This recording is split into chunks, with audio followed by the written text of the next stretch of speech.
right, then I can point to the science, which CF says we have. No, the science is going to ultimately be my... The science is going to talk about pregnancy. Yeah, it's for... No, that's not what I was looking for. Oh, CF, you don't have the science just in general there. Because obviously the pregnancy and biology is easy to understand. Yeah. I thought you had something against it in principle. No. Well, here's what... Well, CF, what some people have said is that there's like a power dynamic that is unhealthy, right? That's the one of the participants, and that would outweigh their... It's not even recognized.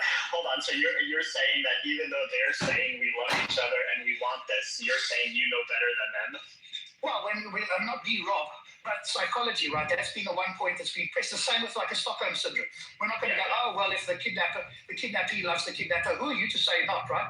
Okay, we're going to point out psychology. Quoting psychology, right? First of all, psychology has been wrong on a billion different things. They used to think homosexuality was like a mental illness. So I don't know about that. Of course they did. Are you serious? I could give you the evidence that's in the DSM. Yeah, but again, right, psychology improves. So, I mean, what we're going is sort of to state that. Otherwise, you're just saying we can't appeal to psychology for anything. No. What I'm just saying is that, of course there's going to be things they were wrong in the past and things they're going to be wrong in the future. What I'm saying is, if you're only going to appeal to, quote, psychology, and when I say give me the mechanism, and all you can say is either my intuition or this is Stockholm Syndrome, like, that sounds crazy when it's two completely willing people in the same family, and you're saying, no, even though they're saying they love each other and this is non-exploitative, you're saying, no, there's a deeper principle that you think is exploitative, even though they're saying they're fine with it. So who are we going to listen to, the psychologists or them? No, here we want to take the psychologists in the same way we would in the Stockholm Syndrome. We're not going to take the two parties, are we? And go, well, because the kidnapper and the kidnappee are now like, tell each other they're in love. We're not going to say, well, that's... Rob, are you really drawing an analogy between people who are like kidnapped with like extreme stress and pressure and like it can change their like kind of perception? You're saying that is equivalent to like two people in the same family who decide to have a sexual relationship? It's equivalent in the sense that they are being dominant. He's right. It's like there's a submissive posture, and that happened pretty much from birth. In the Stockholm case, the person then gets taken away against their will, whatever, and over time, the kidnapper, and this is well documented actually, I can't remember the term for it, but there is a term for it, and then the kidnapper starts to be nicer and nicer. And because they've had this shitty experience, they now start to calibrate that this kidnapper is a good person. And so I think the same thing could happen with the son. But this seems like a very steep like bullet to bite, where you're basically saying that you're going to make a blanket statement whereby even if it's possible that like sometimes there's these like power problems. First of all, there are power dynamic problems in all relationships, not just incestuous ones. Yeah, but so you could be right. I'm not going to say perverse. This is a particular issue, right? This is what I'm saying to other people. I thought that what CM was going to bring, something like that. The biology is easy. I agree, the biology, but then they can sidestep that. So that's not like going to be a defense in all cases. Yeah. I'm looking for I'm saying if you're literally saying just because of this possibility, you would think it intuitively right to ban all incestuous relationships just because of that possibility. Well, I don't think it's a possibility. If it was more than a possibility, which at least some people, I haven't read up, maybe I should actually chat GPT it and do a bit of research, but if it were the case, and it was exceptionally reliable, then yes, I would be banning it. And that's not just my opinion. But remember that at the outset, Abe, I did say that it could just come down to like a preference or whatever the case may be. And then it was by my lights, now they're going to tell me via their lights. And that's what we do to Andrew and others. And then they go, what I care, God knows all, he's good. It may seem bad at the moment, but God's got a greater plan. And CM, Rob, Abe, your opinion, you haven't given me an intellectual reason to change my mind. So you're just grandstanding and telling me that your preference doesn't align with God's. Why would I care about that? So that's his defense, and I don't know what we could say against that, right? I think we're pretty much we've hit bedrock there and we can't proceed. In the same way the Muslim can't proceed with me. If all they're going to tell me is it's disgusting if I say, hey, I can't say that it's wrong. I can tell you that it's my intuition, but I might not have a greater reason, which is what you were pressing me on. So all I can do in that case, Rob, is point out how there's very real harm coming from Andrew murdering his mother. But that is a bigger question, right? Because he doesn't think it's harm. So he's going to hear that word and go, but that's just your opinion, eh? So all you're doing is reinforcing your opinion with another opinion. But Rob, look, when he goes and kills... You can prove it's harm. Yeah, look, when he goes to Call kill my his mom. Andrew's lights. That's the point. And If you his do mom- Andrew's lights, I'm I know, but look. If we're talking about empirics, right? And he goes to kill his mom, and his mom is screaming, "Please don't kill me!" And he like brutally murders her, right? That's a very different type of empirical harm than two people in an incestuous relationship who are saying. No, You know, I'm I would not just saying say- similar in terms of the quality or quantity or whatever it is. I'm not saying that. I'm saying that there's a principle here. And if you say to Andrew, hey, you're going to kill your mom, let's not use Andrew's mom, I think we don't want to use family. Hey, you're going to kill a loved one, right? Someone you deeply love, and you're going to tell me it's okay, and I'm going to tell you it's wrong. And he's going to say, well, why is it wrong? Hey, Rob, see it. And we're going to go, because look at this harm here, what you're doing. He says, but hang on a moment. God has told me to do it. God knows everything. He knows that there'll be a greater good. Yes, it seems harmful, and even against my own intuitions. But if God is the authority, I have to abandon my intuitions in this case, and I have to go with what God says, because he's my authority. And I believe that he's good. But the harm is also going to be that his loved one is protesting, saying they don't want to die. Yes, but that's a Look how backwards and insane this is. You have someone pleading for their life, but he thinks that it's going to be a greater good if he carries it out. Versus the incest case, hold on. Versus the incest case, which is two people saying we're completely happy and in love, and you're saying, oh, maybe there's some harm here. Like, these are complete opposites. I'm not comparing him in the way you are. I'm not comparing there. All I'm saying is that we are not going to move him in the same way that the Muslim is not going to move you or me or see it. For us to go, do you know what? Because you said it was disgusting or wrong, now we have to condemn all of the incest. We're not going to move because they laughed or called us ridiculous or whatever. And in that sense, all you are doing, and maybe I am too, which is why I'm holding my hand up about this, is going, Andrew, it's ridiculous. But you're not showing him by his own lights why it's ridiculous and he should change his mind. Yeah. So you need an intellectual argument, right? That's the difference. Right. And what's up, guys? Good to see you guys. Rob, you might point out too, as kind of much to my surprise, not necessarily to my chagrin, you have became more sympathetic to the death penalty. And I would just point out that when you're putting somebody to death, they might scream all kinds of stuff about how, hey, don't do this to me, please, blah, da, da, da, da. And, if they're a Hitler, you may just not really, that might not move you to think. Your loved one's Hitler now, Andrew? That's the difference. That's a punishment. The loved one hasn't done anything following your moral authority, and you believe that while there's apparent harm now, there's a greater good that comes from it. Like, Right. And if it's the innocence that's being appealed to there, obviously then we're going to have to talk about what we mean by innocence, because from the perspective of the theist, if it's the case that the person is an adult, namely someone's mother or aunt or whatever, the fact is they're going to have a whole litany of things that are probably capital crimes according to God. So it wouldn't really be. Then it would just come down to. But see, the problem is, Abe, I know you think that's funny.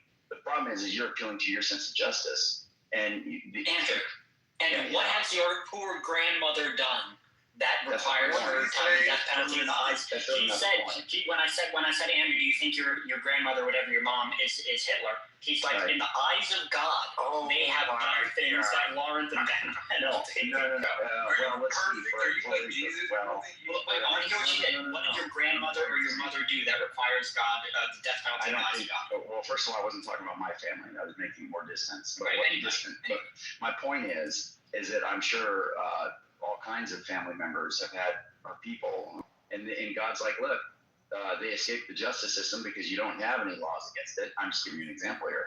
He'd be like, you need to do this. Okay, well, there you go. Done deal. Wait. Have you obeyed all of God's moral laws? And also, that's the point. It's kind of strange that. That's no. Murder is unjustified. Your justification is that they've broken one of God's moral laws or whatever. Basically, you don't think you've sinned as well? Of course I am, but that's not the point. Okay. If the supreme moral authority is telling me to do something, it doesn't matter if I've done it. Turn it back around, Andrew. If God told your mother, hold on, Daniel, if God told your mother to kill you, would you be okay with that? You would just say yes. I wouldn't exactly throw a party. Okay. Would you fight back? I think.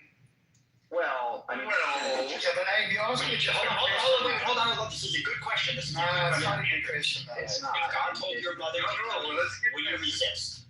Well, let's just follow through what you're saying here. if God, meaning I know that it's God, is telling my mother to kill me, then obviously that's it. Okay, then so you're saying I wouldn't know. Well, then I obviously would try. The other person. No, if you did know. Hold on, wait, hold on. Don't let him get away. I do know. Hold on, wait, stop. Hold on. You guys are so funny. If you did know, Don't let him and get God away. talked to your mother, and told your mother to kill you, would you resist? Would you fight back, or would you just sit there and let her like shoot you? You know you sinned, Andrew. Let's follow the. If your mom told you, God, I gotta tell you guys. This is you guys are so funny. You're like, wait, see him. You're like, help me. You're like, see him. Help me hold him down. He's trying to get off. I'm just like, you guys are so funny.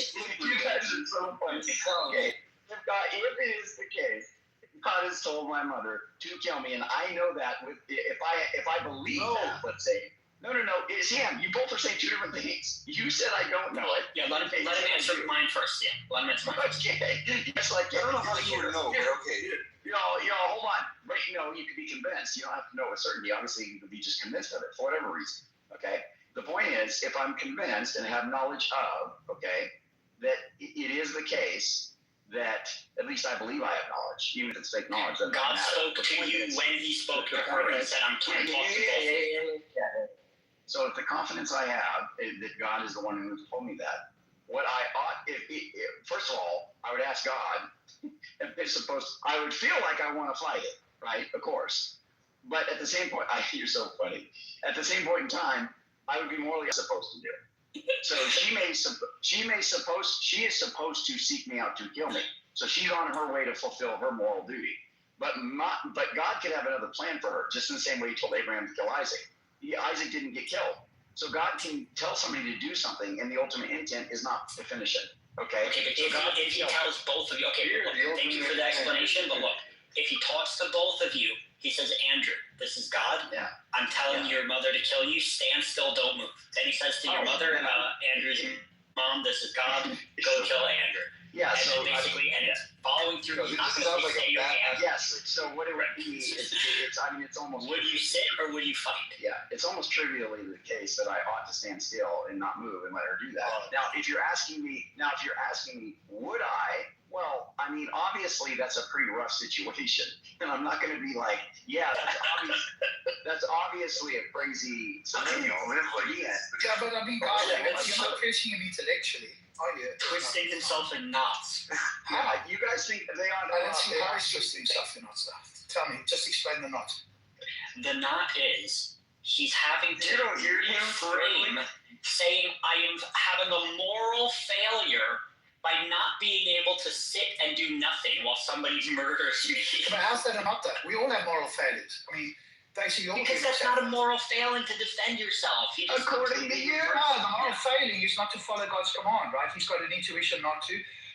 That intuition is mistaken if God exists and has genuinely told his mother to take his life, then it is a failing. I mean, I don't see the knot there. He's just going, hey, I've got an internal tension, but we all have that. Then we have to point to all of us. It's just 1984 newspeak. Ignorance is knowledge. Weakness is strength. No, but now that's all he's doing.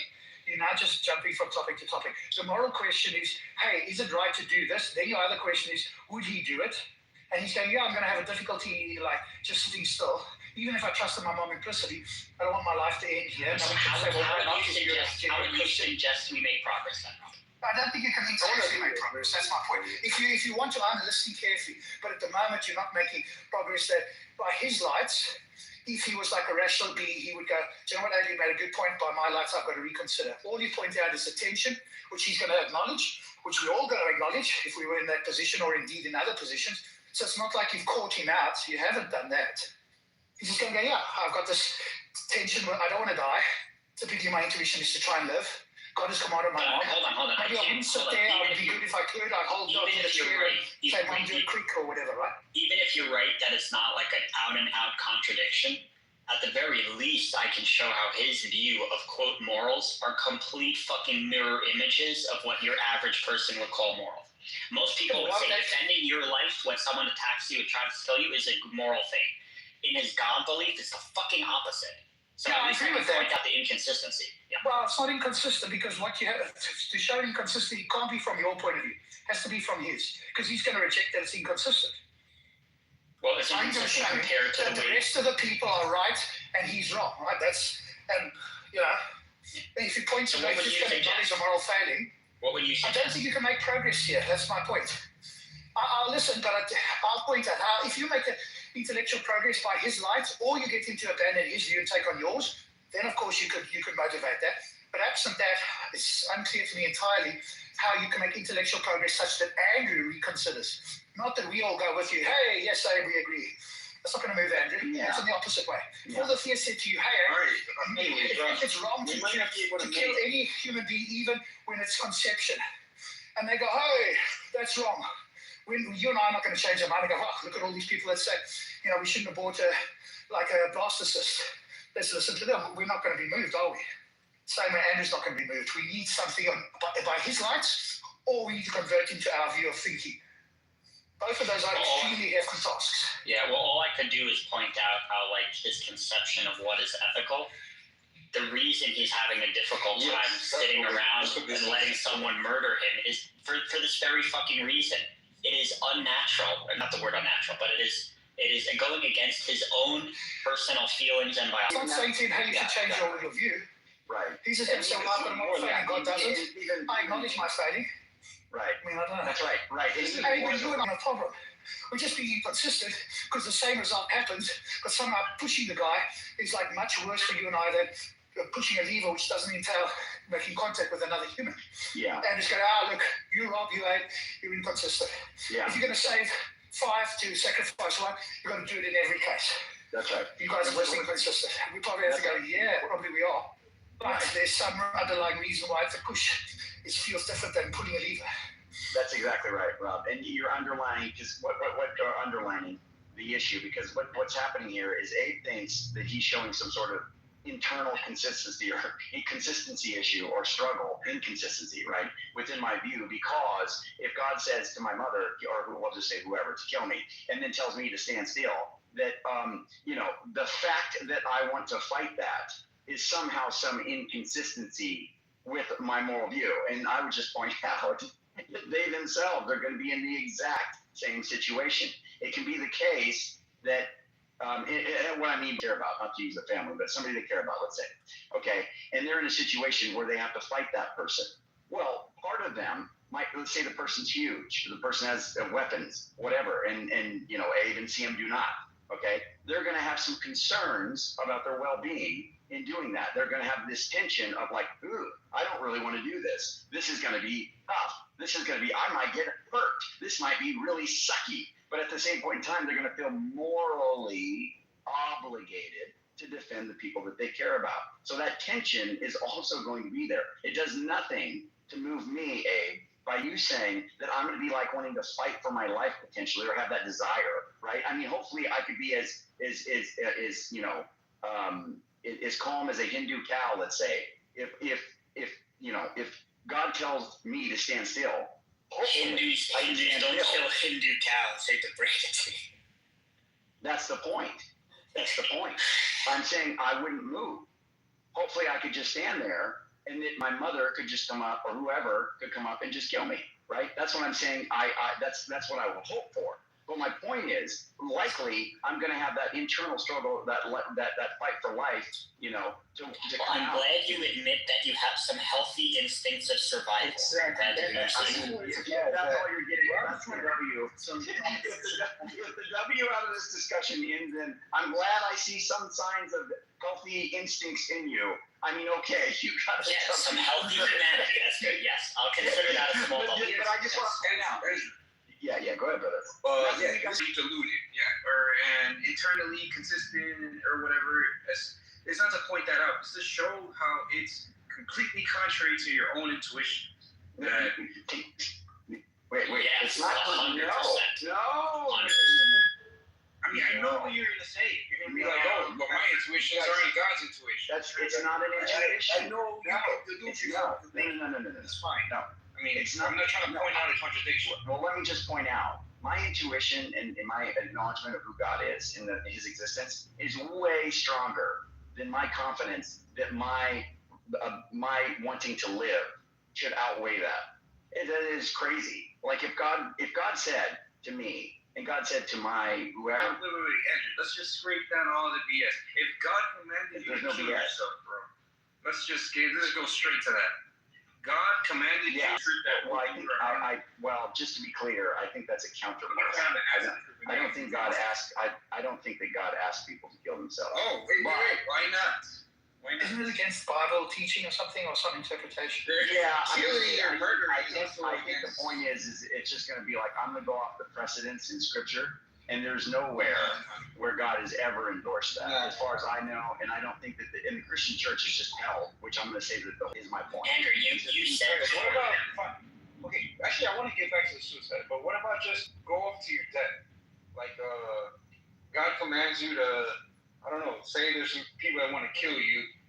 They're looking for you, and he commands you to just turn yourself in so he can kill you. Yeah. I mean, if he's commanding me to go do so, I mean, if the idea is I don't think that it's consistent with who God is for him to say, just do this so that you get killed. But there could be a purpose in what he's telling me to do that ends up in me getting killed. And that's fine. Yeah, I think that's completely acceptable. And if it's the case, I do think that's that is possible for God to do that in the actual world. So, yeah. Andrew, you said God could command you to kill someone, but not to rape someone? Correct. I don't think that that's something God can do. That's correct. But in the Bible, God told people to rape people, so that's it. No, give one example. One example, when he told the Israelites, when he said, keep women and young girls for yourself, and the men. You're assuming no consent there. Now, obviously, we can argue about the context, but you're not going to be able to show that it's. You just said. Here's what your statement was. God commands people to rape people. Okay. Yeah. Why would he say keep the women and girls? Because obviously they're going to probably procreate with them, but you're assuming that these women wouldn't be voluntarily doing it. Now, you might say there's some sort of power differential there or whatever. We can argue about it. Dude, you just murdered. No place to go. No DHS or EBT or anything else. I'm pretty sure they might say, I'd rather do this. Now, you might say that doesn't seem like a fair setup, and there's a power differential, etc. But when you just make this bold, truncated claim that God commands people to rape people, I just think nobody is going to be able to show that. I don't. It's just so funny to me how you think God would tell you to murder people but not rape them. I don't. You're just begging the question. It isn't going to be the case that God is telling people to murder people. It doesn't. Okay, but kill them to kill them. Yes, I mean, God will command to kill, right? But rape is inherently bad. It's like murder. God can't command rape. Maybe he can't command murder. That's what it is. Because God can command. It's impossible for that. There's certain things God can't do. That's right. Go against nature or command something intrinsically bad. To get in a relationship. This is not God. I'm not saying. Let me point out. You guys laughing? What is God commanded? Hold on. Can I respond to Abe real quick? Let him respond. Sam, please, because it's hard. I don't mind you guys both going at the same time, but it is a little difficult. But let me just say. I apologize, but when I've been in your rooms with 6-on-1, this is just a small taste. No, this is not a condemnation of how you guys are in the room.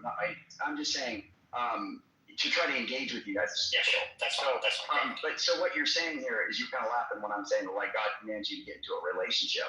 Well, no, I mean, just think about this. It's pretty easy, right? God knows everything.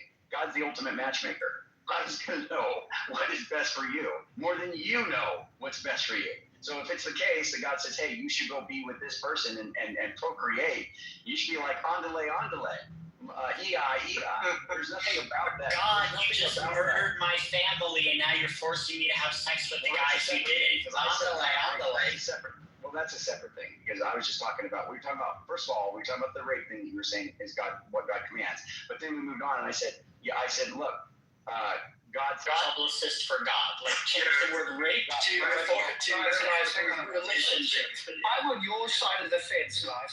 If you can make an intellectual breakthrough, I'll credit whoever does it, and I'll use it for the rest of my life. But so far, you're hitting a brick wall, and you're trying to skirt around it. So you're not trying to go over it or through it. You're trying to go around it. So I'm listening. If you guys acknowledge, look, this is a brick wall, I can't go any further, then you're kind of in my camp. If you think you can defeat this in some intellectual way. I'm all ears, but you haven't done it to my hearing. You So can't. It's a deluded worldview. yeah, but they can say that about us, It's right? not gonna It's be. unfalsifiable, Rob. This is the reason it's circular. It's internally consistent but unfalsifiable. It's the perfect little bubble. That's What what is it it you're is. trying to falsify? Exactly. Yeah, Well, Andrew's God belief, obviously. No. That's not what you're trying to do. We're assuming that in his view, God exists, or he at least believes it. We're not at this moment in time trying to show him God doesn't exist. that's right. What you were trying to do is say, if God exists and he's good, and these other things Yeah, that so say, I guess and then under your yeah, if he says, I guess, yeah, you can't penetrate it. You've got to go off a white flag here. I can't go any further. that's true. We're discussing divine command theory, and yes, under divine command theory, like there's literally no way to falsify it. There's just No. Okay, so what are you what hoping is to good do? is what God commands is good. And Okay, but so what are you hoping to do when you ask Andrew these examples? Mostly, Like, honestly, or whatever? just because it's just a funny conversation for people in the audience to point out how his view leads to Yeah, but absurdities. hey, this is what I want you to do. Go to the Muslim room and it'll be put back on That's you. right. And if you think that it's funny or amusing or you want to do it for a long time, cool. But I don't think you will. You'll get to, hey, you're just not making any progress. All I'm hearing is blah, blah, blah, blah, blah. And I'm not making progress. So I think we have to sort of reflect on ourselves and say we're doing the same. again, That's fair. That's fair. Hold on. That's fair. But look, and you realize that if I'm in a room with a bunch of atheists, it can still be useful for the other atheists to hear. So Yeah, it's like, you know what, man? This is just like propagandizing. That's precisely right. That's actually a manipulation tactic. You're doing actually kind of what you think the filthy preachers are doing, Abe, when you do that. That's actually not right. We're trying to show you. It really is. No. Let me explain something. Divine command theory You is guys. consistent with your intuition. No, look. The whole point is if you're trying to show an internal inconsistency, okay, have at it. That's fine. That's a fair endeavor. But if what you're trying to do, You can't against divine command. hold on, my brother, hold on. If what you're trying to do is just make everybody in the audience think, oh, look at the idiot theist who's saying this crazy stuff about his moral view. Well, the point is that can easily be flipped on you. Your moral views are going to be held abhorrent by a majority of people around the planet who hold to a theistic view. They're going to be like, look, I don't care though. I'm not claiming Why should Andrew care that? See it? Jeepers. I don't claim my Then morality. Andrew shouldn't care either, right? I'm saying, but I don't claim my morality is That's irrelevant irrelevant. to me. But for look, hold on, Rob. I kind of agree with you foundationally, but I still think that CM made a really good point here, which is that he's pointing out how if you ask us about our subjective atheistic beliefs, if let's say you ask me would I defend myself, someone trying to kill me, I would say yes. I wouldn't say, I would try, but I feel uncomfortable that I'll do it. Hang on, Andrew. He's pointing out there's an inconsistency between Andrew's professed belief that God is, the perfect arbiter, versus his moral failings that he's unable to just go like a sheep to the slaughter, will. Yes, but he's acknowledging that he's a fallible being and he has moral failings. So you aren't pointing out an inconsistency that we ourselves don't have as well. If I gave you the trolley problem, we're going to have that same inconsistency. No, that's not true. I don't have any inconsistency with the trolley problem. What's my inconsistency? Well, there it's the case that you're going to feel differently about pushing a man off a bridge than pulling the... Yeah, but I'll tell you why. It's a logical reason. It's because with the lever, right? The lever is something like by omission. By pushing the man, the body, you are actually doing something. That's the difference in the trolley problem. It's not difficult. Do you think Andrew's going to give you a why as well? No, he's just gonna say I'm failing listening to obedience that's to a why. God or something. Yes, he's telling you the why. The why is I've got a moral failure. This is on me, Andrew. In a perfect world, I would follow God's commands perfectly. I'm a fallen, sinful Look, creature. I don't do what I ought to do. but I'm not confused about the trolley problem. This is the difference. He's not I'm confused. He's just If acknowledging. you said to me, look, ask me the trolley problem. The trolley will come along and kill 5 people. If you push the lever to the other direction, the trolley will veer off and only kill 1 person. What do you do? Do you know what I would do, honestly? I would not do anything. Because if you do the lever, everyone's going to say why you kill 1 person. Whereas if you just sit there and watch it, you can make the excuse and say, look, I wanted to do it. I couldn't do anything. So if you didn't do I think anything, that's by omission. that's not the intuition most people have. We can go off on the trolley problem if you want. I'm just pointing out the trolley problem as an example. You gave a why, no problem. I'm fine with whatever why. Andrew gave a why. His why is, hey, I'm a failed person. I should do what God says without question, and it should line up. But hey, it's my problem, not God's. That's his why as to why he's like there's a tension there. But that tension doesn't undercut his view. In fact, Well, the one thing I'll agree with you, Rob, the deeper foundational thing is we should just ask him why he thinks God exists. That is true. Yeah, but what we often do is say, hey, Andrew, that's a terrible view. And by terrible, you presumably mean like it ought not happen. Well, trying to show the absurdity, yes. I think it's the point about an just on the absurdity. moral. That's where the problem of evil works. That's on the But these moral. other sort of critiques that you and I sometimes do, like, and I try not to do anymore, don't work. They just butt up against the brick wall. Yeah, Right, where the problem of evil goes like over the brick wall, or it shatters it, in my view at least. Yeah. No. I did see Andrew say that. Andrew's actually pretty open to the problem of suffering, so I think we should push on that more. It's a really good one. You have to show a contradiction on the problem of evil. There's no contradiction. No, we're not talking about that. Look, but the point is that we're doing the same thing to them, and I think we just got to acknowledge that. And he's given you a why, and that's all he needs to do. He doesn't need to say any more than, "Hey, I'm a failed human being. I wish I could do exactly what God wanted all the time and feel like it's the right thing to do and just do it automatically. I just can't. We're not trying to show a contradiction. We can't show a contradiction to what Abe said, to a all-encompassing worldview that's unfalsifiable. We're not going to be able to show contradiction. That's fine. Yeah, but that's our worldview is unfalsifiable as well. Then what you're saying about the kind of what did you call it? It's not as opposed to it's different to showing that God probably doesn't exist. Whatever is that we're talking about the moral question, and we're not claiming moral objectivity. We're just showing how this is just. I don't know. It's just. It's what? It leads to absurdity. The only thing to show is that it leads to absurdity. It doesn't show that it's a contradictory, but it does show an absurdity, and that's what I was trying to. Well, you say absurdity by your lights, right? Not His own intuition. Not a contradiction. By most people's lights, I would think. Not with my. Why would it be absurd? His own intuition. It's No, not with my intuition, with his own intuition. Yeah, but that's not that you're not undermining his position by saying to you, hey, on these occasions your intuition's sort of is in contrast with God studying you. He's going to go, yes, and the reason why is because I'm a failed human being. You haven't done anything to move him. That's not on that point alone. We're not doing show contradiction. That's fine. Again, that's not what we're trying to do. Okay, but then what it sounds like you're trying to do is grandstand and go, look, Andrew, you're a terrible person. By whose lights? CM and Robert. By your own light. By his own light. No, but he doesn't think he's a terrible person by his own lights, in the sense that what he's doing wrong is not following God's command without being perfect. But he acknowledges that as a fallible being. Most people would think that's crazy. What do you mean by crazy then? It's crazy against irrational. In the special plea, God would command you to kill but not rape. Let me ask you guys something. Let me ask you. If it were the case that Christianity is true and everybody's Oh my God, I'm feeling fallible beings, would we expect there to be some cases where intuition violates God's? It's just moral waterboarding at this point. It's just like, if I was right, I would be right. If I was right, I would be right. No, come on. Hey, that's more than that. You guys want to point out that he's wrong. And what you mean by wrong is that everybody, including Andrew, should see that he's wrong. But you aren't doing that. What you're instead saying is, hey, he's wrong by my lights. And Andrew's going, well, why would I care about what your lights are? And that's where you can't motivate it. By his own intuition. Again, it contradicts his own intuition, which... Well, just answer the question that I asked you. It's kind of a problem. Carlos, If it's the case that God exists, you absolutely would not, Carlos. and people are fallible due to the fall, would we expect that their moral intuitions always line up, or would there be occasions where their moral intuitions diverge from what ought to be the case? I mean, I don't know. I wouldn't believe in a God that went against all. You're not answering. The question is all intuitions. We might now say, well, that seems unlikely.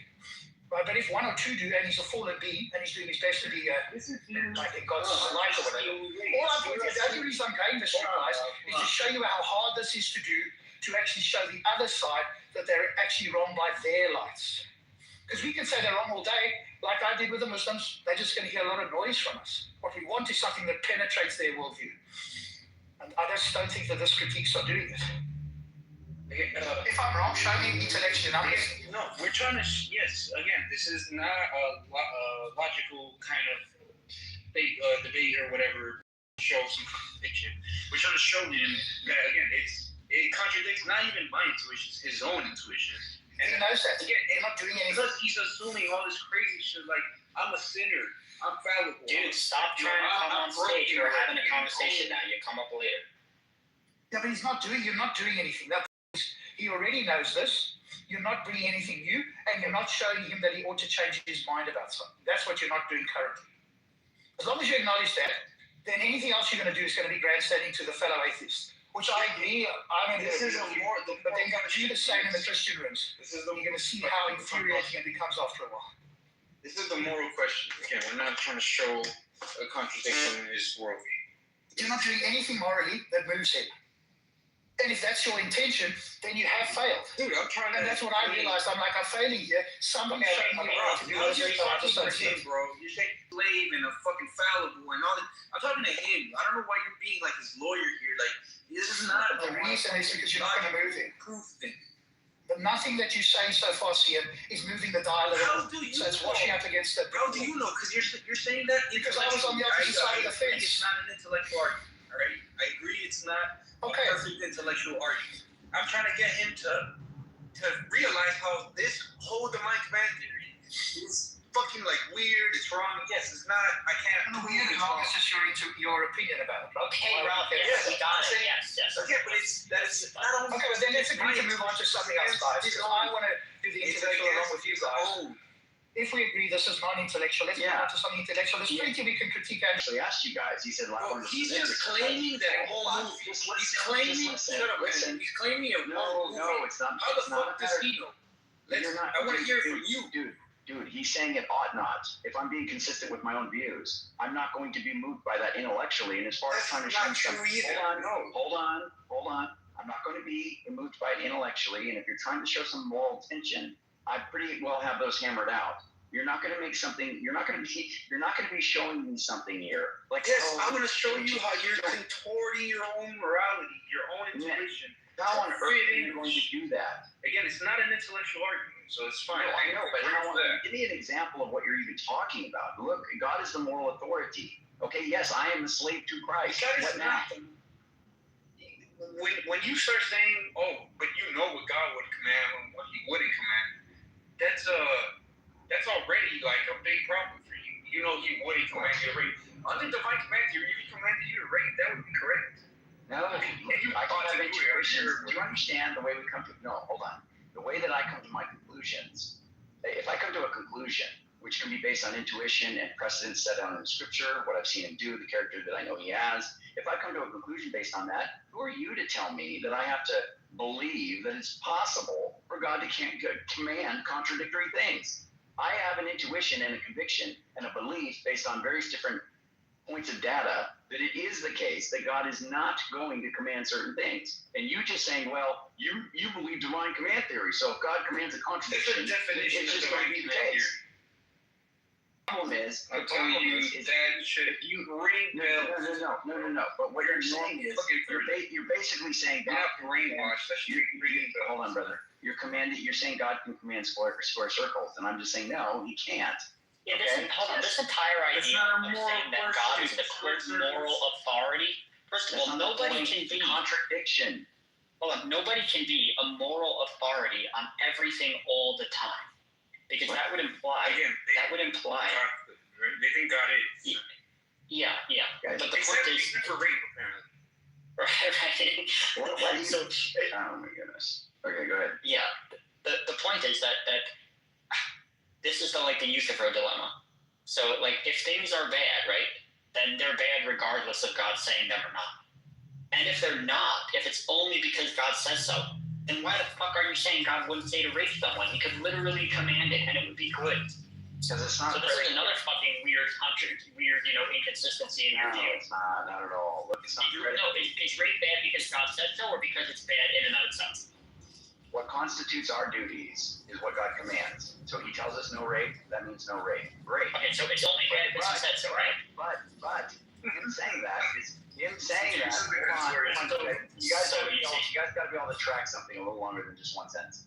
That command is predicated on His nature, which does not change. And He has no opportunity to change it. He has no desire to. He's consistent with His nature. What do you mean does not change, Andrew? Didn't He change His The mind? nature of God does not change. That is just Christian theology for the last 2 millennia. What are you talking I about? thought He changed Hold on. his mind. Wait, God never changed, but yet He needs a whole new fucking covenant. For real. And I thought He changed His mind on slavery. Okay. Yeah. So God having different relational injunctions. Oh my God, Andrew, you are just God's lawyer. You just finished God's saying, lawyer. Guys, When you just said God doesn't change, you just finished saying God doesn't You guys don't understand what you're talking about. God interacting with temporal beings at different times, giving them different commands for different purposes. For example, it's very simple. A father who tells his child, "Don't jump out the window because it's going to break your arm or cut you or whatever." That's a command that he's giving. Let's just assume the father's God here. Okay? He's telling his son, "Don't jump out the window." That's an objective command for him to follow. That is a law that he ought not break. Great. Now, if the house is on fire and God says, "Jump out the window," now you have a different law that you need to follow, and it's contrary to the previous one. What is that? He says, one hand, don't jump out the window because it's going to hurt you. But in the other hand, when you're about ready to get burned to death, he'll say, "Jump out that window." And yes, you're going to get hurt, but it's better than being in the house and burning to death. Both of those commands are contrary to one another, but they're consistent with his love. So the point is, he doesn't change. He loves you in both cases, but his law changed. That's the point. Thank you. yeah, but this analogy doesn't work. His nature. It does work. It does work. It does work. God's character does not change. His eternal attributes do not change. The way he deals with temporal beings changes. Yes. That's Yeah, but irrelevant. he's in control, right? So he controlled the temporality. What does that have to do with anything? Meaning he made it in one time that he knows he'll talk to them in way number A, or the letter A. And then in the second time, he knows he's World, right? And God's like, "Hey, I'm going to tell this group of people, don't do this because it's conducive to the ends that I have that are godly. They're good ends. They're loving. They're serving justice, whatever." But then he's going to tell this other group of people, "You do this." They can be completely different commands, but they're commands that are consistent with God's nature. And so he can have different commands to different people, and they can be completely consistent, even though they're contrary to one another. And that doesn't indicate a change in God. He stays the same during all of it. That's the point. God doesn't change. The scripture teaches God doesn't change. Christian theologians and philosophers throughout the last two millennia of the Christian church believe God doesn't change, and I believe God doesn't change. It just depends on what you're talking about. It doesn't mean that he doesn't say different things. He's an agent. He interacts with people that are also agents, that are doing things that are different throughout history. So of course he's going to have different injunctions at different times to serve different purposes. It's bizarre to think he would tell one person to the next the same exact thing. Now, there are things that are universalized in some sense that it just don't change because there isn't a reason for them to change. They're just always the case. There's a few of these, you can say whatever you want, but there's a few of these that just don't change. I think one of those is rape. But the whole idea of not murdering definitely is something that you don't do because it's built into the definition. You don't do it. But the question of when you can kill somebody is going to change. There's going to be different times when that's appropriate and when it's not. And God can tell you when to do that because it's conducive to the good. That's the point. God doesn't change. Why can't you say it's conducive to the good for God to tell you to rape someone?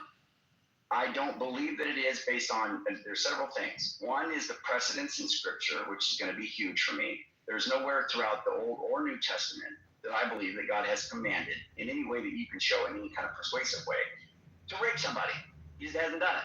Secondly, I have an intuition that that is an issue.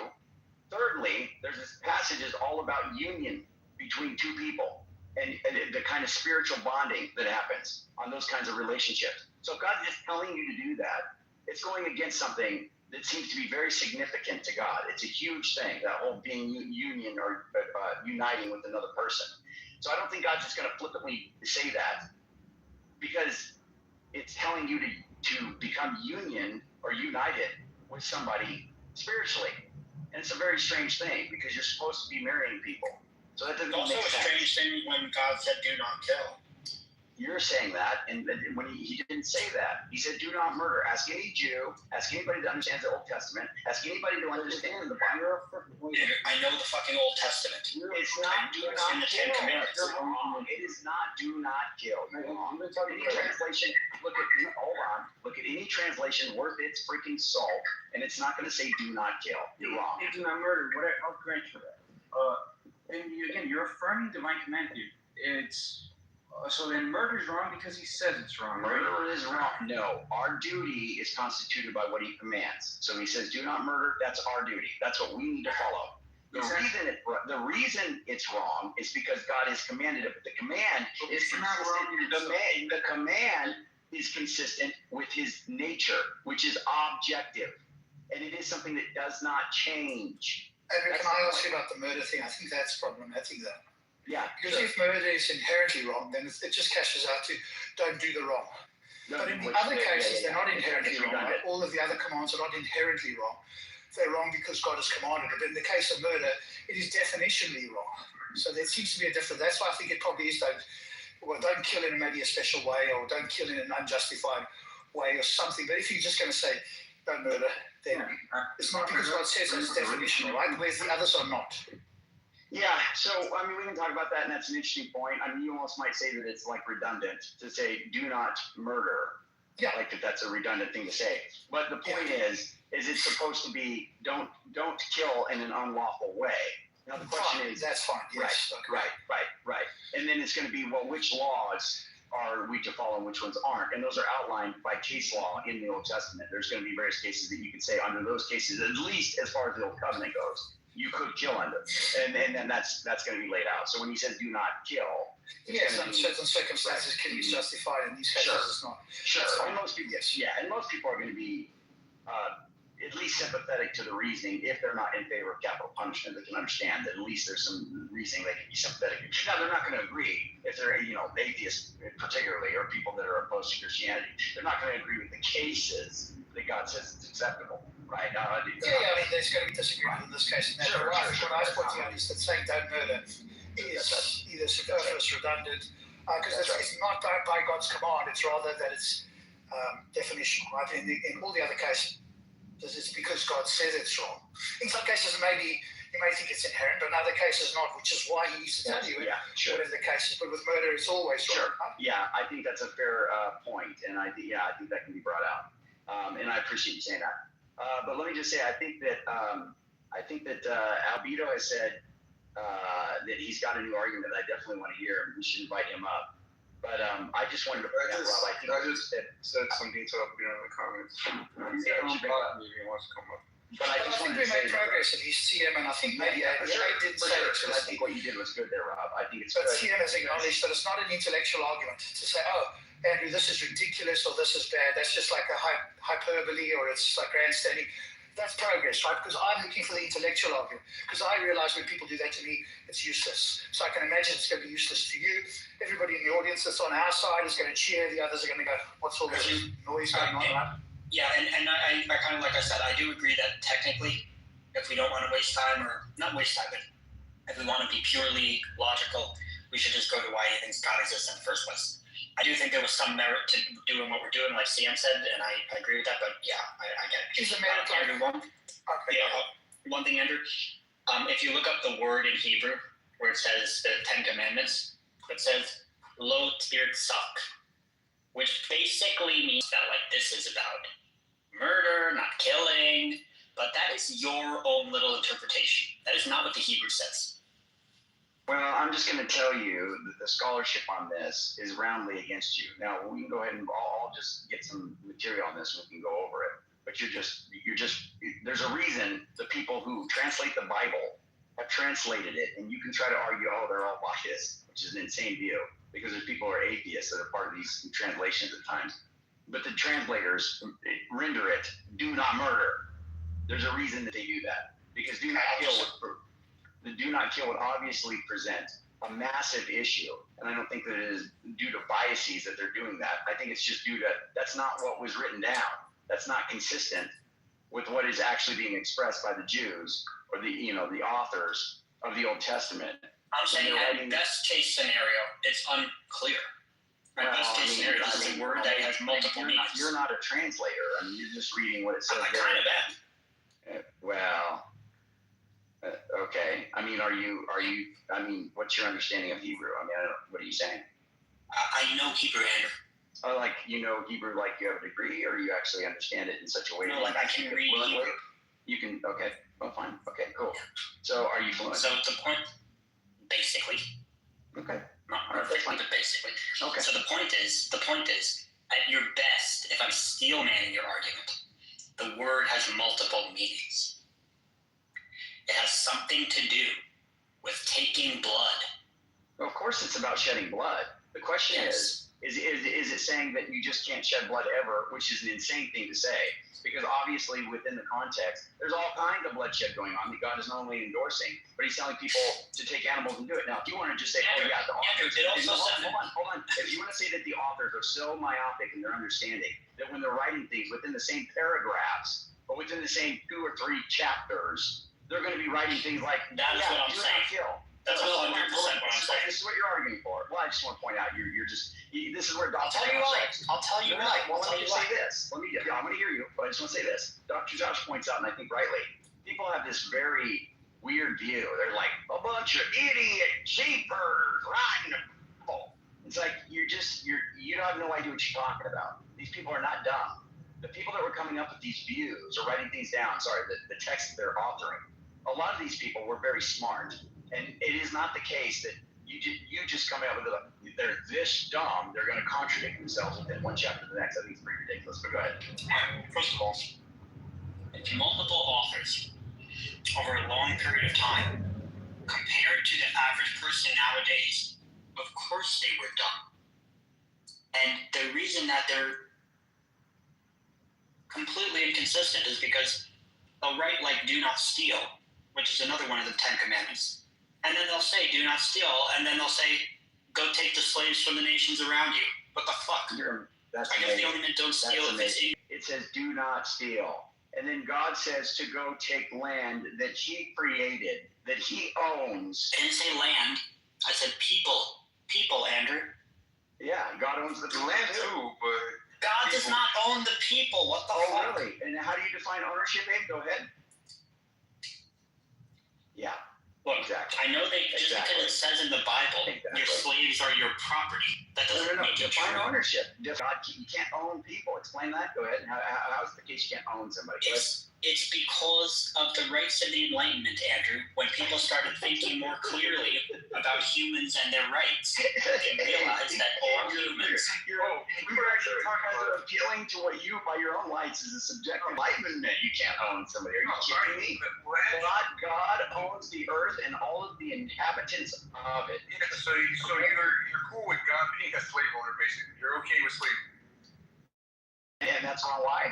Yeah, you're going to do the same. Just throw red meat. Hey, toss a cut open red fish to all the people listening. Throw some red meat. Go ahead. Oh, Are you okay with slavery?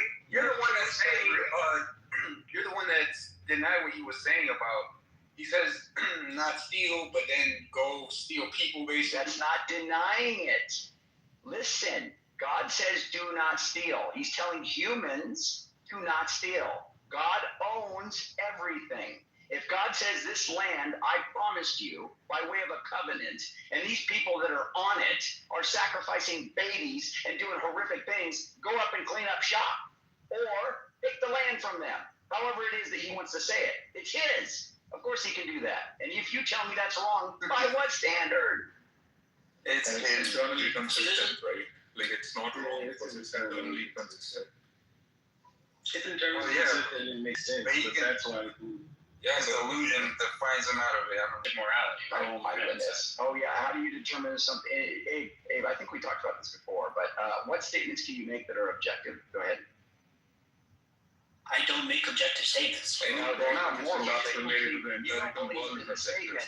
So I can make moral. I can make I don't objective mean that, but I just want to say statements. this. You don't think that a statement, did we just lose that guy? I put him in the audience. He kept Oh, no, you can bring him up. I do have to mute, but I just want to say, if you just say that, well, let me just say this real quick. You saying that a statement is all statements are subjective. Well, look, if you can't say something, hold on. If the statement that you make is directly corresponding to reality, to just say that that's a subjective statement, I think is kind of silly. Obviously, if I say the sun exists, I'm making sure. It is a subject, i.e. me, who's making a statement. But the claim that I made, it has content. And the content is mirroring or reflecting the actual reality that we live in. And to say that that's merely a subjective claim, I think is kind of silly. But anyway, I'll mute. It's good.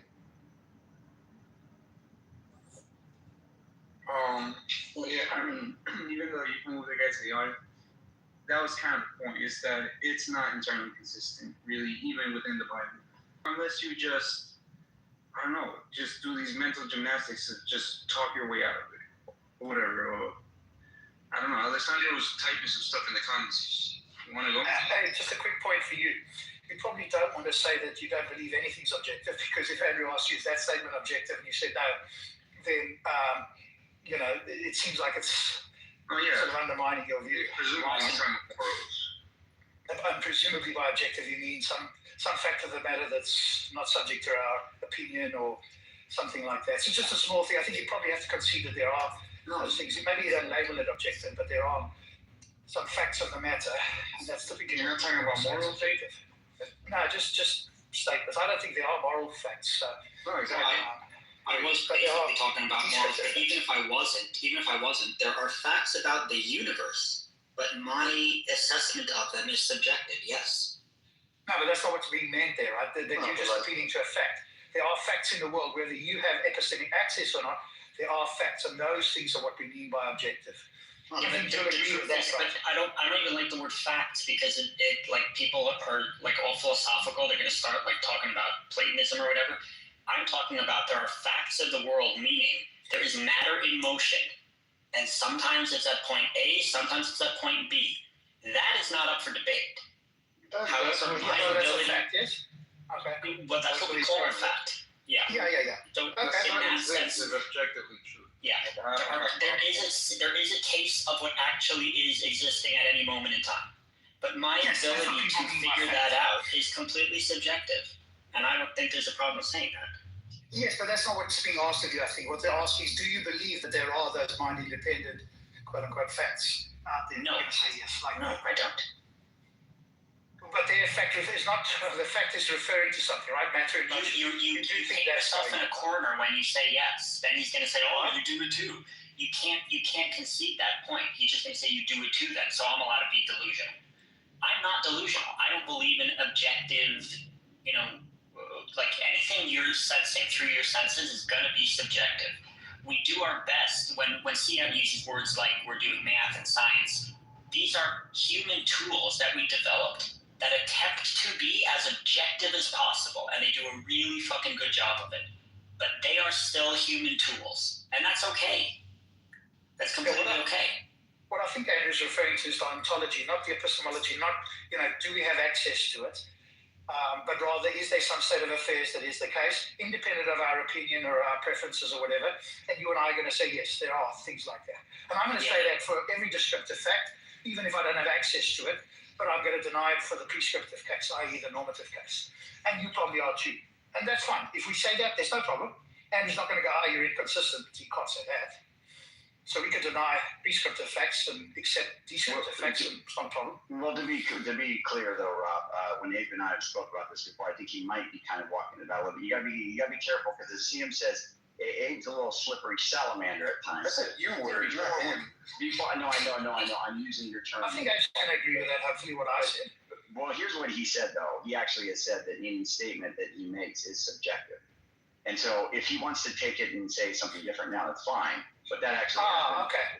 But I think he's doing it's subjective because I'm making the utterance, but then I think that's not what you and I and most people are talking about. It's not. Yeah, we're not saying that, so I think it's fine to say that, but it's like trivially true. Right. So what we really need is some utterance in accordance with some fact outside there in the world. That's what we need, right? So Abe's saying, everything he's saying is subjective. That's not really saying much, because he's a subject. He's uttering. I think that's all he means. Yeah, right. But that's not really what's. But if what he means is, which I think it's important. It's important when you claim that you have objective, access to objective truth. That's why it's important to bring down. What are you talking about? Andrew, hold on. As much as Andrew would like to make it look otherwise, Andrew, you are a human being, just what like does that have to do with a primate on the planet Earth. What's the point? You have become convinced that you have access to a God who has objective knowledge. All kinds of things that you think are true. No, but I have not become convinced that I have access to objective truth. What? That's the difference. Really? See, that's the thing, Rob. There it is. In the actual world, that's independent of your preferences. Yeah, and I use my own senses to make the case that they're likely. Yes, so that you can still refer to them as objective, though. Your epistemic access to it doesn't change the fact that something out there is the case. It just changes that what your amount of access to that thing. But still, the sun is still going to be quote unquote objective in the sense that most people talk about. And you're not going to agree on it. Yeah, but I can prove that. Andrew can't prove his God. Yeah, but that's then you're going back to the epistemics, right? All that the question is whether there's something in the world that we can call a fact. The sun, the stars, whatever it is. And you and I are going to agree, yes, those are facts in the sense that they're independent of us and there are something out there that is the case. We're going to agree on that. And that's all Andrew means. Then if you go to, but I can show mine and you can't show yours, completely different question. That's fine. That was my point, yeah. Well, it sounded like your point was that we can't call anything an objective fact. There's no ontology out there that we can appeal to that is objective. That's what I thought you were saying. But if you're not, then okay. Yeah, well, I'm not 100% sure, but I'm going to say that just for the sake of the argument, that I do think there's a case of reality out there existing.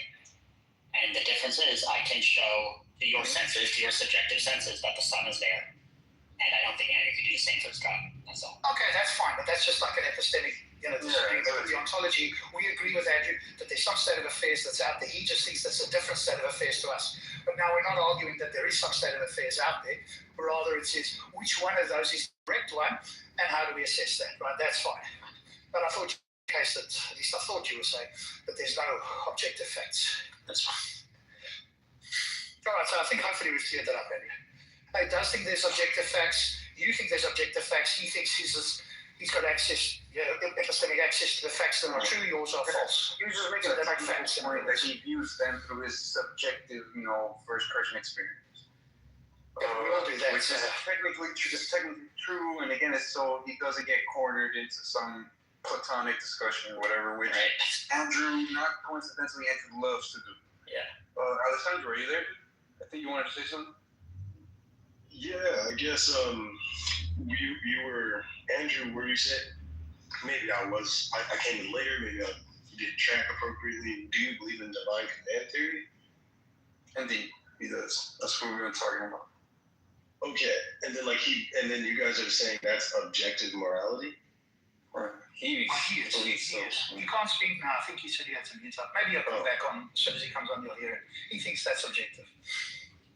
I was thinking that if God is a subject and morality is dependent on the subject, and then you can view it as divine command theory being ultimately subjective. Yeah, that's very true too. What they want to say, point before. Yeah, what they want to say, and I think there's an objection, so I don't accept it, but what they want to say is that it's his nature. It's not just his opinion. It's not like he's just going, how does the wind blow today? Or like, how do I, what do I feel about this today? No, But Rob, this is the Euthyphro dilemma. You can trap them really easily. When they say that, say, is it bad because God said so or because of its nature? If they say it's because God said so, then you say, okay, so then you could just literally say otherwise. And if they say it's because of his nature, then say, so God doesn't fucking need to say anything. We already know it because of the nature. Well, that's what they want to say. So that's the sense in which they mean it's objective. I'm just explaining to the other fellow that it's not just his opinion, but rather he's informed by his nature, and that itself is some fact of the matter that couldn't be otherwise. Like the sun couldn't be not the sun floating out there. I feel like right? if we say yes, you the can object to attributes it, of of course, God, but that grounds it as objective, right? In the same way I think that that the is- sun. That's what they want to say. but if God is almighty and all powerful, then that means that he could change his nature, and that No, his they're nature not gonna is say that. serviceable as well. His nature is Well, unchanged. that's not what they're going to say. I would Ask say like, Andrew. He's not going to say God can become. He can have a different nature. He's going to have one divine, perfectly good nature, and that's going to inform all of his actions. Right? It's not like he could tomorrow have a that different nature. means he says, I think that I would disagree. I would say, well, he hasn't been responding. If he's there, He's a but I think that He's a necessary being that has attributes that do not change if they're the same. Andrew, let me ask you a question. right. But I think that the relevant point that I would make about his attributes are that does not change and not capable of changing are two different things. So like God, I would say if God is almighty and all powerful, the fact that he does not change his nature does not mean that he cannot change his nature. So even then, his nature is just what he is allowing it or willing it to be. And actually, No, they're not going Andrew to say saying, that. Yes, he's going to say can't. he's right here. Let him say what he thinks. Right? So, like, do you agree that God could change his nature, Andrew? No, of course not. He can't want. He So can't. he doesn't. He can't even want. Okay. He can't even want to. I mean, that's. Do you think that he's powerful enough to? No, it's not. God's a slave to his nature. No. You guys are being weird. Look, God can't do impossible things.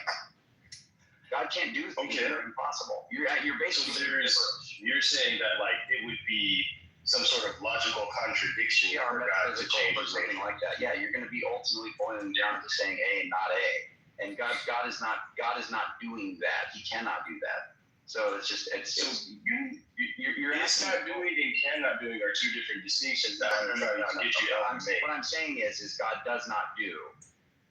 It's also true that he cannot do, but he does not do. Okay, so I'm more interested in the cannot, right? So, but then so the nature of why he There's no possible world in which God can make a square circle. There's no possible world in which God can make a married bachelor. There's no possible world in which God can change his nature. And so how is that a contradiction? How would that be? How would God being not? I can understand. Now, I'm not saying for God to change his nature, just for him to be capable of doing it would be a contradiction. You're saying just the fact that God could even be capable of changing his own nature would be a contradiction. So how is that P and not P? Yeah, because you're basically saying a being who is by definition omnipotent, omniscient, he has all of these attributes, and he has these aspects of love and just and all these things. You're saying that he can remove aspects of his nature such that he is changing. What does it mean to even say somebody has the power to do something that is actually a contradiction? What does that mean? I'm trying to figure out how it's P and not P. So like, for instance, you're saying that if God changed his nature, he would no longer be God, right? Which I can agree with that, right? Now I'm saying God has the power to do that, but he does not do it. You're saying that God even having the potential to do so is somehow a contradiction of P and not P. But I've not heard you introduce the P and not P. I think that you're just holding a position that. So what you're trying to. That's fine. So let's work on this. Okay. So let's picture what we're talking about here. Okay. Definitionally, God is the greatest conceivable being, or he's a perfect being. Okay, something like that, right? Now, if a perfect being could change, it's either going to be the case that he's becoming worse or better. Okay.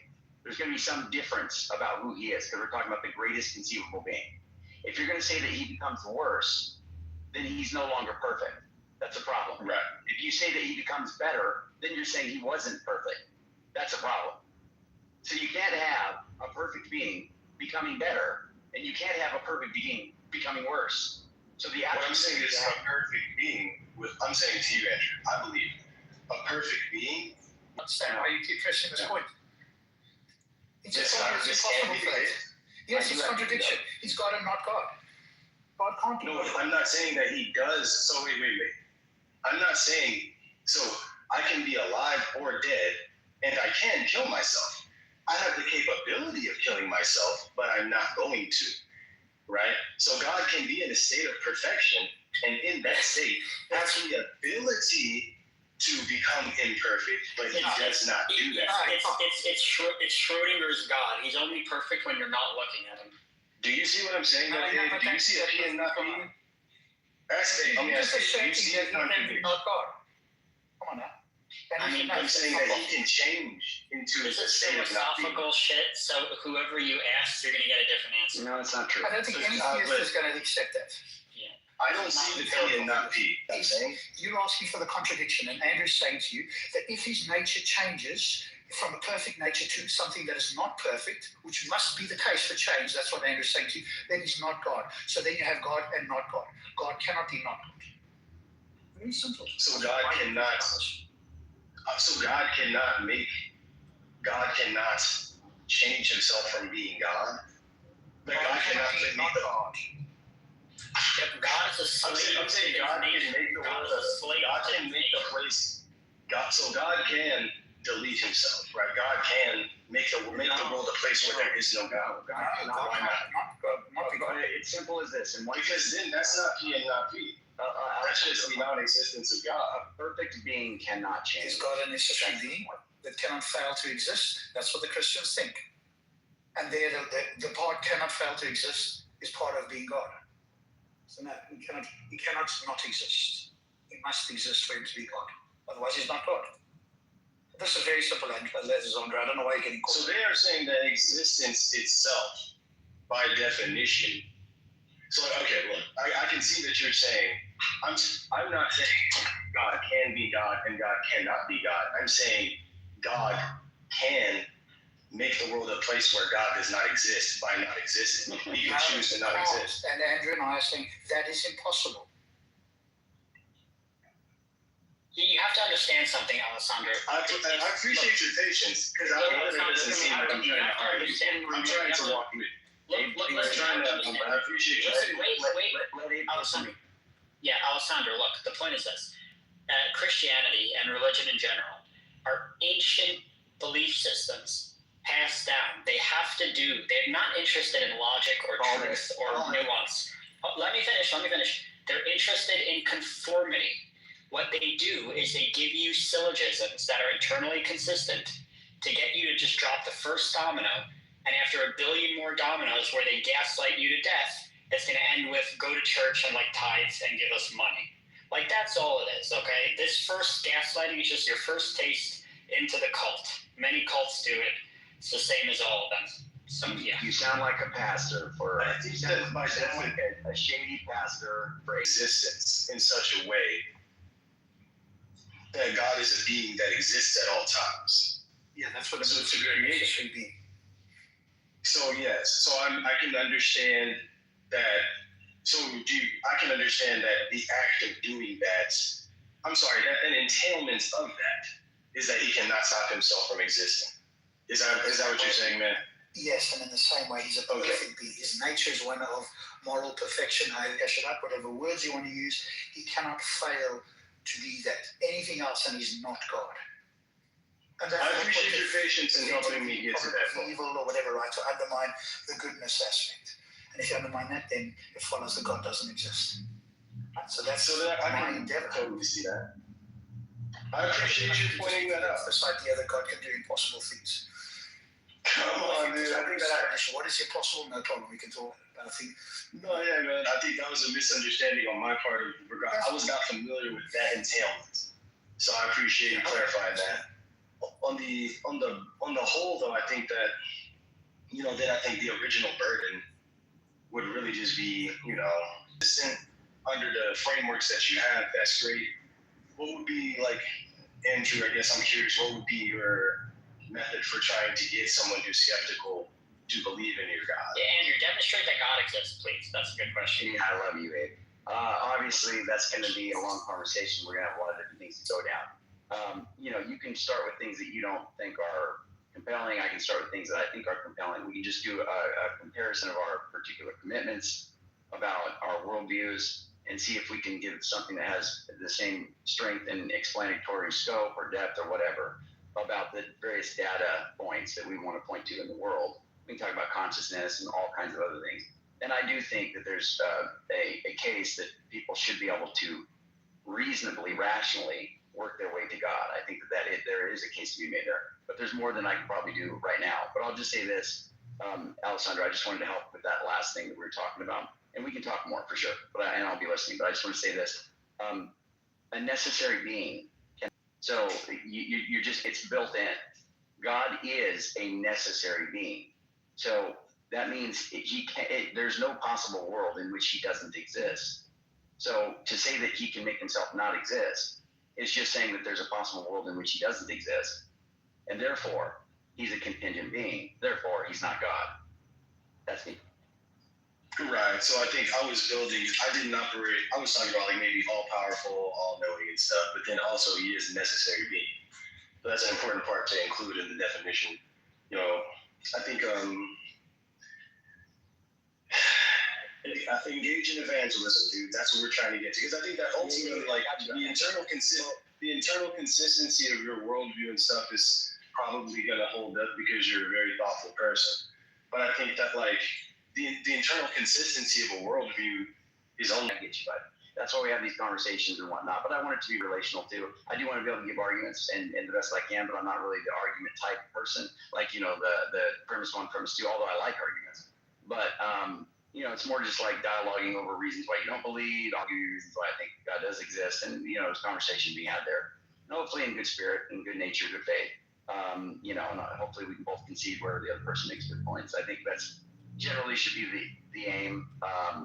To the endeavor to get to truth. Now, obviously, I think that Christ, I'm quite convinced, is the truth, but I'm open to at least hearing your objections and trying to engage. And if there is something I think that has teeth, I'll just be honest and say, yeah, I think it has teeth. I think the problem of evil has some teeth. I do. Certainly, from an emotional standpoint, it's powerful. And I think the fact that it is emotionally powerful can be an argument. Something's got to give, or maybe his omniscience, right? That's what it works towards anyway. So yeah, I think we can have good faith dialogue and kind of give and take and see where we go. But yeah, for now, I'm going to mute up a bit. But I was going to say, I really want to hear what Albedo's new arguments are, because I don't know if you know this, Alessandro, and I know you are. You're a man of many names, but Albedo is now a Christian, believe it or not. Me too, man. I actually am. You became a Christian? I sincerely am, yes.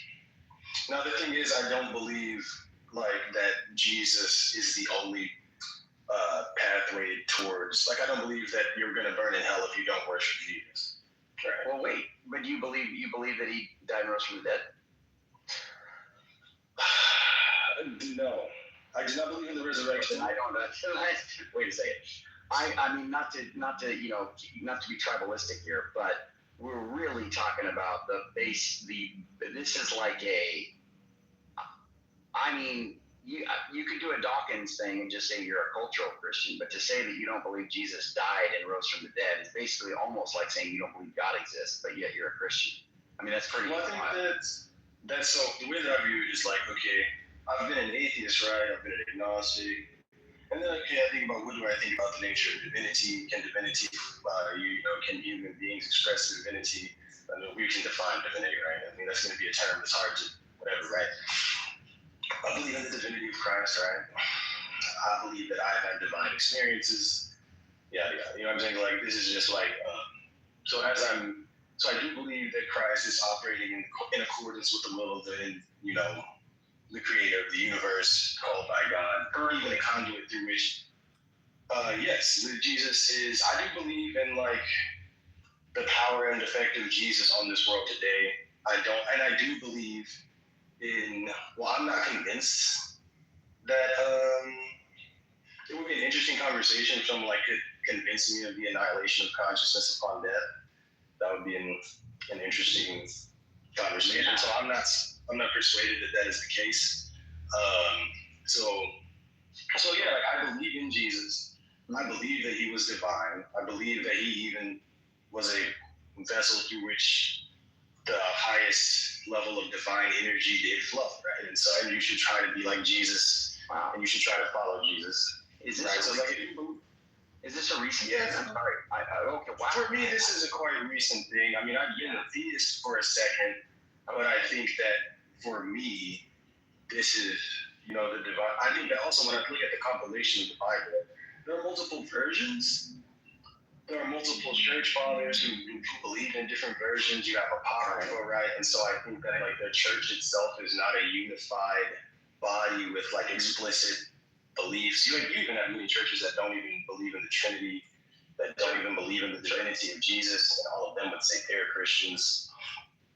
So yeah, bro. Well, first of all, I just want to say that's awesome, man. I mean, obviously, I'm happy to hear that. Why wouldn't I be? I think that's awesome. But I would just say there are people here on stage that don't believe.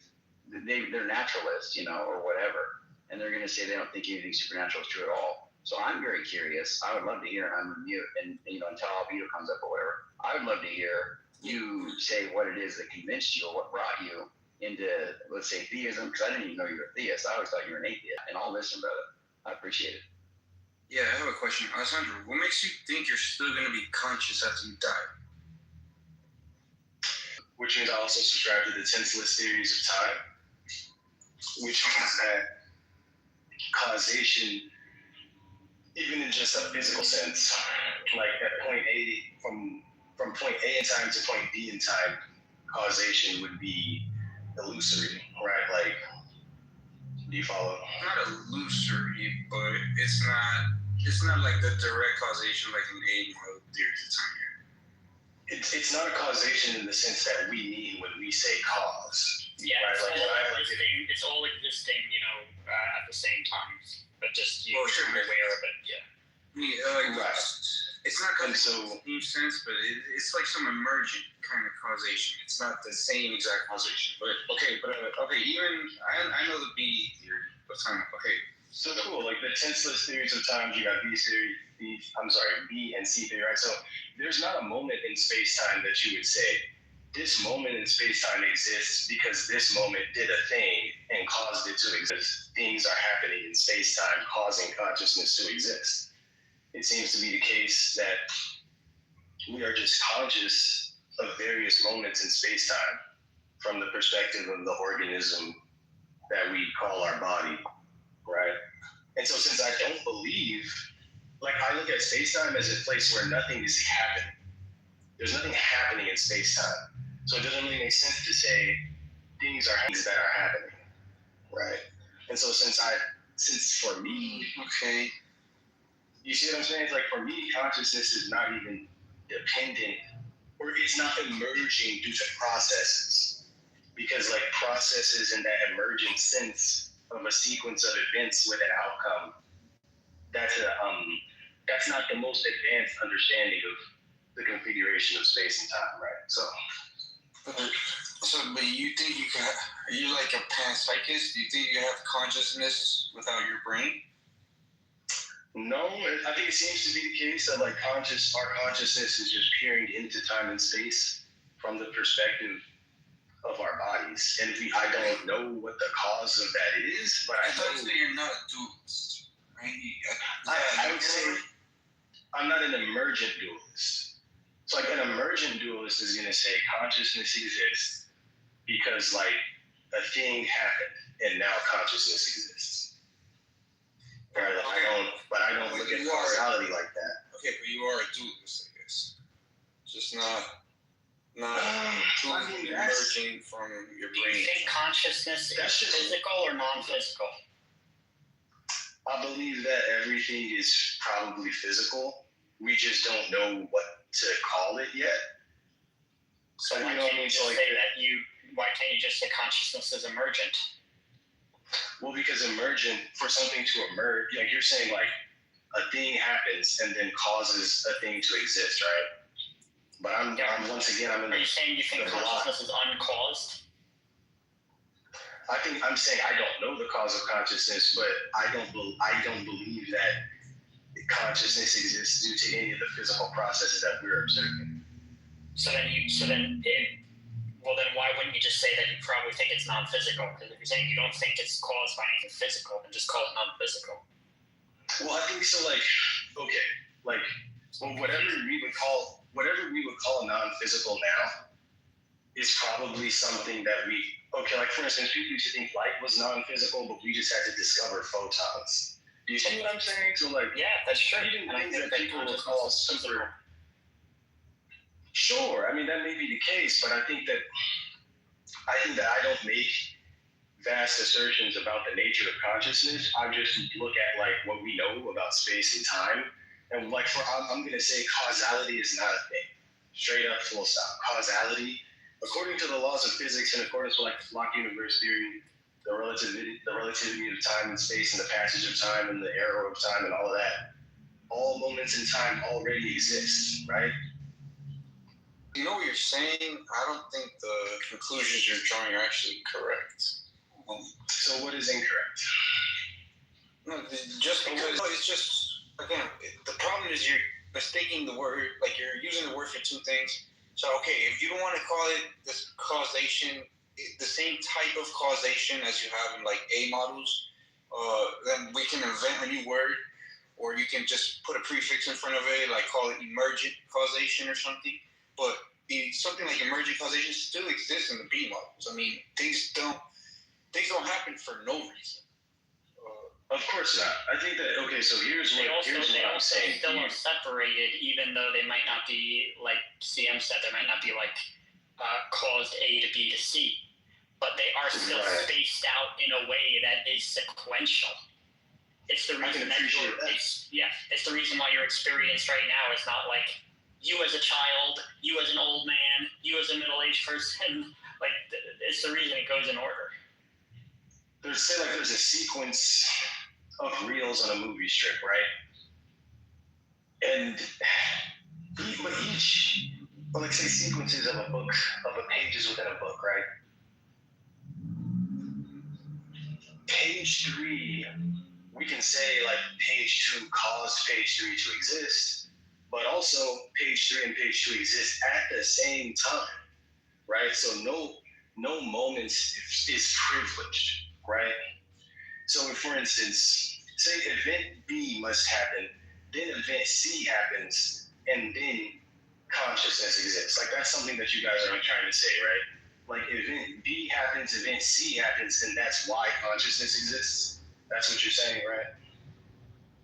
No, well, it didn't really. Because do you see what I'm saying? It's like if event B and event C exist simultaneously and consciousness exists simultaneously, then yes, I appreciate your reference to sequence, but it means it's causality only in a sense that there is a sequence. It's not like true causality.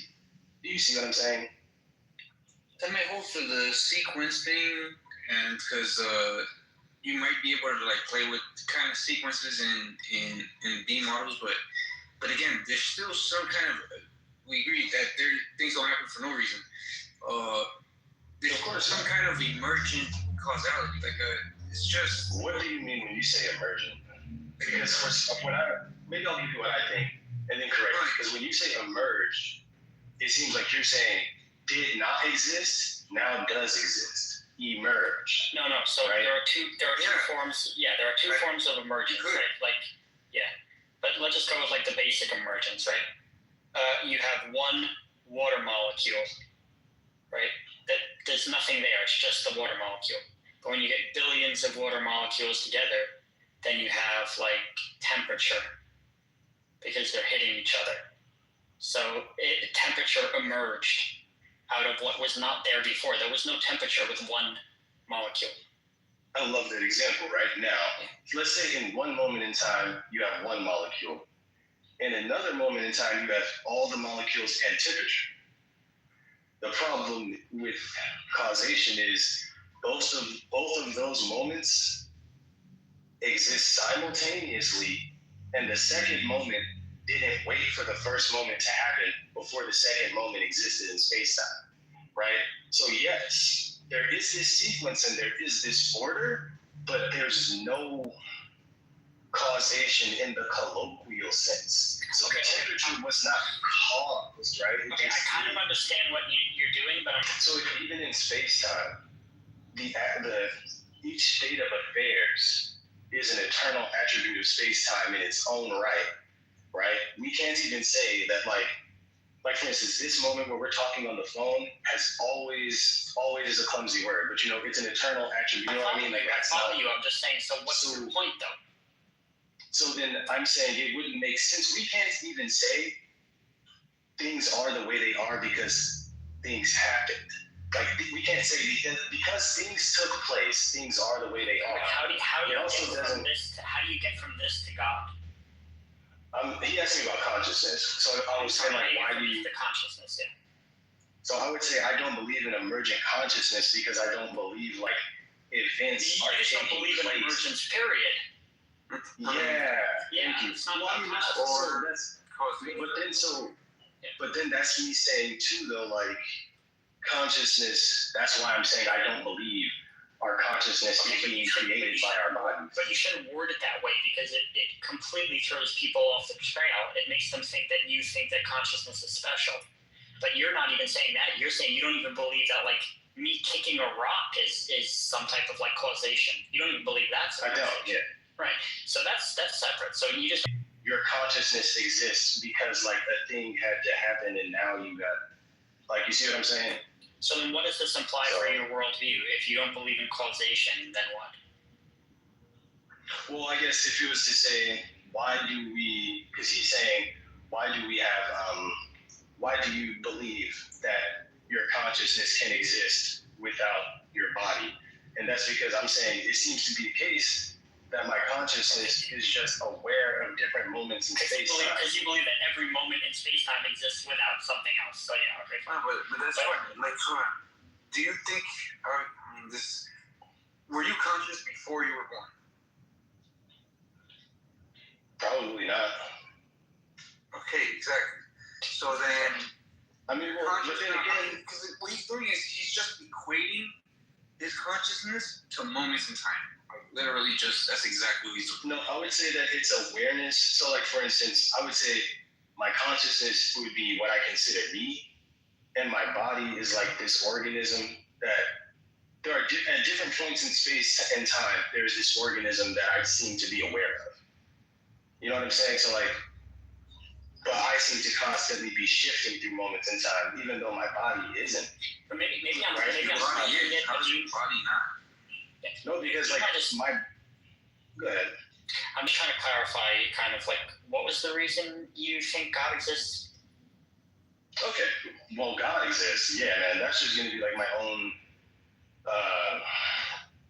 Through experiences I can't explain. I believe that I cannot compel another man to believe in God. I don't believe that you have to believe in God. You know what I mean? I mean, I'm just being honest. Even though I am a Christian, I consider myself to be a Christian. No, I appreciate that. I know you're not compelling anyone, but I'm saying, do you mind just sharing what it is that convinced you? Oh, hold on. Well, so Before we go to God, I want to finish. I just want to say that thing of consciousness. Okay, go ahead. You don't think you were conscious before you were born. Why do you think you're going to be? And so that means your conscious did have to, I don't know, use whatever word you want. So, like, to be real with you, if we're just gonna start talking about my faith claims, like, I believe that Well, we were set. You Like, did if I was gonna tell you, before you were born. You don't think? I said I don't know. I said I don't think so. I don't know, right? You obviously. I didn't say no. You don't. So it's just, why do you think after you die it's gonna be any different? Well, I think that there is a purpose to our existence right now. These are just faith-based claims. Yeah. I do believe there's a purpose to our existence. I do believe, and I believe shit. Hey, man, reincarnation of our minds could be it. Now, I would never advocate for any of my beliefs, right? I would never run around like you guys have. Your mind. Or maybe not reincarnation, but like our minds could have existed in other ways, and this is another way that we're existing, experiencing space and time this way. Then we may do something else after this shit is done. You know what I mean? Like, it seems to be like I'm just aware of different moments in space and time. Oh, sure. And I don't know why I couldn't become aware of other things after this. Like, if there's other things for my awareness to explore. I'm glad you know some like philosophy and like relativity and stuff, but you might want to look into some of the latest developments in neuroscience, which actually tell you about your mind and your brain, stuff like that. Because for that, I mean, it's actually quite common. You're gonna talk about causality, dog. Like they would have to discover and sure, but it's for me that's gonna be irrelevant. Because like you're gonna describe in your mind, you're just saying, oh, all bets are off, basically. For your mind, you don't need anything for your mind to exist. No, I don't think you need anything. No, I'm saying I hold that for all moments in time. You don't like. I know this moment. You don't believe in physical like things. You don't believe in consciousness that emerges. I do believe in consciousness. Well, I think we disagree on. At this point, why are you just not a solipsist? I didn't say I don't believe in consciousness. I literally just described like I believe consciousness is my awareness. I know, but you think it's not emerging from the brain.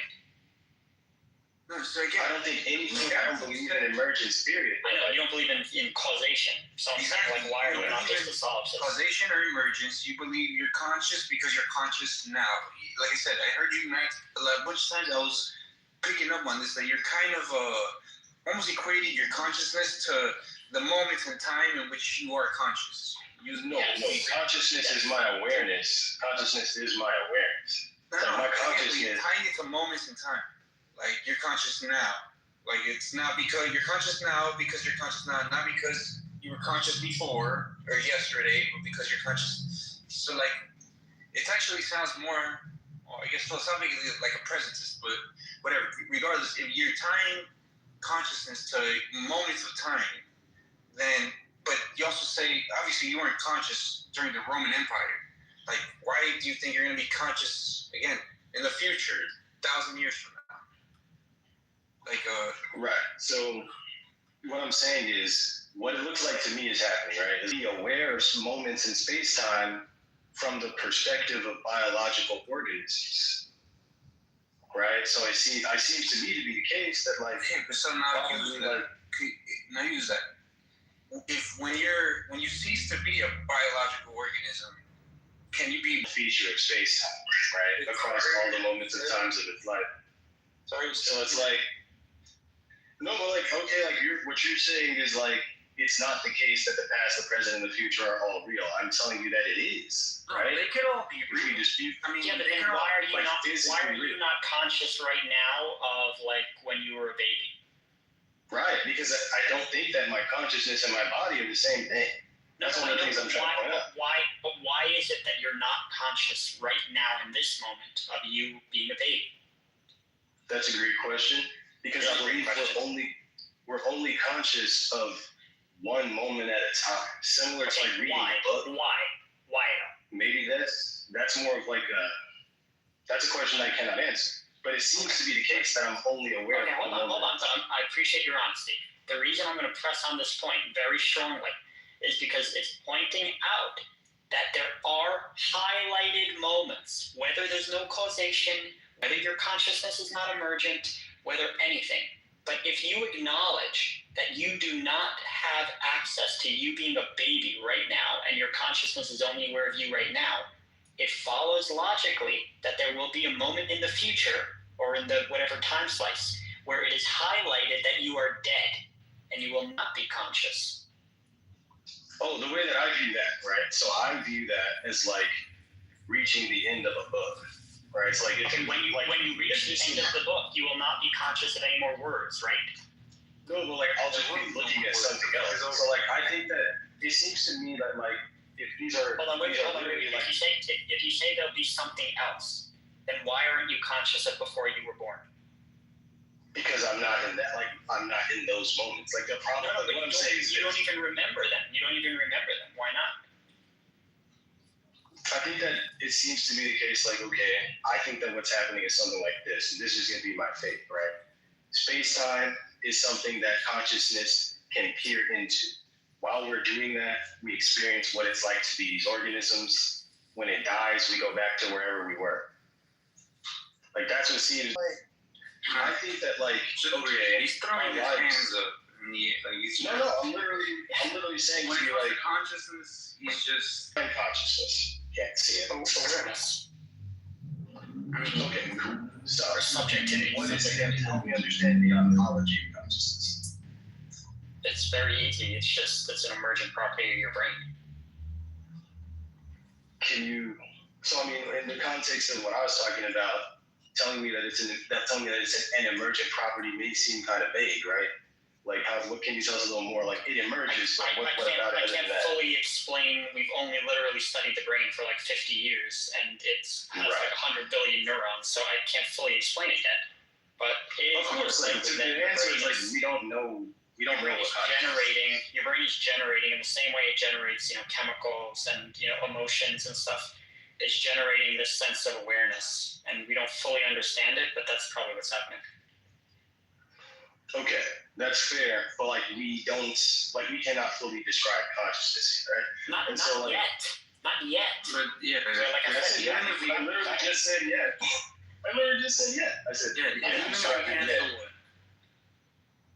Cool. So like what I'm saying is CM, I would definitely find the evidence that you alluded to interesting, but I don't think that there's like a knockdown, here's what consciousness is out there in science, and here's how it's created, and like, I don't think we have that. You know what I'm saying? I would love to see whatever evidence you're talking about but you can't even define Look, the thing you're talking No, about. I will show you tons of correlations again between your brain and your mind, which Yeah, we obviously can where show your you massive correlations. But look, even Of course, I believe that our in the A theory sense, I do believe in emergent brain, right? I believe that our brain is doing shit, and those moments correspond to consciousness, right? So I'll concede that point. Yes, our brains. and we just In like it's the But making even a in little bit. A theory, that's a case. In B Yeah, I know, theory, it's you're just making- saying like the future also exists, like and the past also simultaneously. I don't think you grasp what I'm saying. Because, yeah, again, even if you're tying your consciousness to moments in time, like saying you're conscious now, not because you were conscious yesterday. You're just conscious because every second you're gonna be conscious forever. Well, you obviously I see. think that. No, dude. Like what I'm saying is, there's this thing called space-time. There's this, and to me, this is what I'm saying. There's this thing called space-time. We will with space. In it, there are like physical organisms, right? There is Who consciousness experience that experiences space-time at various moments from the perspective of these organisms, right? But I'm also saying, like, since this body exists at various points along space-time, it's just because my consciousness isn't looking through this moment doesn't mean my body isn't still standing there. So, like, think about what I was doing yesterday. I'm like a drug I mean, addict but right now. but these are just like the real implications of the senseless theories of time and the realness of my body at various One points. of the implications of space time. Okay, so wait, is my body yesterday? Wait, hear me answer this, bro. I'm really just trying to ask you this. Do you think that the physical body that I was in yesterday is like physically real somewhere in space time? No, Okay, thank you.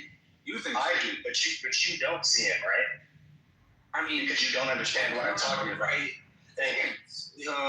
Space time doesn't. Let me see. Do we see that he doesn't understand, though, Dave? No, What are you talking about? I'm trying to disagreed with you, Abe. You're He just disagreed with you, Abe.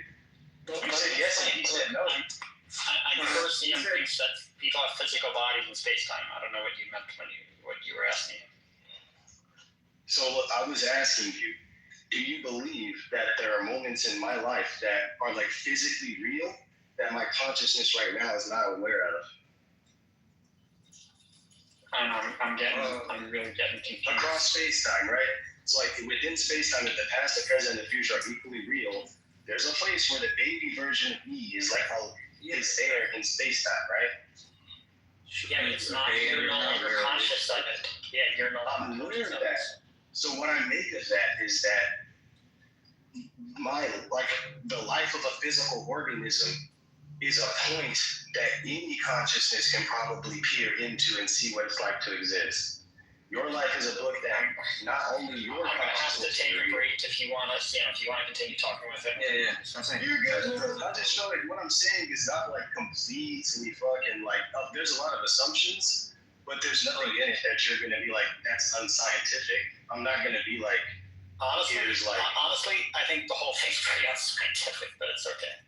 So what's unscientific about it? Your whole way of looking at the world is like, Or like, what if I said about reality that violates the laws of physics, right? So like, I would say like, if you tell me something that violates the laws of the physics, assumptions I would say that's need. unscientific. The assumptions I would need to say that my consciousness is somehow linked to a theory of time, as opposed to just saying my brain is generating my consciousness. There's like so much more. It just is like incredibly unharmonious. What was the assumption? What was the assumption? You have a bunch of crazy assumptions. Can you say one of them? That you think that you're going to be conscious after you die. That's the main one. No. Okay. The nature of reality that is unscientific. That's what I'm asking you. Well, I mean, you're getting completely unscientific, like you said, when it comes to consciousness and the brain. You're just basically blueberries. Right? Well, consciousness is like, of course, but I'm talking. Okay, again, I told you yes. Just like I believe in evolution, right? We evolved from animals, but I also believe that all points in space time exist. You don't believe we evolved from animals. Right. So like what I'm telling you is the reason you're here is like this moment has existed independent. You can't say at the same time, but this, or you can't. It's hard to say or as long as. Dude, like This next time you like has existed. drugs or whatever, just tell me what you're on, because I want to. I don't understand. I'm honestly just saying that if each moment in space-time exists simultaneously, I'm talking about the block universe. There's no privileged moment. All moments are equally. You've heard that phrase, right? There's no privileged moment in the block universe. No, right? There's no. So if we're talking block universe, you don't live you don't experience the entire block. You only experience a slice, which is the right now. Right. Okay. But I think like what we would say is the beginning and what we would say is the He doesn't even end. know why that is. He doesn't even know why that is, and I appreciate your honesty. But you admit What do I you not? don't Which know. which one did I say I didn't know? You do not I wanna- know why only one slice is illuminated for you, and you're not Oh, that's conscious true. of you as a baby. And the point is, if you But I think- acknowledge that, I think that undermines your whole conclusion, which is that you think you're going to be conscious after you die. But that doesn't make sense, because that time slice is going to be dark. What I'm saying is, That right? So I'm time saying slice is going to be dark, yes or no? what I think that Yes we need or to start no? looking into. I don't think so. No. Right. So like when you die. Hold on. At that point, you're just like special pleading, because if you're saying What do you mean a dark time slice? Let me just can you clarify that? A dark time slice. your time There will always be consciousness something Like the exists. time slice similar to the one before you were born. before you were born, exactly. But also I said I don't know what happens You don't before have you were born. memories of Where you you're- before you were born. You don't have Yes. memories. Something is not- Consciousness, since you weren't conscious of that, I was conscious at 1 and 2. you might as well have been a rock. If you weren't conscious of it. Okay, yeah. So like babies are not conscious. They can't remember No, something or something. Like, Not that they're not. They are conscious by what I call conscious. What you're calling conscious, as in you got to be literally aware at that moment. It's what's kind of the difference, really? Because you're equating consciousness to moments in time. no, I'm not. The consciousness is awareness of moments in time. Right. Exactly. You're tying consciousness. So that's not equating it to moments. Well, you're tying it to moments in time. I'm saying consciousness is your awareness of various moments in time. So yes, there is a temporal link between, our consciousness and the universe. Within the block theory universe model, right? Like the arrow of time is even considered to be an illusion. So the notion that there is a such thing as before and after are arbitrary, right? So when you're saying that there's See, that's what I'm saying. in the C theory of time, it is though. In the C theory of time, the arrow of time does not necessarily move forward or backward. I forgot which one exactly is the C theory. I never really talk about it. But again, you still in the physical world, you still have entropy, and usually the arrow of time is tied to entropy, to the increase of entropy, which is what is it? The second law of thermodynamics. So I guess what I'm saying is disorder increases. Yeah, exactly. The tending towards rate disorder. That's what a lot of physicists usually tie the arrow of time to. Right. But then also it's not an absolute. In relativity doesn't tell you that there isn't no time slices or whatever. It just tells you. Well, again, they can be bent, but they're still there, and they're still. I'm curious why you think that's relevant. I'm curious why you think that's like letting me know time slices exist. Why is that relevant? Well, they exist in kind of a sequential order. Even if that sequential order is not absolute, it's Okay, so now, if the sequence is not absolute, right, then that means the configuration of matter at any given point in space-time is not dependent on adjacent moments or even the direction of their link to that moment, right? Again, the time slate, there's still no. Like, forget about consciousness. Let's just talk about like block theory and sequences, Because again, right? And the arrow of time. Yeah, that's exactly Right, so what I'm talking about. So what I'm saying is, if you're talking about tenseless theories of time, where the arrow of time is treated as arbitrary, No, so okay, right? talking about the like in relativity, there's still no closed time-like curves.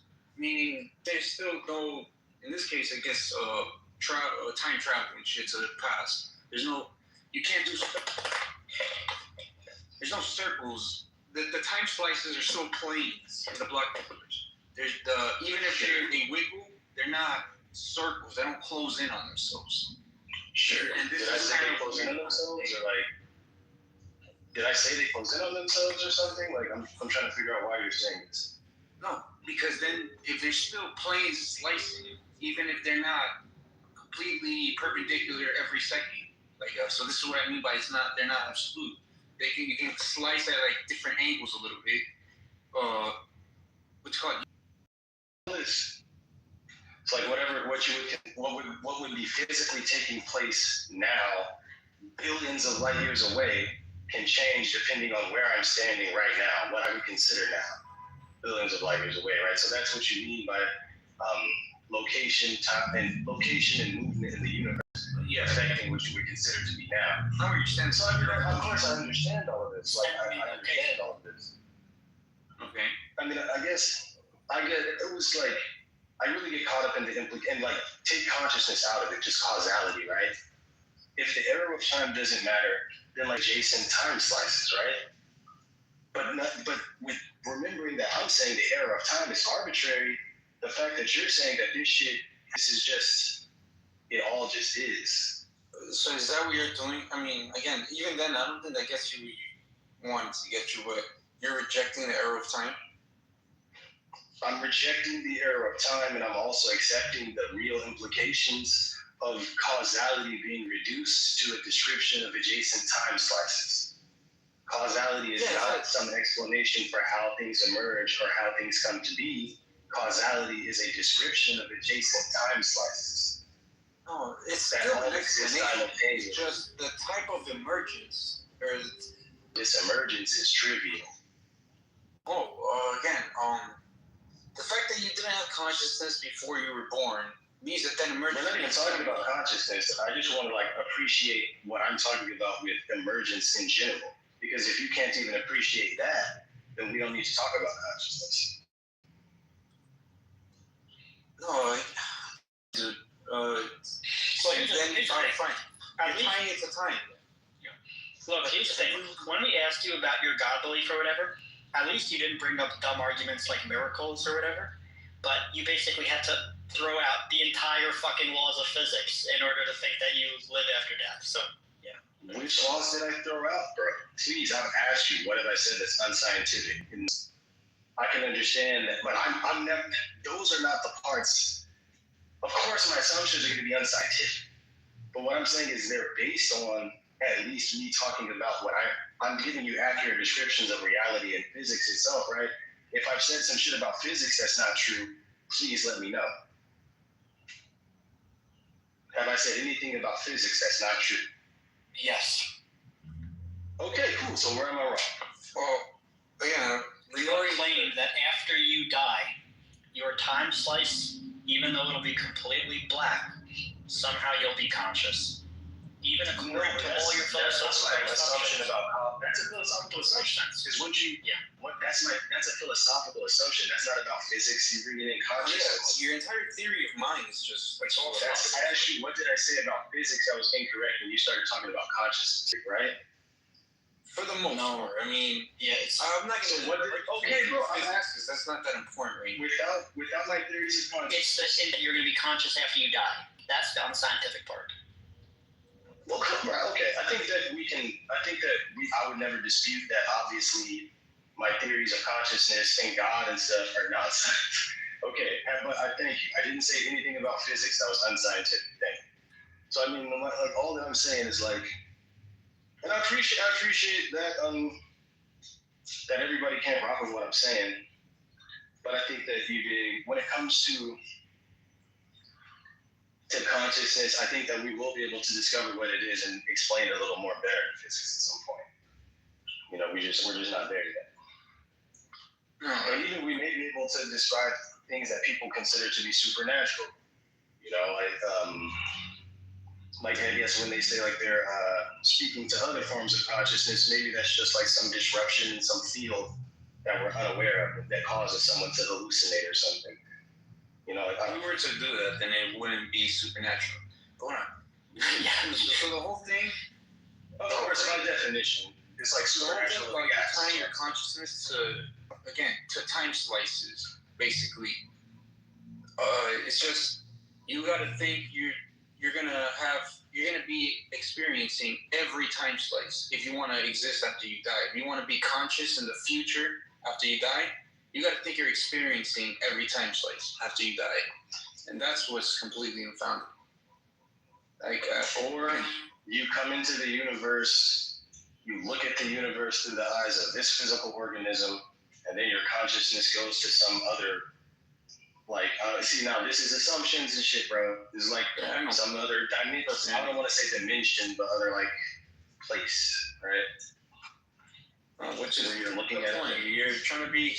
You keep saying, "Oh, what I said about physics is it unscientific?" Or you're trying to be scientific there. Right, no, but I'm saying there's those, but you're asking me about my religious views and consciousness, so this is my religious views and what happens. Talk about your religion. Don't include what I believe, only include No, what I know I can prove. Well, because when I asked you for reasons, you started talking about. To abandon causality, right, so that we can understand clouds. Again, I do believe in emergent dualism. You didn't even have to bring up relativity. You could have just said you have a block theory of time. You're holding to that. And again, I can update what you mean by causation accordingly. I don't think it is what you're saying. There is still some. Okay, wait. If I define causation as, isn't causation the sequence, or a fairly colloquial explanation would be like this. Causation of X is the sequence of time slices leading up to X. That's causation, right? Well, I mean, it doesn't have to be that explicitly, but again, this is what I'm saying. You just think. Wait. What's a better explanation then? Like, come on now. Did I gave you an explanation? Is that a fair definition or not? If it's not, give me a better one. Well, I mean, it's not directly leading up to it, but yes, the whole point is there's got to be stuff in the past. However, you're slicing that literally. However, you're slicing that like literally in this case. There's got to be something. It doesn't have to be in the direct past. I can set something like set an alarm for it to go off later on in the future. So nothing directly preceding it will be. The time slice is going to be the effect of it. It's going to be something.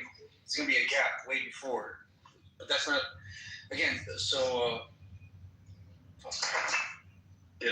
don't dispute. You're just saying these words and then just saying now. Come on, now. All right, well, don't do this, bro. Don't do it. If you're okay, bro, you're good. You're good. No, I described to you. You still have. I described to you the nature of reality. You asked me to fill in the gaps of my belief. For example, you're completely ignoring entropy. How? For example, because how am I ignoring entropy? According to you, it's just now because you're tying consciousness to moments in time. Virtually, I guess that's a reason for you to say anything's possible. Like, no, I never said that. What are you? I'm saying there's. Oh my god! Like, you can't track and just don't do it. Not direct causation, like in A theory of time. There's no. I asked you for a better definition of causation. You refused to offer. No, I said, how about it stays exactly the same. It just becomes interpreted. Okay, so here's where I'm just going to be done. Because I feel like you're not even tracking. If you drop an egg and you see it splattered, how can you never see a splattered egg completely reassemble and become an egg? Like, because why that violates entropy? This is the reason you never see that. It's just because I never tying your consciousness to moments in time. There's no entropy notion of causation, which is what you're trying to cling to. So look. When you are looking at a broken egg, are you saying that you're looking at something that has come into existence that did not exist? Can we move on to like albedo, Cian? Right? Like he does. Why are you doing this? Like he just doesn't understand. Well, again, I mean, I'm not trying to make you change your beliefs or whatever. I was just trying to see. Like you literally just asked me if a thing happened. Didn't things happen? You understand. You read some things in physics. I guess you kind of understood it, but then just for other things, you can't tell me what I don't understand. Look. Here's the thing. What we're not gonna do. If If you can't tell me the thing that I said that's incorrect, stop telling me I'm incorrect. You think you're You're completely. that is what's incorrect. Yes. Dude, yeah. How can you prove me that? How do you know that's incorrect? We're not going through this again. We're moving on. You're completely. Because you know you can't prove that. Thank you. You know, You say Look, you're trying to stop. abandon the arrow of time. You literally said Yeah, that. exactly. Thank But you you're for your completely- Is that ludicrous? real thing. Is that unreasonable to? It's ludicrous to think that you're conscious after that. Yes, even by your So yeah, lens, you were going to avoid the actual question to go back to the thing that's easy for you to say. You're rejecting the second love dominance, bro. Yeah, I literally. Not only that, I literally proved it to you. How did I go against the second? No. Okay, look. You The admitted you second love don't know when I said. is an arrow of time. Yeah, you admitted you don't know when I said to you, why is it? This is the second word. Okay, the increase of entropy, right? It's a local Is arrow. adjectively describing that in accordance with our perception of the error of time, as moments seem to change, entropy seems to increase if you move in a particular direction in space-time.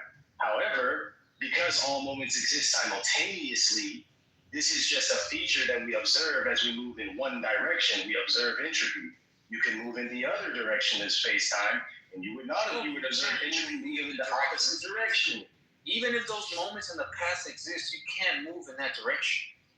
This is If you were to observe space-time in the opposite direction, which you theoretically could, then you would observe interest P decrease.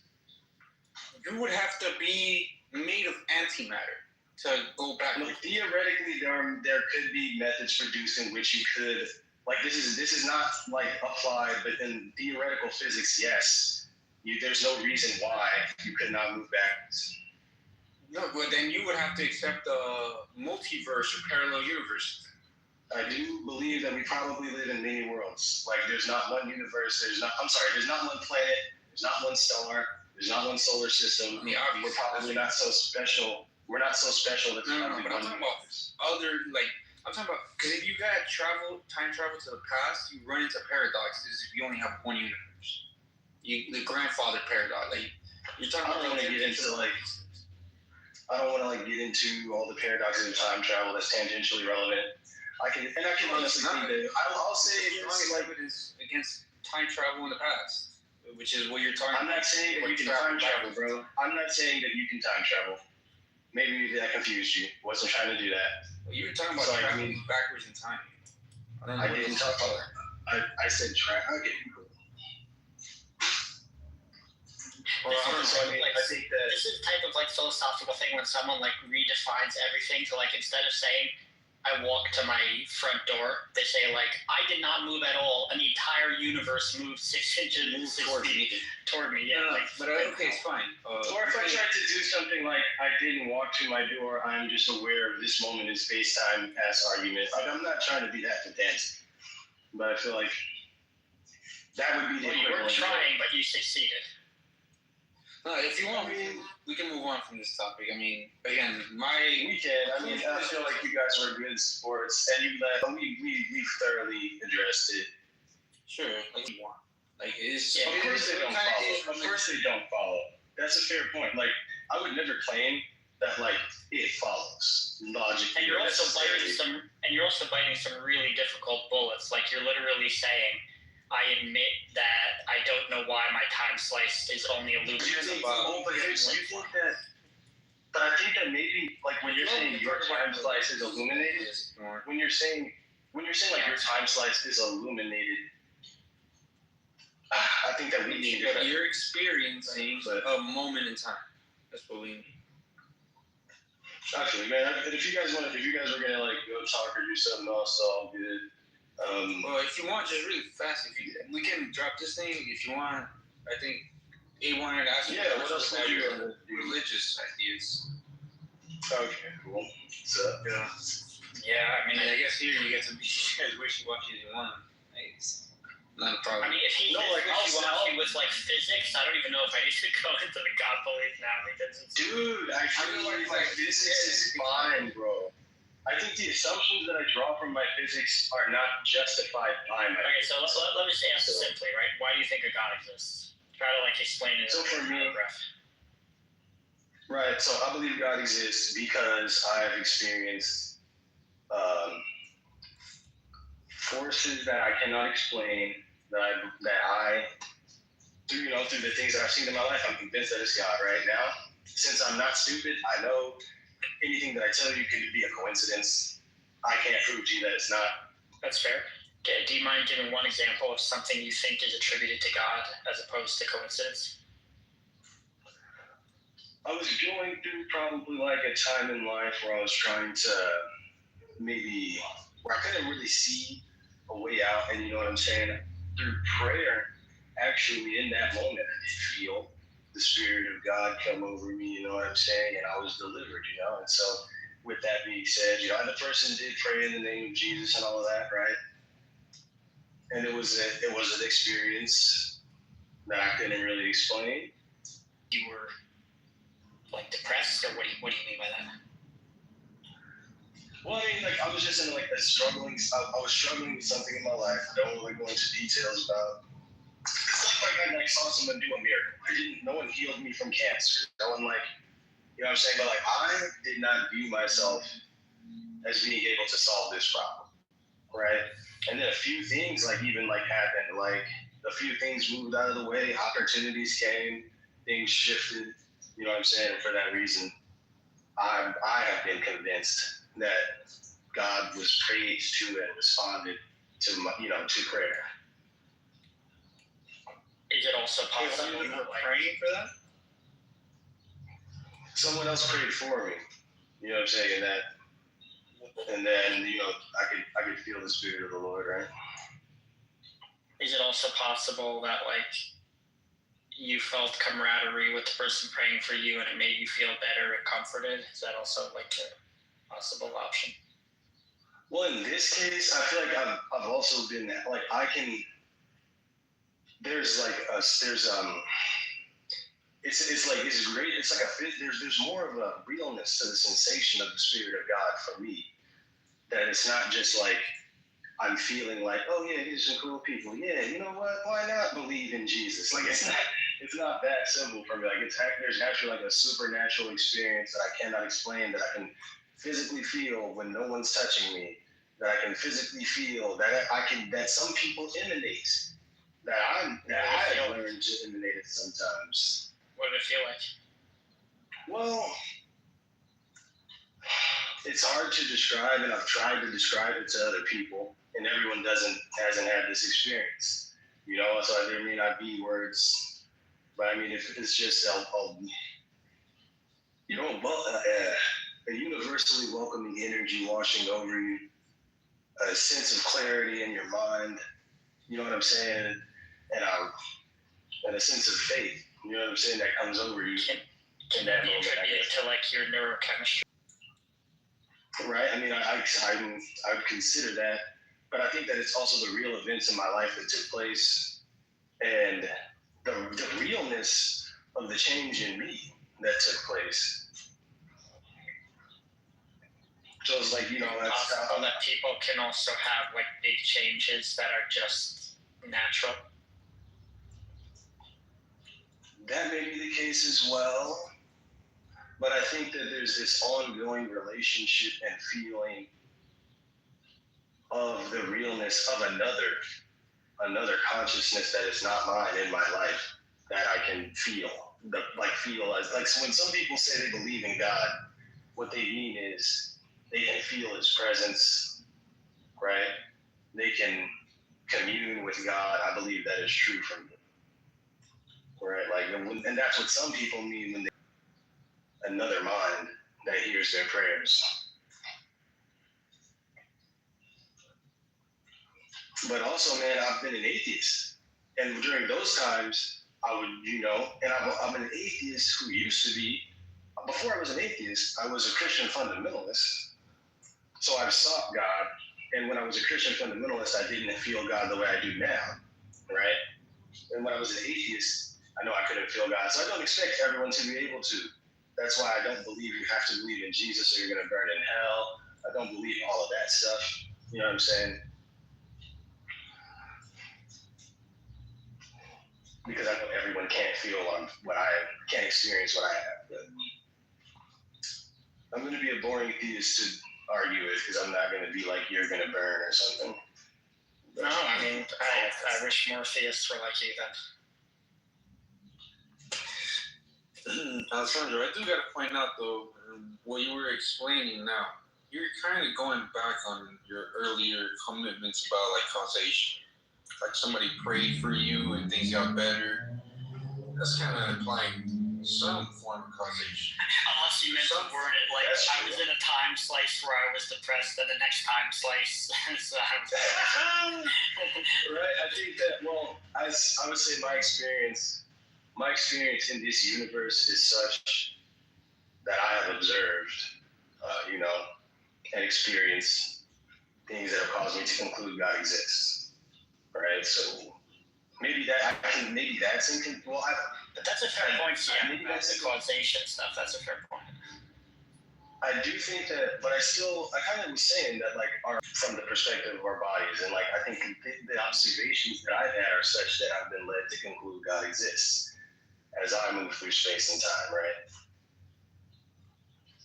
So, But this, yeah, it's like, so I know it's just probably like stuff implies causation or implies some kind of correlation. Like so it's weird. I think that, like, so our body and our mind are, in my opinion, I'm going to go full-blown dualist. And I think that our mind's connection to our body is going to be awareness of it at different points in space-time. So, like, let's say, like, you have your kid self, adult self, old self, teenager self. Like, none of those is really you. You are the awareness of the universe from that perspective at various points. Your awareness, like your consciousness, is impacted by the things that you see as you shift from one moment in your body to another. That seems to be the case, right?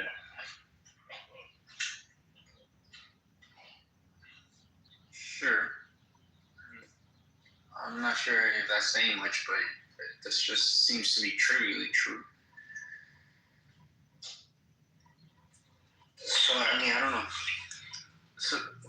But this is kind of what I was trying to say earlier with why I pointed out what you said about what you were saying now seems to imply some, if not direct causation, some kind of causation to emerge in something. It's just because what happens from the last moment to this moment is not random, right? It's not, but it's not even the ending of possible. Is that there's anything's some kind of connection between the previous moments and these moments. What do you mean? I mean, there's definitely a sequence of moments. And what would you just say? What it is about? How would you describe that connection, or the significance of or nature of that connection?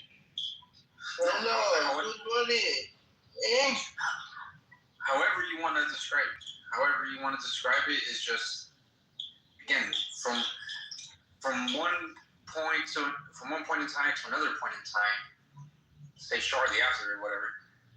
Yeah, how you said they're not just random. It's not the later point in time seems to have some connection to the earlier points in time.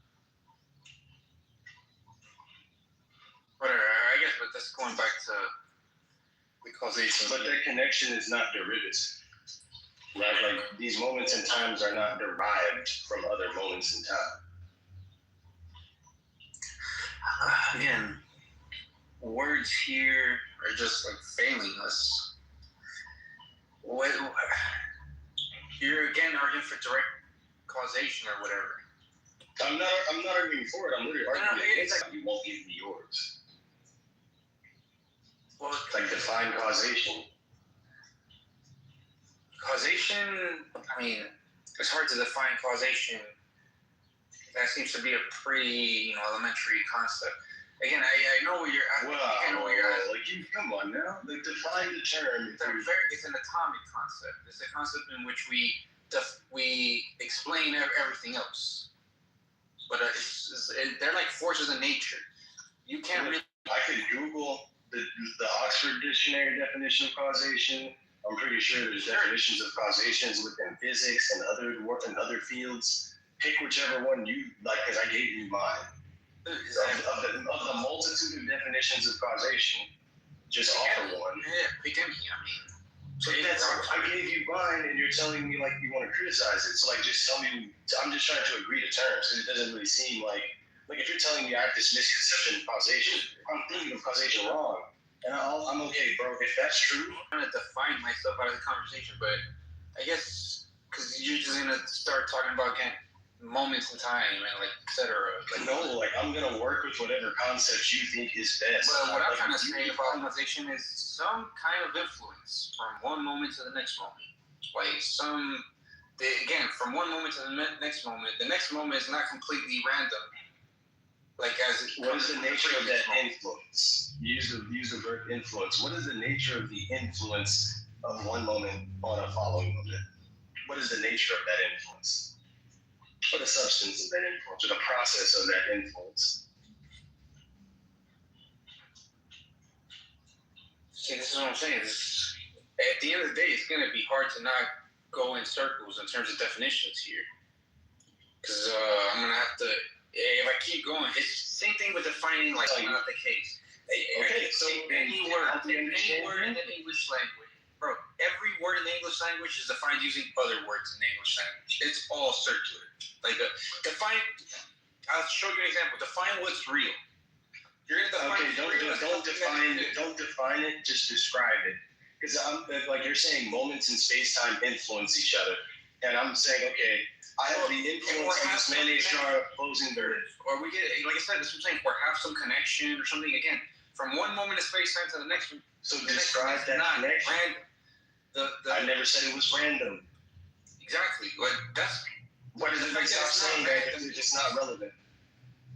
That it's random is, I'm trying to imply it, there's some kind of connection. And like, you refuse to describe it. And so like, that's the thing. Like, so I don't want to just describe it using cause and effect, because then you're going to say, I just don't agree with the A model of time. No, like if you could like describe the cause and effect process, I would believe that that's what's happening. Can you do that? No, however I describe it is going to be equivalent to cause and effect, but that's going to be, you're going to say, oh, that only holds in the A theory of time.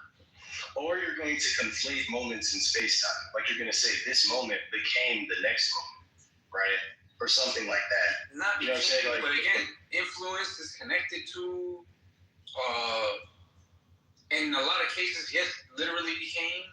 Like, because this is what I think this is the problem I think you're making. You think, so you think B theory of time just completely gets you out of causation? It doesn't. No, I'm asking you to help me understand in a situation where there are two moments, right, that have always existed.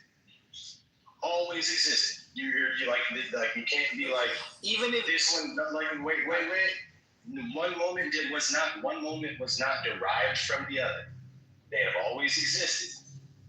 Tell me how, if they have both always existed, one influenced the other to exist. Just, dude, do you understand my question? Yeah, no, talking about that, you're trying to define it out.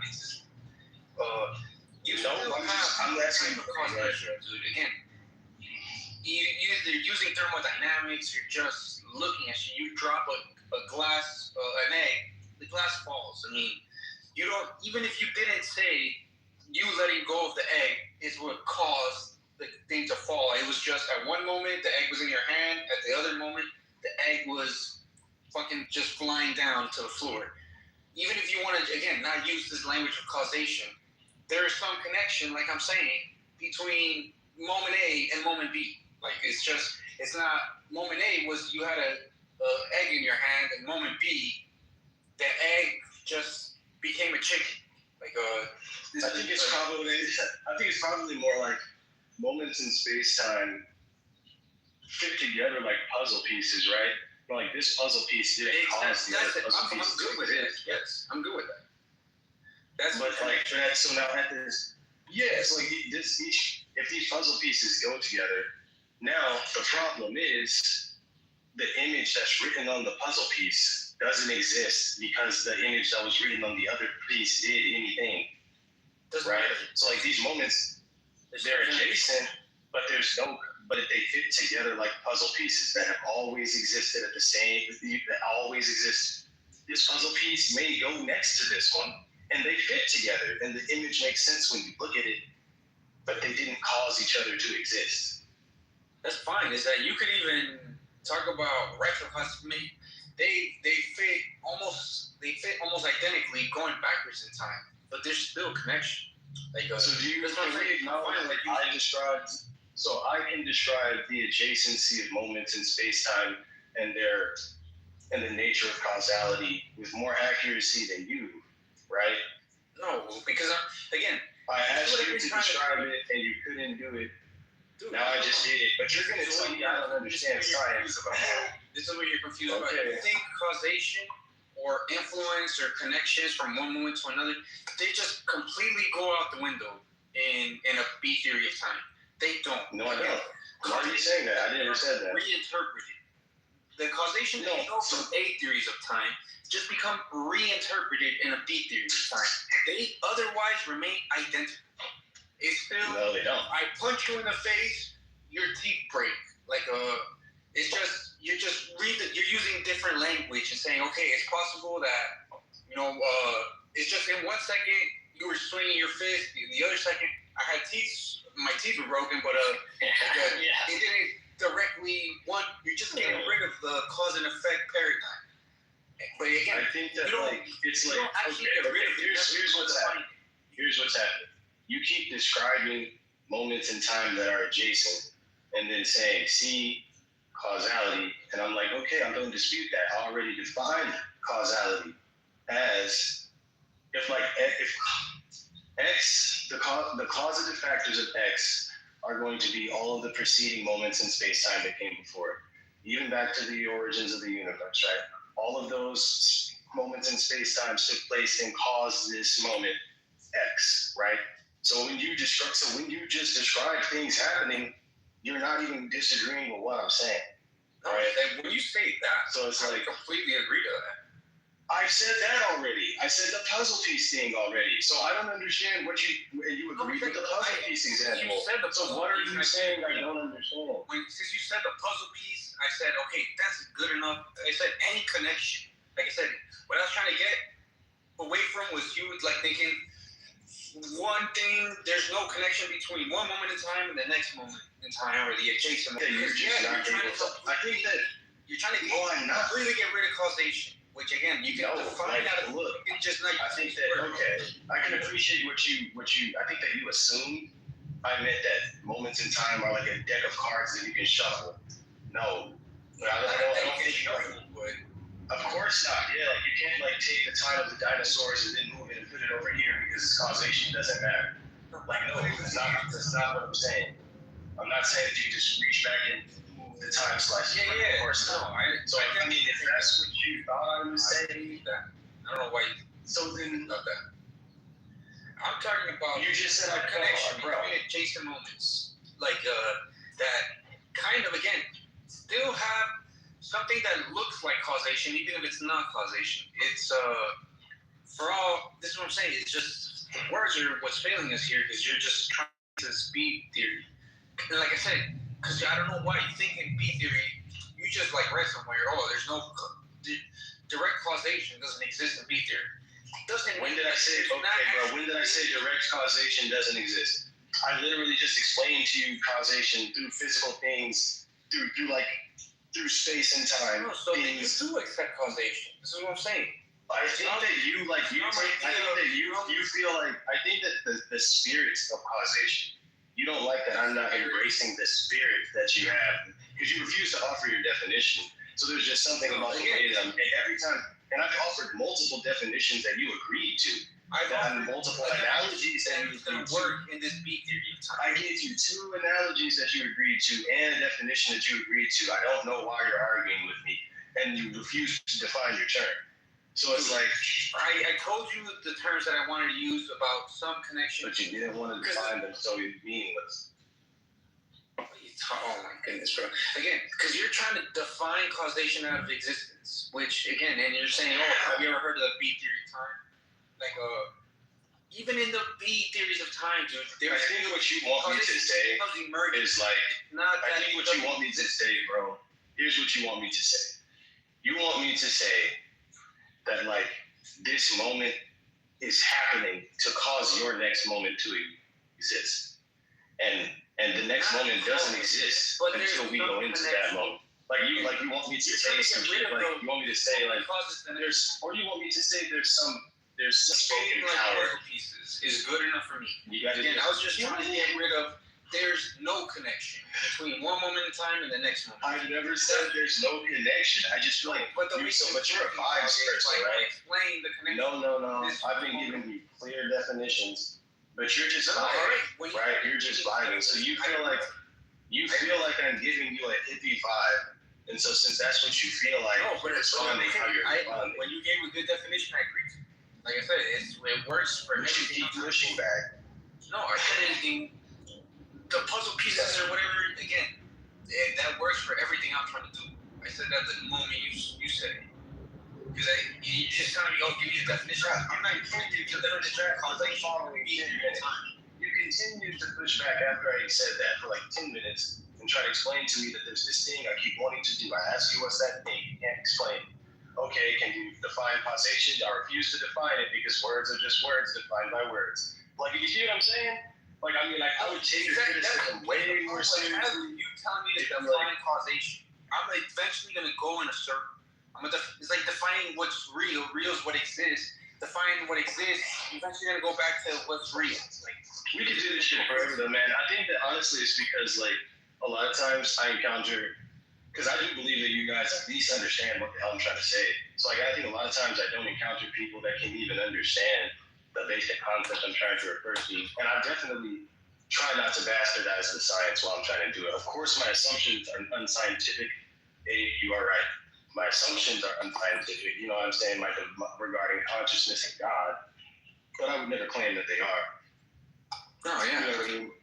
So, therefore, your conclusions are probably unscientific as well. Of course, yeah. My conclusions are unscientific, but I think that like my premises at least try to take into consideration my premises are not built on scripture. My premises come from science. Yeah, well, I really think it comes from philosophy. At least I appreciate it's not from scripture, but it is from philosophy. Exactly. I really wouldn't. Well, I do try to ground in it, like at least physics about the world. Like if physics was saying that A theory is the case, that's what I would be. Like if most scientists were saying they believe in A theory, then I wouldn't be saying any of the shit that I'm saying. Most scientists believe in senseless theories. And so I've really thought about what does that mean. But look, I'm going to say that I appreciated the conversation because it's obvious that you have actually done some research on philosophy, and you haven't referred to arguments from authority from scripture or miracles. So in that sense, I think you have demonstrated that you've tried.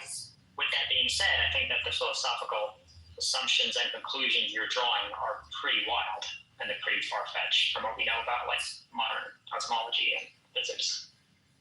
That's fair. I just feel like you just don't want to use the words causation, but you kind of. Don't do this. No, I'm just. That's good, man. What we've done, I feel like. I respect what you're saying, man. I feel like what you're saying.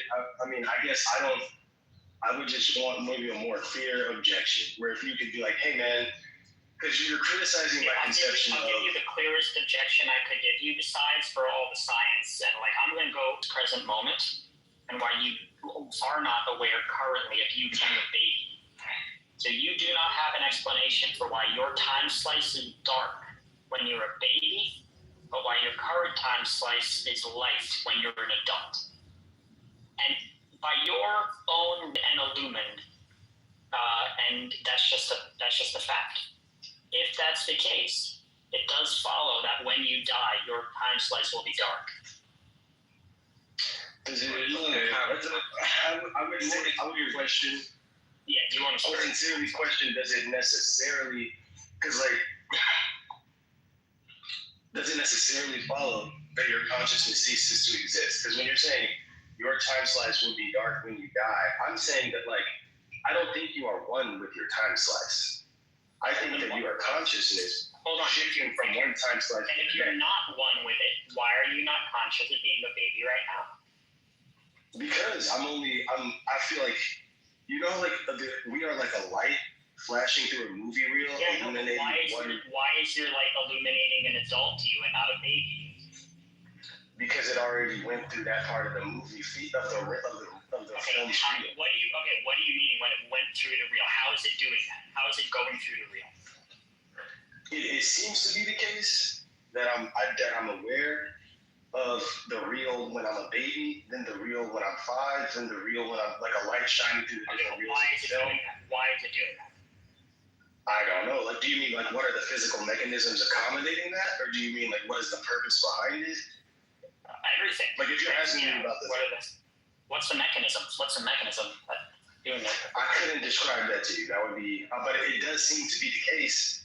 Now I don't know how it's happening. I agree with you. It seems to be the case. What I'm trying to get at is, if it seems to be the case, then it's logical to say it will seem to be the case that you will be dark after your death. No, because I'm saying that I also hold a belief. No, okay, and this is where I'm getting out of the physics, right? I mean, I think that it could be possible for your mind to become aware of another world or another universe or another life, right? And that's what heaven would be, right? That's what hell would be. That's what, right? So it seems to me like, because also we know our physical bodies never like die. If we really take the block universe serious, your physical bodies never die, right?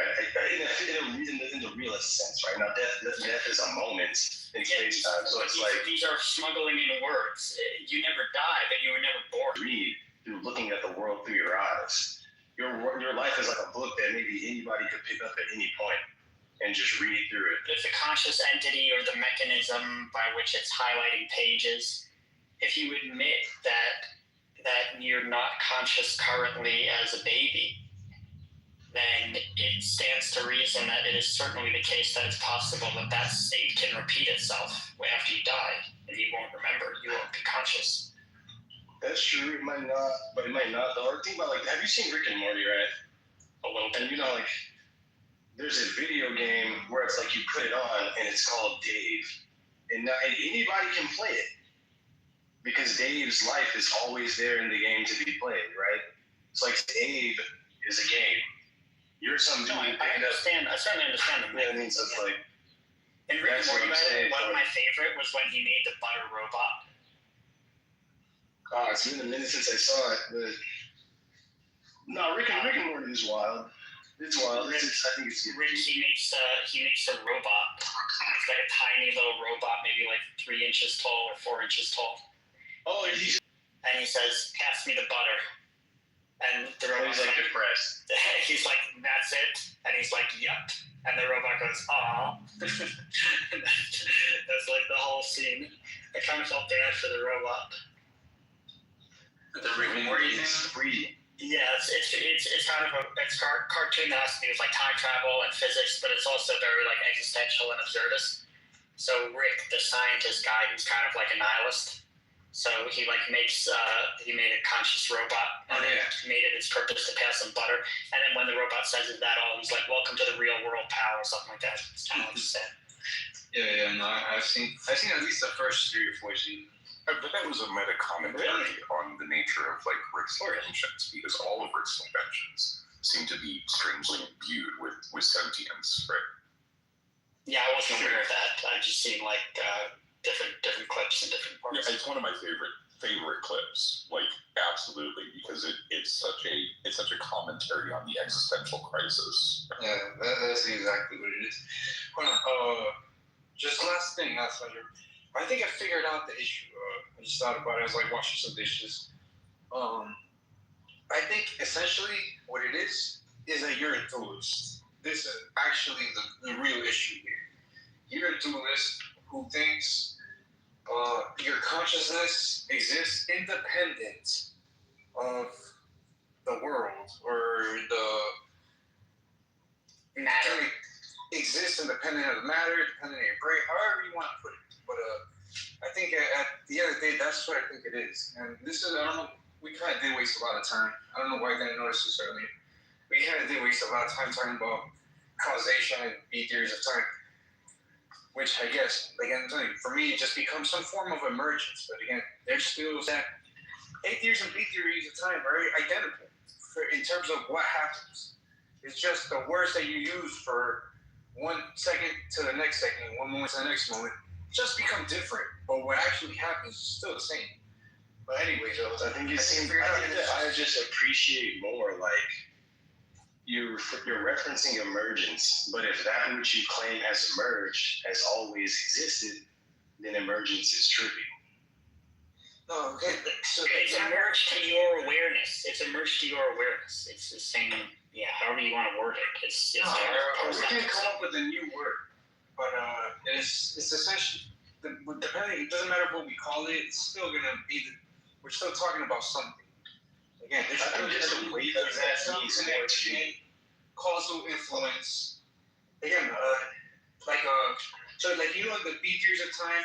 You ever heard of time worms? Like you're a time worm. It's like a worm-like thing of you from a little baby to like an adult, like getting taller, then to like and you're like literally like a worm, just getting bigger and then getting old and stuff. You know what I'm talking about? I'm not familiar with that, man. Sorry about that. I mean, I'll get you a picture of it. Again, it's well, anyways, even in the B theory of time again, the only thing that you just become a time worm. You don't.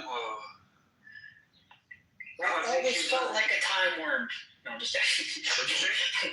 I said I always felt like a time worm. Can you send me the thing though? I want to know what that means because I never heard that before. See? Sure. I'd be interested if you could like try to explain what you're talking about to T here. Not he's here, but Oh man, I feel like I'm surprised like everyone hasn't just left the room, dude. We've been like going in on this for a minute. Yeah. But like, I mean, I feel like you guys have definitely been good sports. I don't want to get bogged down on stuff we disagree on like for like hours and hours. I just want to say something though. This is another example of how religion is social lubrication, because you told Andrew hours ago that you're now said before. It's practically a different Christianity or whatever theism. So that's fine, but it just shows you how there are literally 8 billion religions on the planet, one for each person, and even the people who say that we're like Christian, they usually have radically different views about what constitutes God and time and whatever it is. And yours is like an extreme philosophical version. But it's just interesting to note that like when you said you believe in God and Andrew said he believes in God, very, very different when you just talk to both of you guys. So, yeah. very. Can't find a good picture. Are any of you guys like anti-theists? Do you like believe, or do you believe like religion in itself is like generally dangerous? I'm kind of an anti-theist, yeah. Okay, I used to be an anti-theist, and to some extent, my brother holds anti-theist views. I mean, Have you talked to him? Yeah, I mean, we're the simplest definition of anti-theism is just that you think that overall religion has been a net negative on the planet. That's all you really need to be an anti-theist. Okay, so then, I'm not an anti-theist, but I mean, I feel like... Do you think the net has been a net positive for the planet?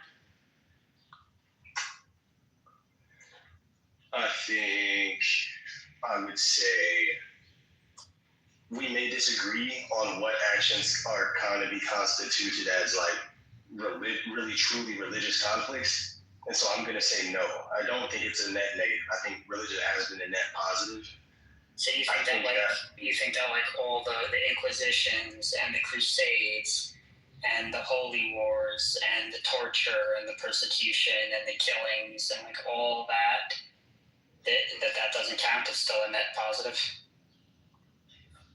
So I think that I'm one of those dudes that would say those conflicts were more geopolitical and cultural and fueled more by that than religion, because like you can take people who are like, let's say, Muslim and Jewish, and we can find times periods in history where they were living together cool.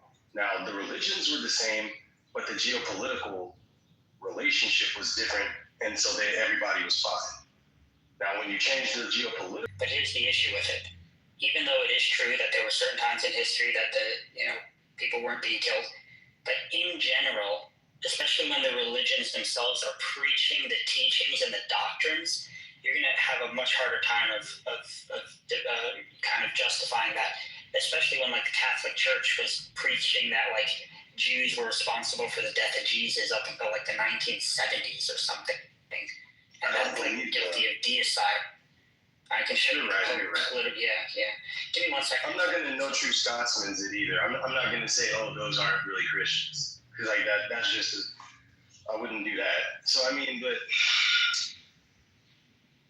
I don't know, man. I guess there are certainly some atrocities that we can say have been committed in the name of God.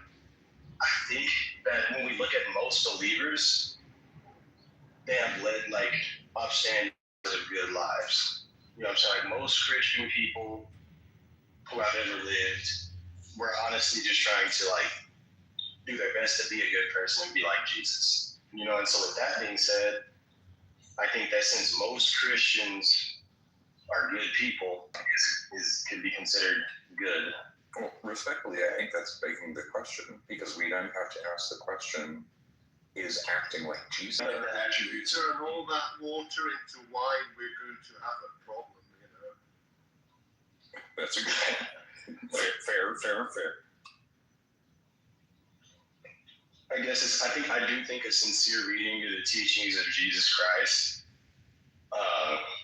I can't think of a bad thing that Jesus taught in terms of like, I think he has good ethics, good morals. You know what I'm saying? I think Jesus is actually a solid religious figure.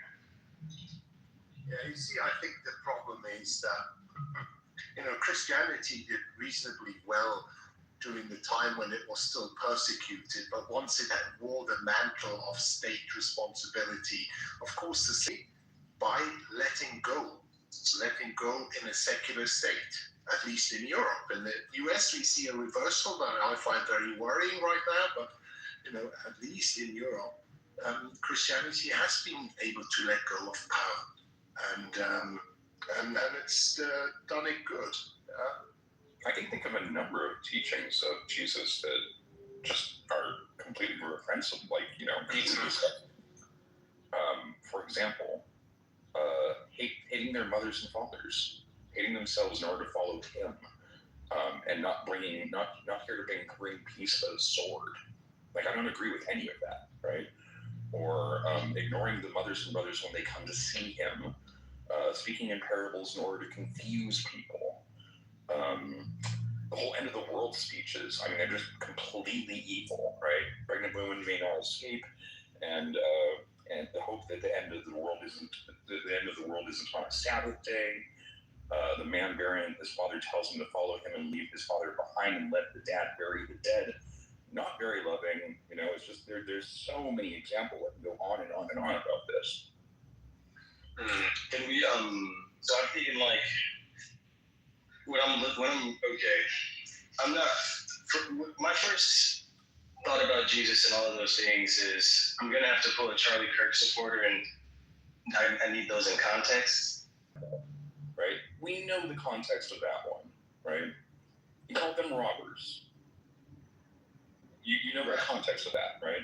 Oh, so when he comes into the temple and he's flipping over the tables and stuff. Yeah. And so like, you're saying that's like that? You know that story. Oh, come on, T. You're just clutching at straws right now. No, I'm not. I think that like when we look at like, well, that was honestly in all friendship and everything. But you see, atheists today wouldn't exist without Christianity. You being able to sit on that high horse wouldn't have been able had it not been for Christianity.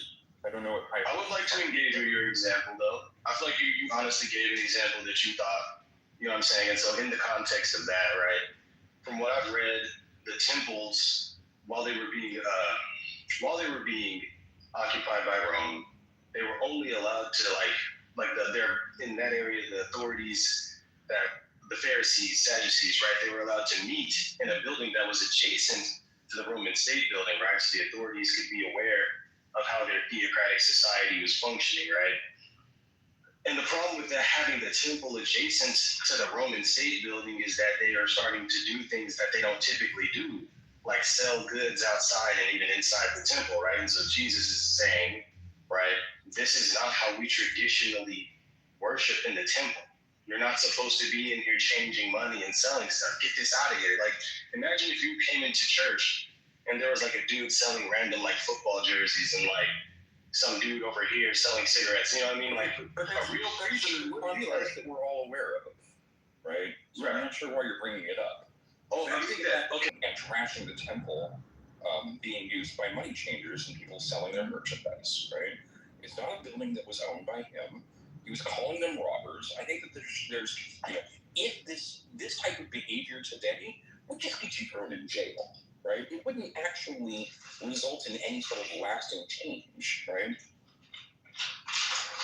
I think that we disagree on the morality of like causing a disruption as a form of protest. He kind of kept their, well, he was an unapologetic Jewish rabbi and leader. Okay, but hold on. What you're doing now is apologizing for terrorism, right? And Jesus engaged in terrorism? Okay. Jesus engaged in terrorism, bro. Hold on. Now you are grasping at straws. Hold on. No, I'm not.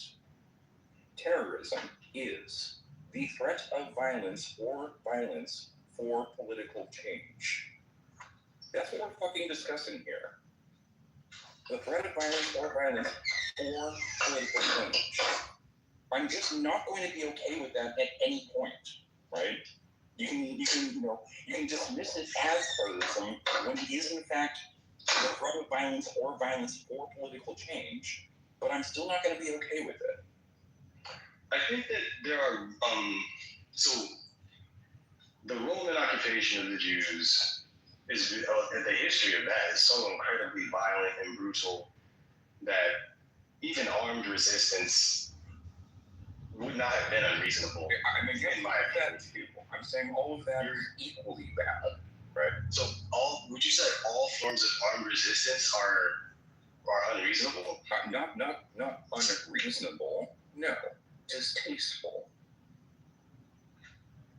Well, I mean, I can appreciate you using that word distasteful. I'm saying like the oppression that they faced from the Romans was such that, for instance, Jesus Christ was like literally a victim of terrorism. He was tortured to death and hung up for everyone to see. Which is whataboutism. Which is we're discussing. No, it's not. No, like I'm literally explaining. We're discussing the terrorism. No, like I'm saying, but in a context, for the example that you just gave. I know context. I know the context, sir, right?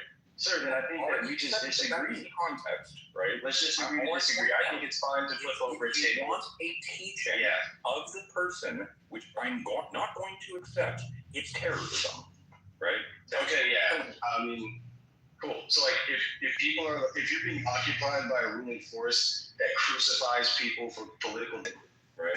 You just said Jesus is a terrorist for flipping over tables. No, I said Jesus is a terrorist for using violence or acts of violence for political change, which is literally the definition of terrorism, right? He flipped over a table. You're diminishing the fact that it was an act of violence. Like, good. You're trying to pretend it wasn't flipping over a table. No, I'm pointing out that it was an act of violence. How fucking disingenuous authority. I mean, I cannot believe it. I know this behavior from other people, but I mean, come on. What? I'm sorry. And there's easier verses to like. You picked like one of the ones that's easier to justify. There are more questions. You haven't justified terrorism in my mind, right? Bro. I think that we're gonna disagree on this context because I think that you just view it in a way. What I'm pointing out is you have not justified it in my mind. So if you're just going to accept that you're not going to justify it, Cool. I'll accept that. I think that we'll just. I'm not. And I'm honestly not going to try to run away. I think that we just honestly view escalations of force differently. I agree. I 100% agree with you, right? No problem. We do. So I mean, you know, and to be fair, you didn't try to pick like the most worst one that you could find. You know, you threw one out there. But yeah, I believe that like the teachings of Jesus are solid teachings. You know, so. Okay, but I mean that's just repeating the conclusion that you were trying to argue for and failed to. Because you Well, I mean, because you didn't. if you tell me to introduce a syllogism or something, do you expect me to introduce it where it like necessarily follows that Jesus is a good teacher? No. You were trying to argue, right, that this is a good teaching of his terrorism. Right. You did not convince me, and then you, at the end of the discussion where you failed to convince me, you repeated your conclusion, which is that it's a good teaching. I mean, if we're trying to, I thought that I think that, like, for instance, you make this deontological claim that if you engage in terrorism, that is automatically bad. I disagree. Excuse me, I said literally the opposite, if you remember correctly. Didn't you say you can't justify terrorism? I said You said you cannot justify. opposite. Hold on, let me Okay. get it. I said literally the opposite. I said it was distasteful. You said it was terrorism, right? It is terrorism by definition. Okay. And terrorism And you said that it was distasteful to me. That's all I claimed. okay. I can't change. So my response to you would be my argument for why this is a good teaching, right? Is that I able to accept that, right? Okay. So, okay, like, what are you, the arbiter of what's a good teaching? Like, if you think it's a bad teaching, I don't. Yes. When it comes to my preferences, So I am the arbiter of my preferences. Yes. I thought that we already agreed to disagree. I thought so too.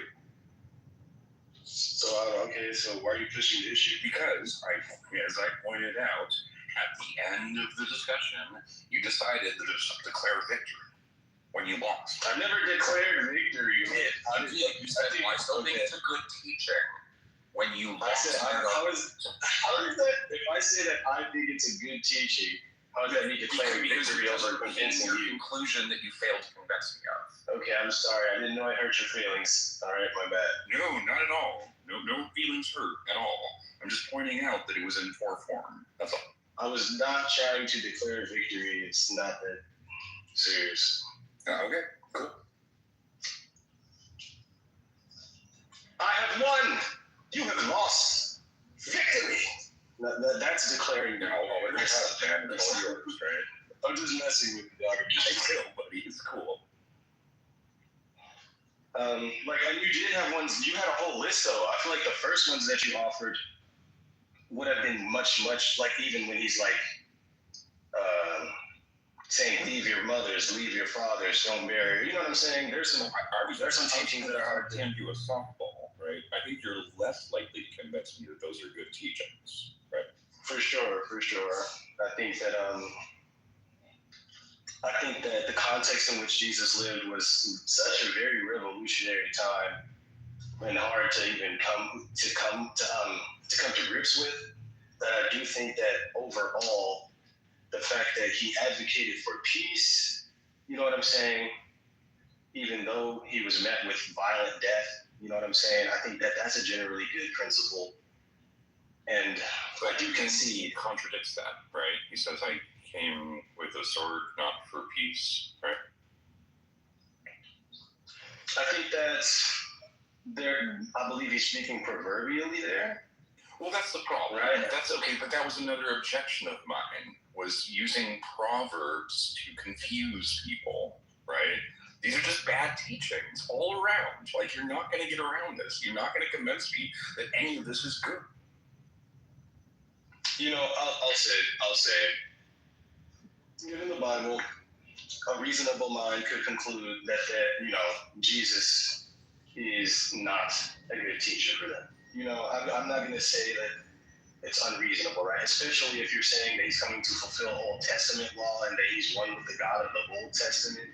right? And now we have to hold them accountable for all of the things that God has done, right? So it's like, I'm not gonna say when you get into vicarious redemption, there's something I'm not going to agree with, right? I mean, I respect where you're coming from, and the whole conversation I've been having is like, I accept that I can't convince people of Christianity. Well, no, I don't think that's fair, right? I'm open to the evidence that this is, in fact, a good idea, right? That the guy, right? That's happened, right? I'm just pointing out that as a teaching, that's not something I'm going to endorse, right? I'm not going to go around and go, you know what, we should consider violence sometimes, right? That's just not the type of teaching that I can get behind, and that's why I find it distasteful. And I'm not making any sort of deontological claim beyond that. It's just me going ick. That's it. I wouldn't raise my son to be like a complete pacifist. I would tell my son, like, if you feel like someone is going to like cause you great bodily harm or threaten your life, you should defend yourself, right? If you feel like you're in some world where people are getting like nailed to crosses for what they believe, like they crucified hundreds and thousands of them. You know what I'm saying? That it's like, would have been if I'm not teaching of Jesus, right? If Jesus then had I would like say, like, taught that, if Jesus had like really sat down and taught, you know, when to apply self-defense, when to worry about consent, when to, you know, those types of teachings, I'd be like, man, this guy was a fucking genius well before his time, right? But looking back at it, I see so much that he could have done that he didn't, and so much that he did that I'm just about, right? I see other teachers who did much, much, much better than him, and I'm going, where's the love here? I don't get it, you know? I think that, you know, when I'm looking at Jesus and he tells us, like, some of the principles that I do believe are good to live by is to, like, love one another in the world, right? As another child of God. And I honestly do believe that if you honestly do regard each human being that you see as someone who you love, then you would, you know, and if you honestly try to make the world a better place, like when you see homeless people, like what would Jesus do? Okay, but that was Right, like like if you see inspired churches who came before him who did a much better job of teaching this stuff.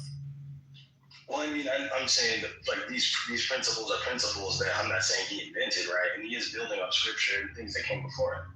But I'm saying like these are the teachings of Jesus that I take and that I hold. And you know, I'm not solo scriptura. I believe that the entire Bible is Proverbs, right? And so you can take from it what is useful, and the parts that seem like they were written by like dudes 2,000 years ago and are completely useless, then you know just don't.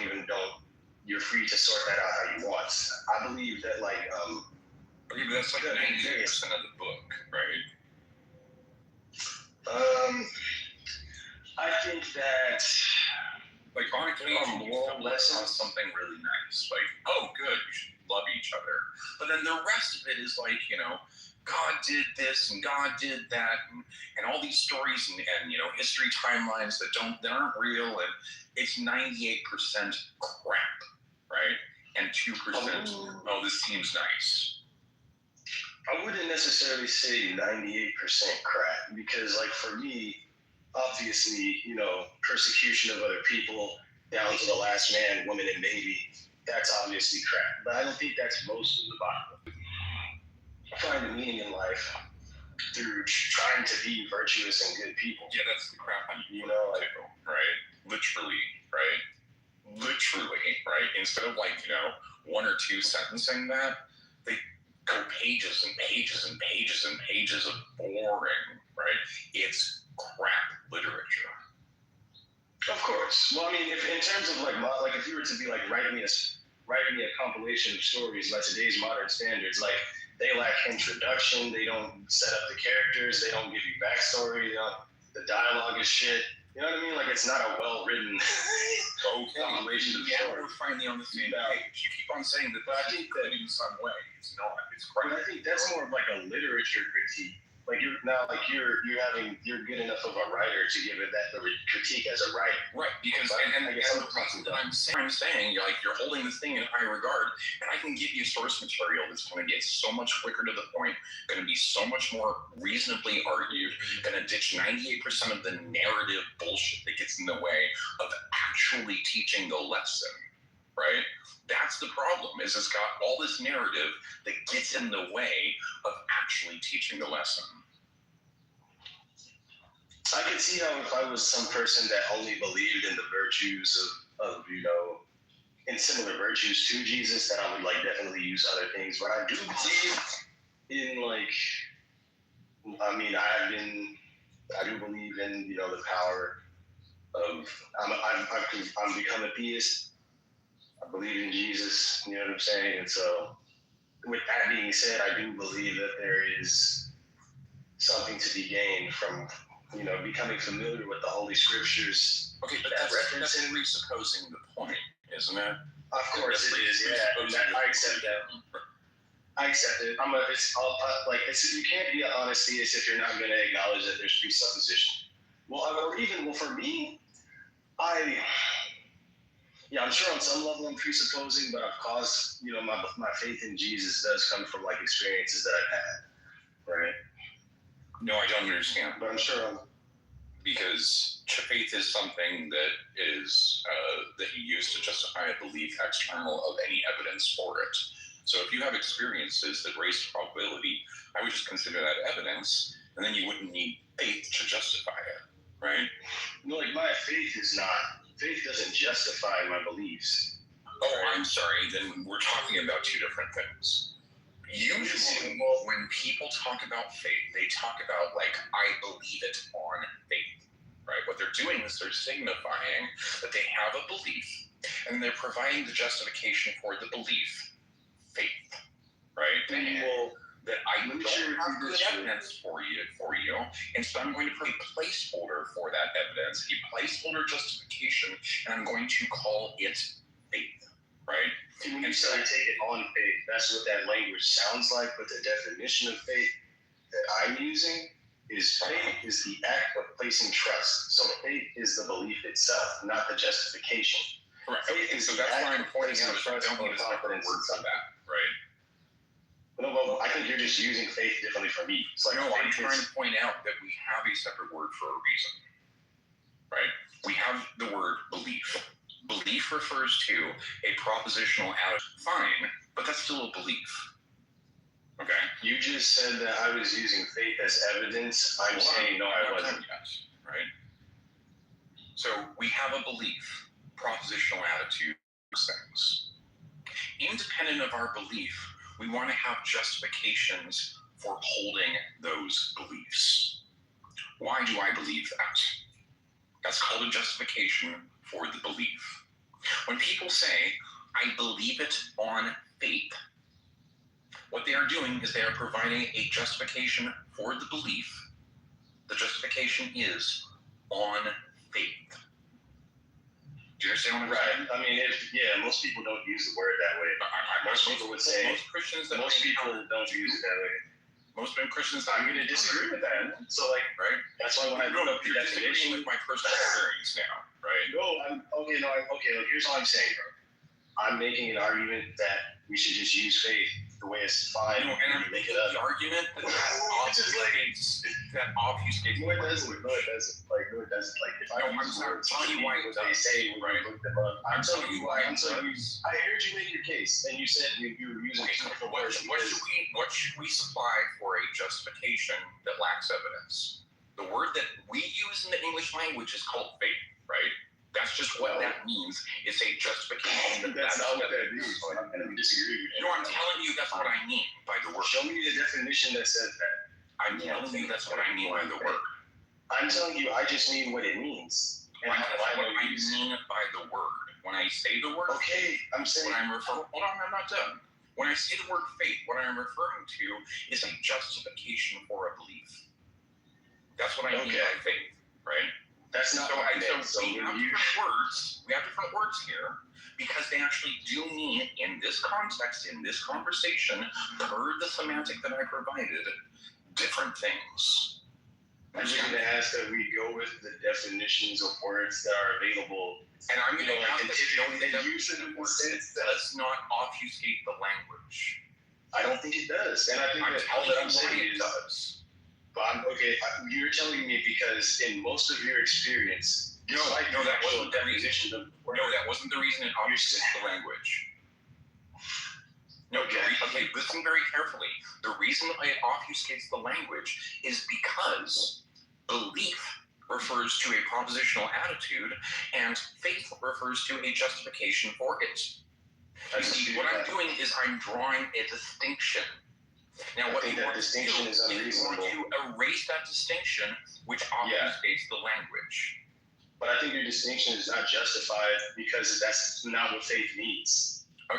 I'm telling you what I mean by faith, though. Okay, I think that you mean something odd that most people wouldn't. That's fine. That's what I'm telling you. That's fine. We can go with odd. I'm odd. I'm weird. I'm gonna own it, right? Well, and this is just this is like a trivial point. It's really not. It is. You just accept my definition and move on, right? But it's not like you were telling me that I was giving you evidence that I didn't. So like that was the point. No, I didn't say you were giving me evidence. You said I was giving you faith. Faith is evidence, but you're telling me, faith that is means not you're evidence. or you're saying it's a concession that I don't have evidence if I'm using it the way that you're using it. But I'm just saying I'm not using it in that sense, so I don't read it in a so you can in a form of a the concession evidence rather than using the word faith, right? I appreciate that, and so like I'll say evidence would be anything that Raises would be the considered proposition being true. No, hold on. Well, anything that raises the likelihood of the proposition being true. Just because you I find it agree with that. compelling, doesn't mean it actually raises the likelihood of the proposition being true. So evidence is not considered evidence, so it's good to define that term. Right. Yeah. So like, and my testimony is not going to raise the likelihood of the proposition. So then it's like a texting evidence, Sandro. Like you're all over the place. You're not like addressing what you said. Then why is faith evidence? You just said it's evidence. It's not evidence. Okay, oh so my then God. you just said it was evidence, right? T, did I say You literally just said it was. No, I think we're T, did I say faith is evidence? Wait, let's You clarify. can just supply me with the evidence and skip the faith. Okay, but did I say faith is evidence? T? No, I don't think so. Yes. No, you know T doesn't think so. Okay, bro. Like, if we're just gonna start making up stuff about what I said because you can't track the argument, it's not interesting. There isn't an argument. You haven't presented anything yet. You keep mentioning these like esoteric definitions that are saying you're not making them. Here's be clear to you, T, that I don't think faith is evidence. Yeah, I thought we were on the same page. I said, right? Yeah, so I don't know why he's doing this. Like, so what I'm gonna say is, there's no like my evidence is gonna be testimony. My evidence is going to be my personal experiences. Now, to me, those raise the Okay. They have not like numerically raised the likelihood. Hold on. I'll concede I have no evidence by your standard. Okay. Let me say that would be a pretty good start, right? Because if you're going to say testimony, I'm going to say that testimony isn't going to be evidence for anything more than personal experience. And if you're going to say the personal experience, then I'm going to point out that I was actually asking what the personal experience of the evidence. You can also use testimony to talk about conditions, shared conditions that we all experience. Yes, I'm sure we could.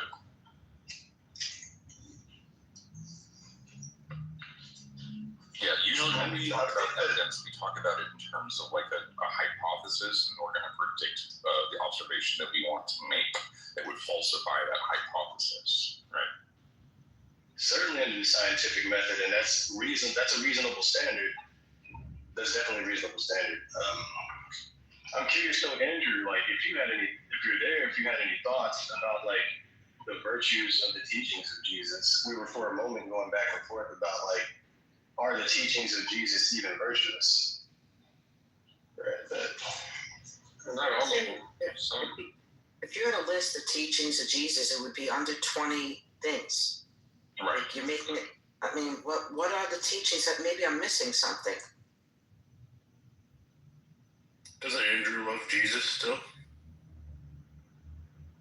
Yeah, and when you say, virtue, that's always going to be a subjective judgment call. So you're just going to be like asking, like, hey, Andrew, what do you think is virtuous versus AT, what do you think is virtuous? And I think we know we're going to disagree on that. I mean, too, he did have a good point with the love your neighbor, right? I mean, unless they're Amalekites, then drive them into the woods and slaughter them. But otherwise, love your neighbor. Well, no, that's part of the objection that I had, is that wasn't a consistent teaching that he had, right? He said things like, hate your. What, can you say that again about love? Yeah, I was saying that it was a very inconsistent teaching that he said, a set of teachings that he had about love, because he kept on saying things like, hate your mother and your father in order to be closer to me. And there was a bunch of just, did he say like, that? he could have said some really profound things about love, and instead I feel like he just dropped the ball pretty hard. Did he say hate your mother and father and become closer to me? Yeah. All hyperbole. I mean, anybody who actually studies the text can obviously see it's hyperbole. Sure. Anybody that actually studies the literature. And that's another objection that I have, right? Using parables and hyperbole and other stuff in order to, confuse people. So maybe he admitted he did. In order Then to again, confuse people. I mean, we're already talking about how did he convey to his people, if you hate your father and mother, you become closer to me. Let me find the scripture here in question. Well, I don't even think that was the point. I think the point was him being more important than, immediate family members. I don't think it means to actually hate, your brother or your sister or your mother. Yeah, Luke 14:26. I'm gonna look it up right now. The only way that you could probably say to hate is there's this thing where you when you have two masters, you learn to love one and hate the other. Okay, so the quote is directly, if anyone comes to me and does not hate his own father and mother and wife and children and brother and sisters, yes, and even so much better. And instead, he's got these really inconsistent hyperboles, metaphors, parables, all this stuff, right? It's a horrible way of teaching.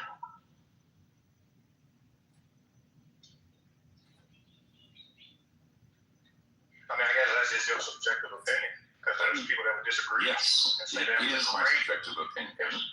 I'm Right, talking so out why my do we care? butt about how I feel about things. You are correct. So why should we care about how you feel about it? Other people found value in it. Other people actually found value in it. Before you, That's very interesting. Thank you. He does say this. Thank you for showing this to everyone. It's a very interesting. Was it Luke 14:26? If anyone comes to me and does not hate father and mother, wife and children, brother and sister, yes, even their own life, such a person cannot be my disciple. Wow, that is very interesting. it is, and it's one of those things where I just feel like these messages. This is an example of a case where his style of teaching is getting in the way of the lesson. Right? Yeah, he said he even told his disciples, to abandon their families, their lives, all that, and just follow him. I also think that was pretty more. Alligator, what was it? What was that? Luke what? 14:26. Very interesting. They do not hate even their own life. Wow, that is very interesting. I mean, so do you take it literal when he says if your right hand cause you? It was like hyperbole, right? So if we agree that it's This is an hyperbole, example so if we agree that shitty way of. we should all understand the point that you're trying to make there, right? The only way I can look at this, and there's only one woman that Jesus ever mentioned, was Lot's wife. And we know about Lot's wife and looking back at the destruction. And this kind of conveys something similar to me. If you're not at the place where you hate your life, that means you love your life. And you can't be a part of what I'm doing because you love what you're doing over here. And what you're doing over here is not part of what I'm doing over here. So if you don't hate over here, you will never love over here. You can never serve two masters. Right. I believe that the message was one of fundamentally othering, right? What we were saying is that you have to cause the separation in your heart between everything else that is not me and me, which is, all of Christianity and the religion and everything. And you see this all the time played out in Christians, right? Where they take this very, very literally. If you are not Christian, you are not one of us. You are other. You are something to be hated, right? Yeah, there's tribalism in like all groups, like even atheists. Like I go amongst atheists, right? If you're not an atheist and you're a theist, I can feel the what do they call it? The ostracization of it. Like if you're not one of us, it's just tribalism. That's all it is. That's in every group. I don't feel like that way towards people that aren't Christian, but there are Christians that feel that way. Just like there's atheists that feel that way, but that's amongst like all groups. This is an example of bad teaching, right? That was my whole point. Is that's why I brought it up at all, is because somebody asked me, what's an example of something bad that Jesus taught? Well, here we go, tribalism. I don't think he taught tribalism, because if you take everything he said in context, he was talking about all people of all nations coming together.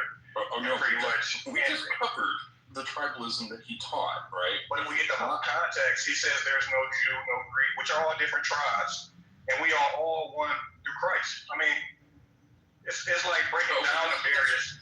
But that's just more problematic, like contradictory lessons that are getting lost in the narrative here. This is yet another example of why his style of teaching fails so hard when the lesson gets lost in the narrative.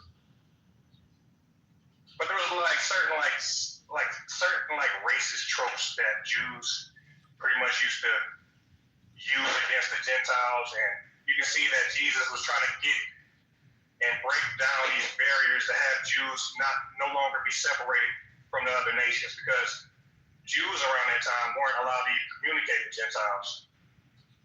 But when Jesus came around, he was showing that God had no respect of persons to Gentiles. Yeah, I agree. His technology was primitive, right? Yeah, I mean, technology was primitive.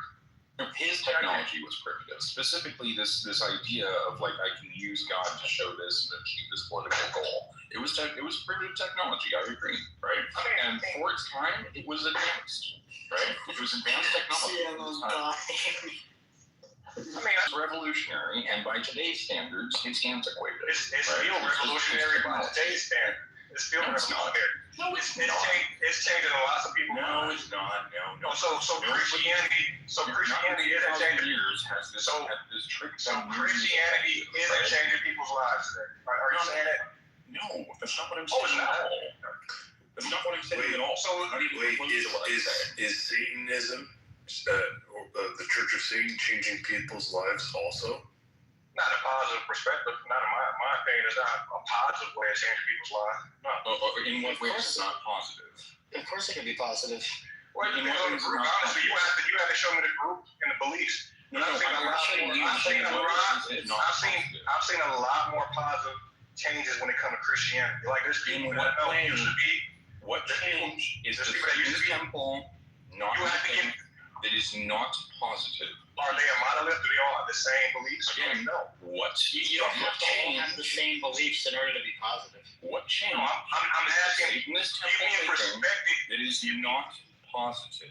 Give me a specific group, and I can tell you why. No, that's a question. What if some people needed negative changes in their life? What's going on here? Give me one change that the Satanist temple is making in people's lives that is not positive, please.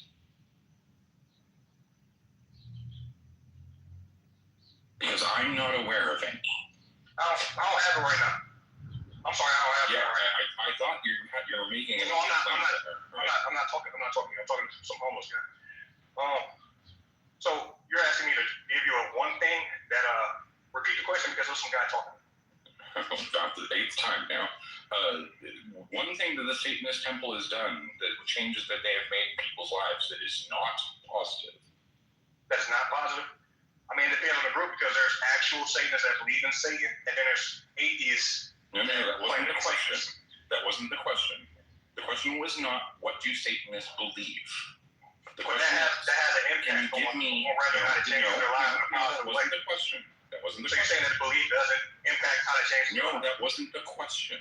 It is a question. No, the question is, name one thing the Satanist temple, not individuals, the political organization has done to people that is not a positive for those people. Which one? Are you talking about the ones that actually believe in Satan or the atheist group? I'm talking about the political organization for the third time. Okay, but there's like two different versions of Satanism. There's actual... No. There's only one political organization called the Satanist Temple. All right, so are there Satanists that believe in actual Satan and worship Satan? You're confusing the Church of Satan with the Satanist Temple. All right, so which one are you talking about? If I'm confusing, for the ninth time, the political organization called the Satanist Temple. Okay, and are they the ones that actually believe? Because I'm asking you to clarify. Are they in the Church of Satan for the Satanist Temple? So that's why I'm asking you to clarify. Because so I'm going to ask the question again. Name one thing that the Satanist Temple, the political organization, has done. One thing for people that is negative. Please. Are you talking about the ones that actually believe in Satan? I'm talking about the Satanist Temple, the political organization. How can I be more clear on this? All right, I'm asking you to clarify it. I'm clarifying. I'm not talking about the Church of Satan. Well, obviously, I'm not familiar with this political group that you're talking about. Well, I'm going to ask. So I'm asking you, do they actually believe the claim, Dennis? Because I was under the impression that you're talking about people that actually believe. No. You're the one who made the claim that the Satanist Temple does negative. Yeah. Satanists don't believe in Satan, by the way. That's why I'm asking. So are you saying that all Satanists don't believe in Satan? Holy fuck! I'm gonna ask the Yeah, because somebody just made. I'm just gonna ask the question again. Name one thing political organization called the Satanist Temple. Okay, and the one that I'm familiar with are the ones that actually worship Satan. And I'm but that's the Church of Satan, and we didn't say the Church of Satan. You said the Satanist. All right, so you're talking about the ones that are atheists and mock.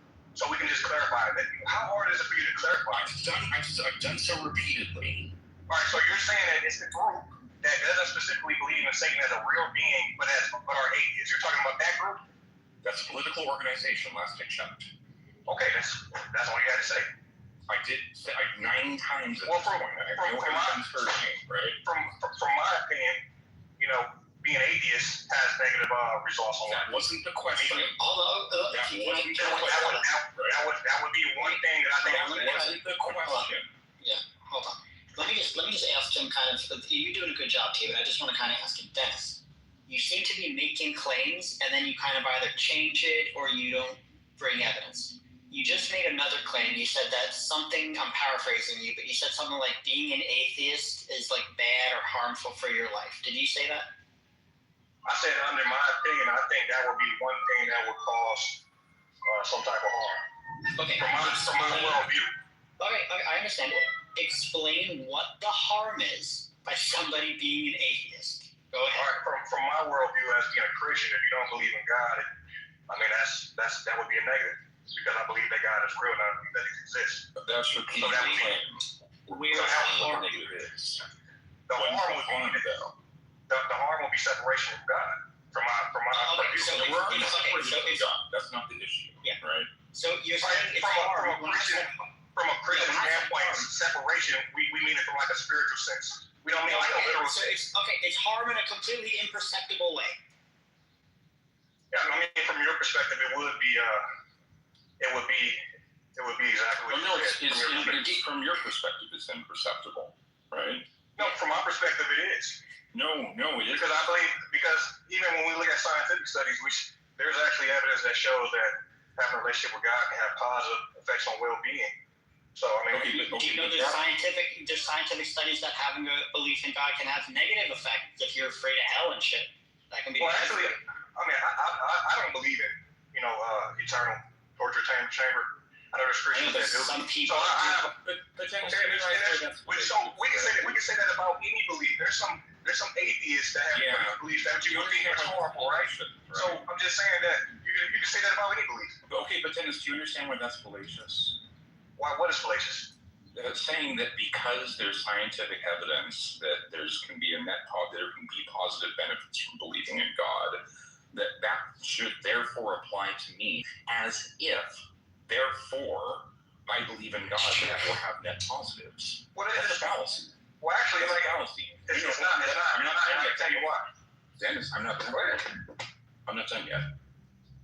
What you assumed was that if I were to believe in God, I would have positives. But that's not been my experience at all, right? We have to personalize and contextualize. I'm not done yet, Dennis. We have to personalize and contextualize the evidence. The evidence suggests that belief in God in my life, independent of whatever aggregate science might come up with, was a total net negative with zero positives. So that's the reality that I'm living with, independent of what the science might say, right? Well, I mean, Yeah, go ahead, bro. Go. Yeah, thank you. And Dennis, look, I get that you're saying it from your worldview, but you have to realize that your worldview, right, like vilifies atheists and basically says they're all going to hell. Whereas from a point of view of just when you said, oh, you think it's harmful to be an atheist. Now, let me ask you a question. Even if God existed, why would it be harmful to be? Okay, what are the negatives of not believing in God if you're not going to hell? Well, and like I'm saying, it's not across the board, but there's a lot of people who have that fear of the permanence of death, and I mean, it has a lot of impact on their well-being and their mental health. So I mean, okay, this is something that has a negative impact on people that don't believe. But the thing is this: at that point, you're just talking about human mental health at that point. So it's not that being an atheist is harmful.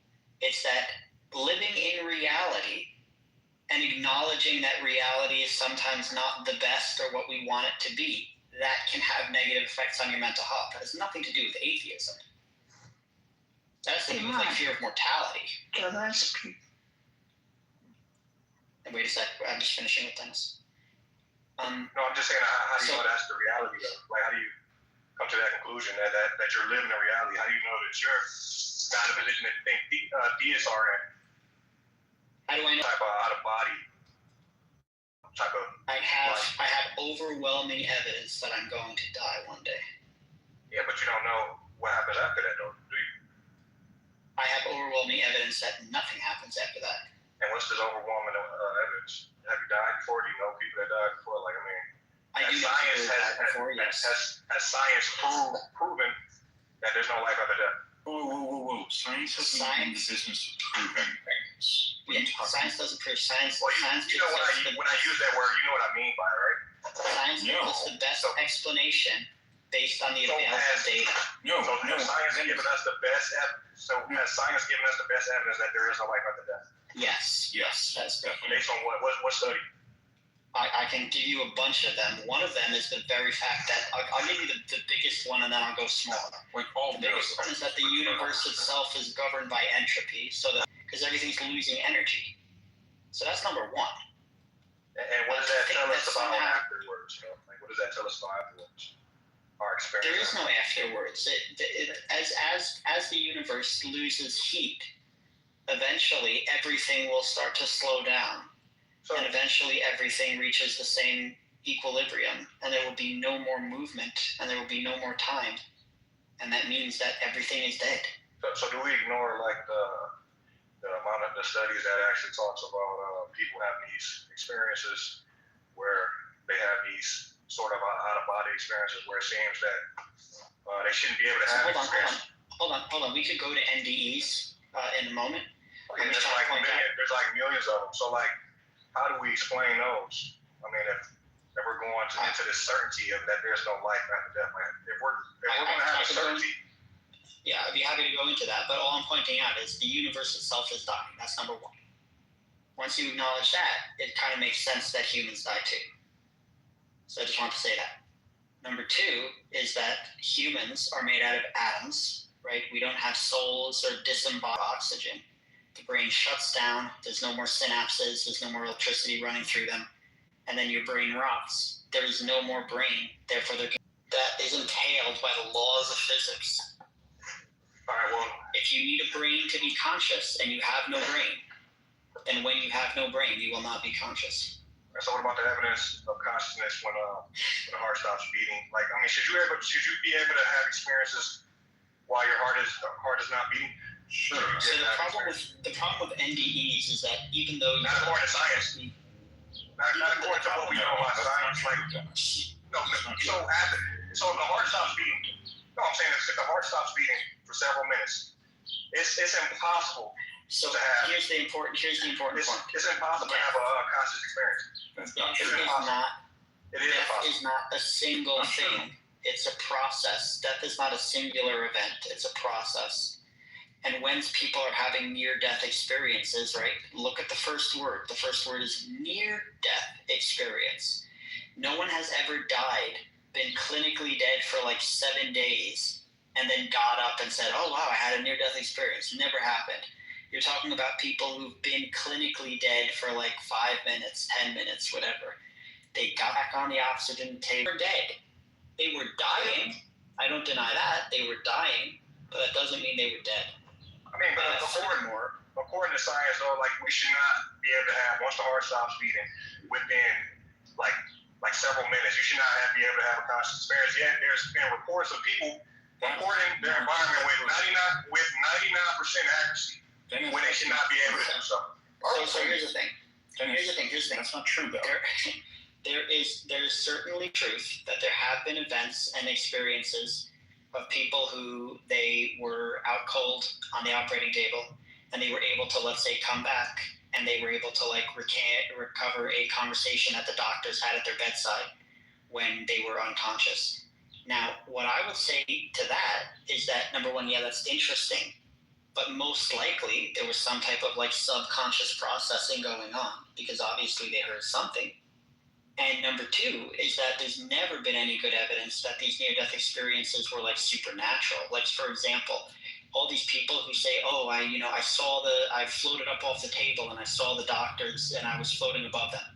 All those people, without fail, if we run a fucking experiment where like we put a number in an envelope or whatever, or a number on top of like the cabinets of the number, which tells you that this is most likely a hallucination, and not them actually traveling out of their body, being in the operating room, and being able to see the number that we posted there. So they're not actually getting any real information. It's more like a hallucination of some sort. And that can happen because of stress, because of hypoxia, like lack of oxygen to their brain. There's lots of things that are happening when you're going through a dying process, and lots of things that are happening to your brain. It's a complex event where like different parts of your brain shut on and off. The point is that all of these things are completely explainable by our neurology, and there's no need to jump to a conclusion and say that like you have a soul. Yeah, this is You're very right. A dying brain. Actually, none of them Very smart, Abe. Yes, thank you. Actually, none of them are. A lot of experiences aren't explainable by neurologists because there's instances even with like Pam Reynolds where she had I believe it was an aneurysm and had to do a surgery on her brain. I'm sorry, I'm at work. I got a physical job, but they had to do a surgery on her brain. They had to freeze her heart before the surgery. They had her eyes closed with tape, and they had her ears sealed off. So she shouldn't have been able to hear or see the things that she reported back. So when stuff like that is recorded, I have to take it serious. I can't just ignore it and just say, well, you should take it serious because there's nothing wrong with that. The only issue is drawing far-fetched conclusions based on I'm not. It's just a hypothesis. It's a hypothesis. It's a hypothesis, correct. And if we had better evidence, like if anyone ever was completely unconscious and we wrote a number on a big sheet of paper and put it up at the top of the cabinet and they came back and said, hey, the number is 3,742. Yeah. That would be fucking cool. But they've never done that. Yeah.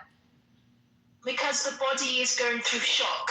So that's probably why a lot of that stuff happens, because the body's trying to process the shock that's happening. Yeah, I mean, I get it. That's your hypothesis, and I mean, honestly, this is my hypothesis that there's something more to human consciousness than what we're aware of, and it's not just materialism. Like, I don't think materialism is the only thing. Hypothesis, though. Yeah. So far, we Okay, then can't. it's not a Maybe one day, hypothesis. maybe one day we can. No, it's not a hypothesis. It's Why not? just a guess. It's literally Well, it's literally a just so story, an ad hoc explanation. There's nothing more there.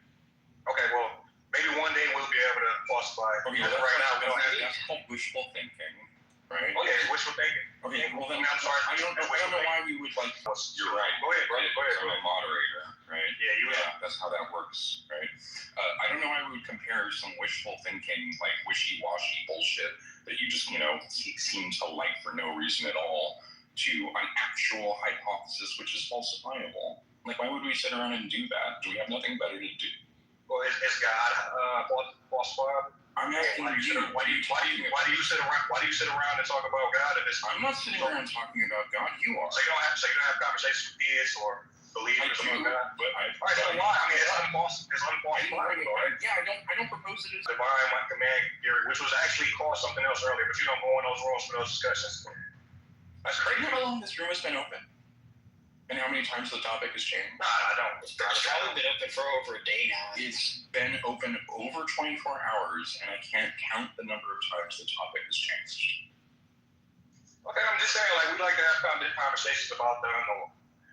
And that's just what human beings do, because we're curious creatures. And we want to know the unknown. When God is one of those things That that's doesn't the answer unknown. my question.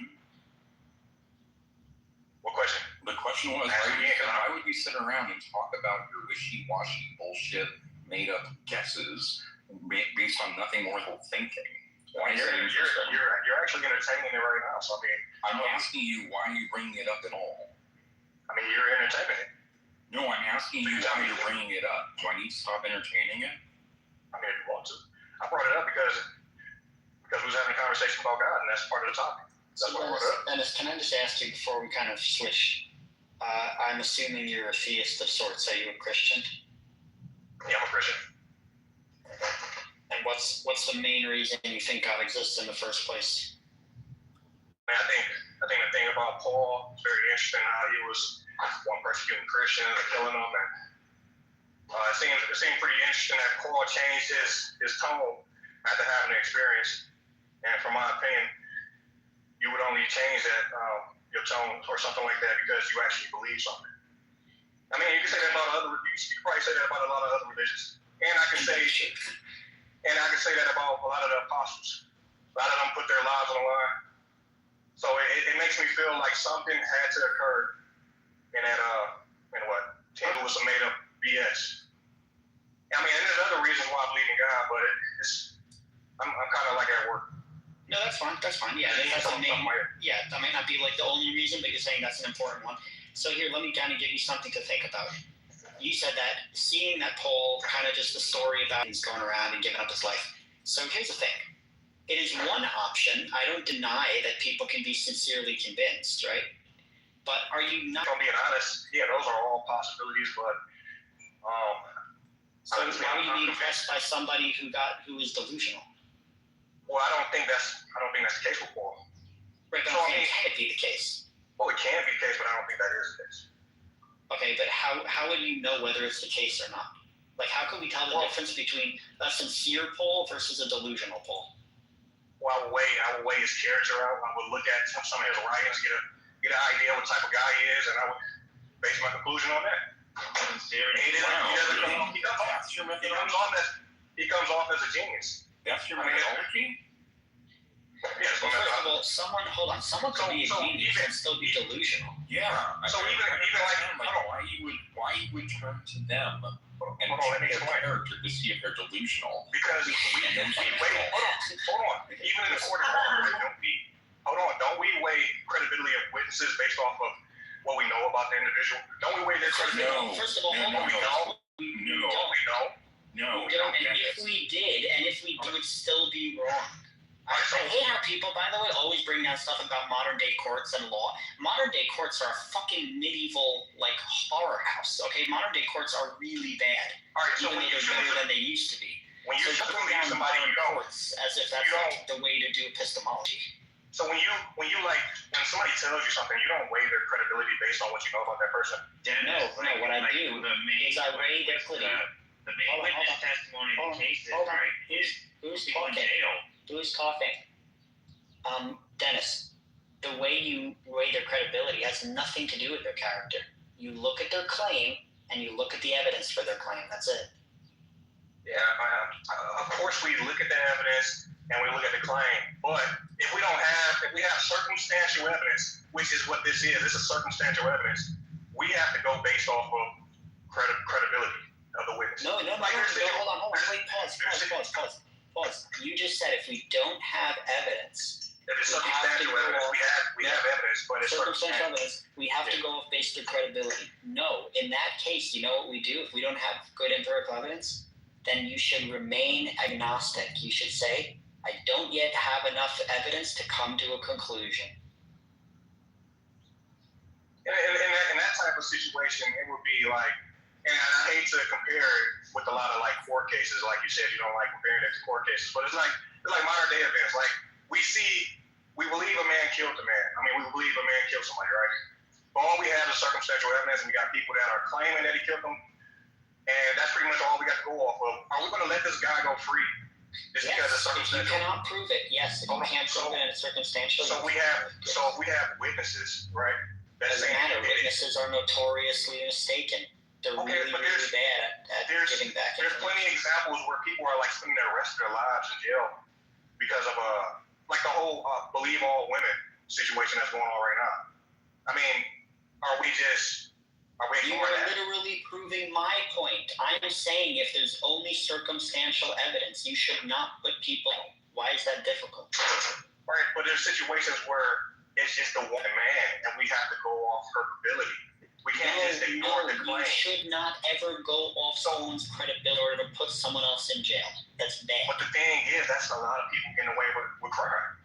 If we're going by your methodology, there's a lot of people committing crimes and getting away with it. No, that's not true at all. Because the methodology as a thinker. It is worse to jail innocent people than to misjail. It is worse to jail innocent people than to misjailing some guilty people. And I would say that it's terrible to allow guilty people to walk free and to hurt more people. I would say that's worse. No, but it's worse to take your methodology, which is basically saying just listen to whoever accuses somebody and putting people in jail left and right. I'm not saying to listen to everybody. I'm saying we weigh the credibility of the witness. The credibility of someone means next to nothing. What matters is their claim, whether it's like a supernatural claim or whether it's like it could actually happen, and the evidence we have for their claim. That's it. Why would you even say about someone's credibility? What does that even mean? Do you mean about their past in society? Do you mean if they have money? Do you mean if they're like character, their personality? Like, what do you even mean by saying their credibility? Yeah, it's really a weird thing because we don't know about the other way around. Are in turn verified to be accurate. It's not the other way around. We know you don't go about credibility. Dennis, what are you doing? Oh man, you're coming off of me and we're talking. What's going on here? Yourself, please. It's not the other way around where we go, oh look, this guy has credibility. Therefore, what he's saying is true. That doesn't make any sense at all. It makes sense if you're like in the 14th century for like witch hunting, then it makes sense, but not for modern day. Well, the thing is, like, when we base things on, like, our history is based off of the credibility of the witness that lived in that time. So do you just ignore all history? Because, I mean, honestly, that's what you would technically have to do. Because, like, we're going on. Ignore all history. History was wrong. History is wrong. Yeah, history had a lot of crazy shit the way we, like, use court cases and testimony. So what we know about history, right, is all based off witness testimony. Or are we just going to say it's all wrong? It was mostly wrong, yes. Okay. I mean, it. Do you have Religious evidence? people- Do you have I evidence do of have that? evidence. Yes, I do. I can give What's it to the you right evidence? now. Religious people Somebody said used it, to right? bring in animals to court, and they would say, "Speak. Why did you do this?" They were that That's fucking true. stupid. Well, how do you know That's that true. is true? Well, how do you It's know true. I mean, do you have It's true. evidence? It happened. I mean, It happened. because It did. based off of what we know is basically what we're told. You wasn't Yes, historical evidence is largely Then- based off, but not just what we know. It's based off what we can show. We have It's right, Dennis. It did happen, Dennis. We have things that people wrote down throughout history. These are things we can point to show that this likely occurred. It did happen, Dennis. I think Abe knows a bit more about this stuff than you. You see Abe knows. you see how like hypocritical you are. It's not Abe. You cannot outsmart Abe. You can't. You're not going to win. You're not going to win. You're going to win. You're not going to win, Dennis. You're just mad because Abe is way smarter than you. And it doesn't matter if you disagree with him or not. It's actually fucking true what he's just said. So, as long as Abe knows. Yo, shut the fuck up. Abe is not correct. Be quiet. Be quiet. Abe is not correct. Be quiet. Shut the fuck up. Thank you, I appreciate it. But look. I'm just trying to give Dennis a little background about the history of religion and about how human testimony is like incredibly suspicious, and there's a bunch of reasons to discount it. The more we've even learned about neuroscience in the 21st century, the more we see. Well, by those accounts, then I guess we should cancel everything we know about Plato, because nothing is firsthand with Plato. Every single thing we know about Plato was written at least 200 years or 200 to 400 years after his death. So how do we? No. I'm saying though, like, how do you, like, if you're saying secondhand evidence is cannot be trusted, how then is the Western world resting every knowledge they have on something that is secondhand? Tell me. Yeah, we have Plato's own words. What were you saying about them? Yeah, I'll say we have Plato's own words that was written by his followers. Plato never wrote anything down. Like everything Plato wrote down, most things Plato wrote down was by his students, right? So it's all secondhand. But Socrates, not Plato's. Plato was Socrates' direct students, and yes, he's the one that all the little parables and stuff known to Socrates. Yeah, I say it all the time, are actually from the hand of Plato. But my bad. It was Socrates. And the point is this: it's not about even look and whether Plato actually existed or Socrates. We have his books. I have his complete works right here sticking. I know you do, Sam. All of those notes were written years after his death. That's the point. Melly, the point is this. Look, what I said before to Dennis. It's not about the credibility of the person's testimony. It's about what they're claiming and what's to support their claim. Even if you could show that like Socrates or Plato wasn't real, it wouldn't change the fact that we have all those philosophies and all the books and writings, right? Somebody wrote them. Whether we have the actual person, I think we do. But whether we did or not, it's not relevant because all their claims that we're discussing, we're going to debate them based on the claims. If Socrates or Plato made some crazy claim and said like, oh, I think miracles are real or I think God exists, then we would say that's fucking stupid too and it makes no sense. So it's not about the person, it's about the nature of the claim. I mean, they called every non-Greek a barbarian. Like, they called every non-Greek uncivilized. So what you talking about? Is that a claim that can be substantiated by Aristotle or Plato or any of them? I'm not sure where you're going with this. What? Oh, hey, Andrew. What's up, buddy? I'm disappointed by the stuff you're saying right now.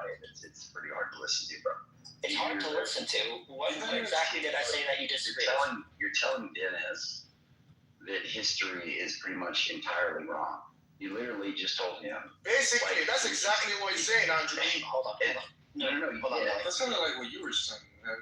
No, that's not what I said. It's what that wasn't what I was saying. I was using. I was still manning Abe's conversation. Somebody muted me. That was weird. Somebody muted me. But yeah, so Abe basically just said that history is pretty much entirely wrong. And then what's crazy about that is then you hear them talking about like Plato and Socrates and talking about how do you even know these people existed? Who are you talking about? And how do you know anybody wrote anything? If you go way back, you're like, well, it's not about their claims, it's what we can substantiate. They said, well, how do you know they said anything? Who's the they? Who are you talking about? What are you? The point was, who cares? Like, That's the point. Oh, that's the point. Okay. We have to The kind of methodology that you guys are employing is insane. And there's like nobody in academia, like testimony by people writing things down. No, I'm not. Hold on. I literally said we have other ways to substantiate it. Like, how can you do it? There's no video, no pictures. You can do it if you can do it if you have other people from other places who are like substantiating, saying, I met this person. Hey, 1400s, 1300s. How do you substantiate? Yeah. Go ahead. Like I said, multiple sources. Like if you want to know if the popes are real, those are writings. Correct, from other people. Okay, so you are okay with testimony. You are okay. No, but what I'm saying, at the end of the day, even if I'm an extreme skeptic and I'm going to say, okay, everything is just a testimony with history. First of all, history is not like a hard science, okay? It's a social science, and I'm fine with that. So it's going to have more, wiggle room for evidence. But the point is whether we can track, like, what was being said or whatever was being written. And if the claims that are being said are crazy, then they're wrong regardless of who said it. No, that's not the point. The point that doesn't even make sense. We're talking about testimony and the validity of them. And you're trying to make this point like, well, testimonial evidence is not very good. And so we turn to history and you're like, well, testimonies, I mean, if you have a bunch of them or several of them, well, yeah, then maybe you could conclude something. But what's crazy, Abe, is like, obviously testimony is used all over the place, not just in history, but in court, and people come to conclusions all the time. And your methodology would pretty much discount what people are taking as factual history. It's crazy, dude. You have a crazy opinion on this standard methodology. It's crazy, but it's fine. I didn't say I don't believe in history. What I said was, if you could prove that, like, people in history that we knew about were fake, I'd be fine with it. But I'm not wedded. I don't have faith in that. You actually switched what you said. You didn't say if you could prove that it's fake. You actually assumed that it was fake. You told Dennis that a majority of history you think is false. That's what I said was the majority is false. The testimonial shit that we're talking about. That's what history is. No. I meant in history, like in the court systems, like when the Catholic Church was like bringing people into the court system. What? Wait, Dennis. Was that the context? I thought you guys were talking about history broadly. I think it was. That's the context that I meant. I meant that because we were talking about when they brought in like animals to the court to literally like testify, and that happened in the Catholic Church.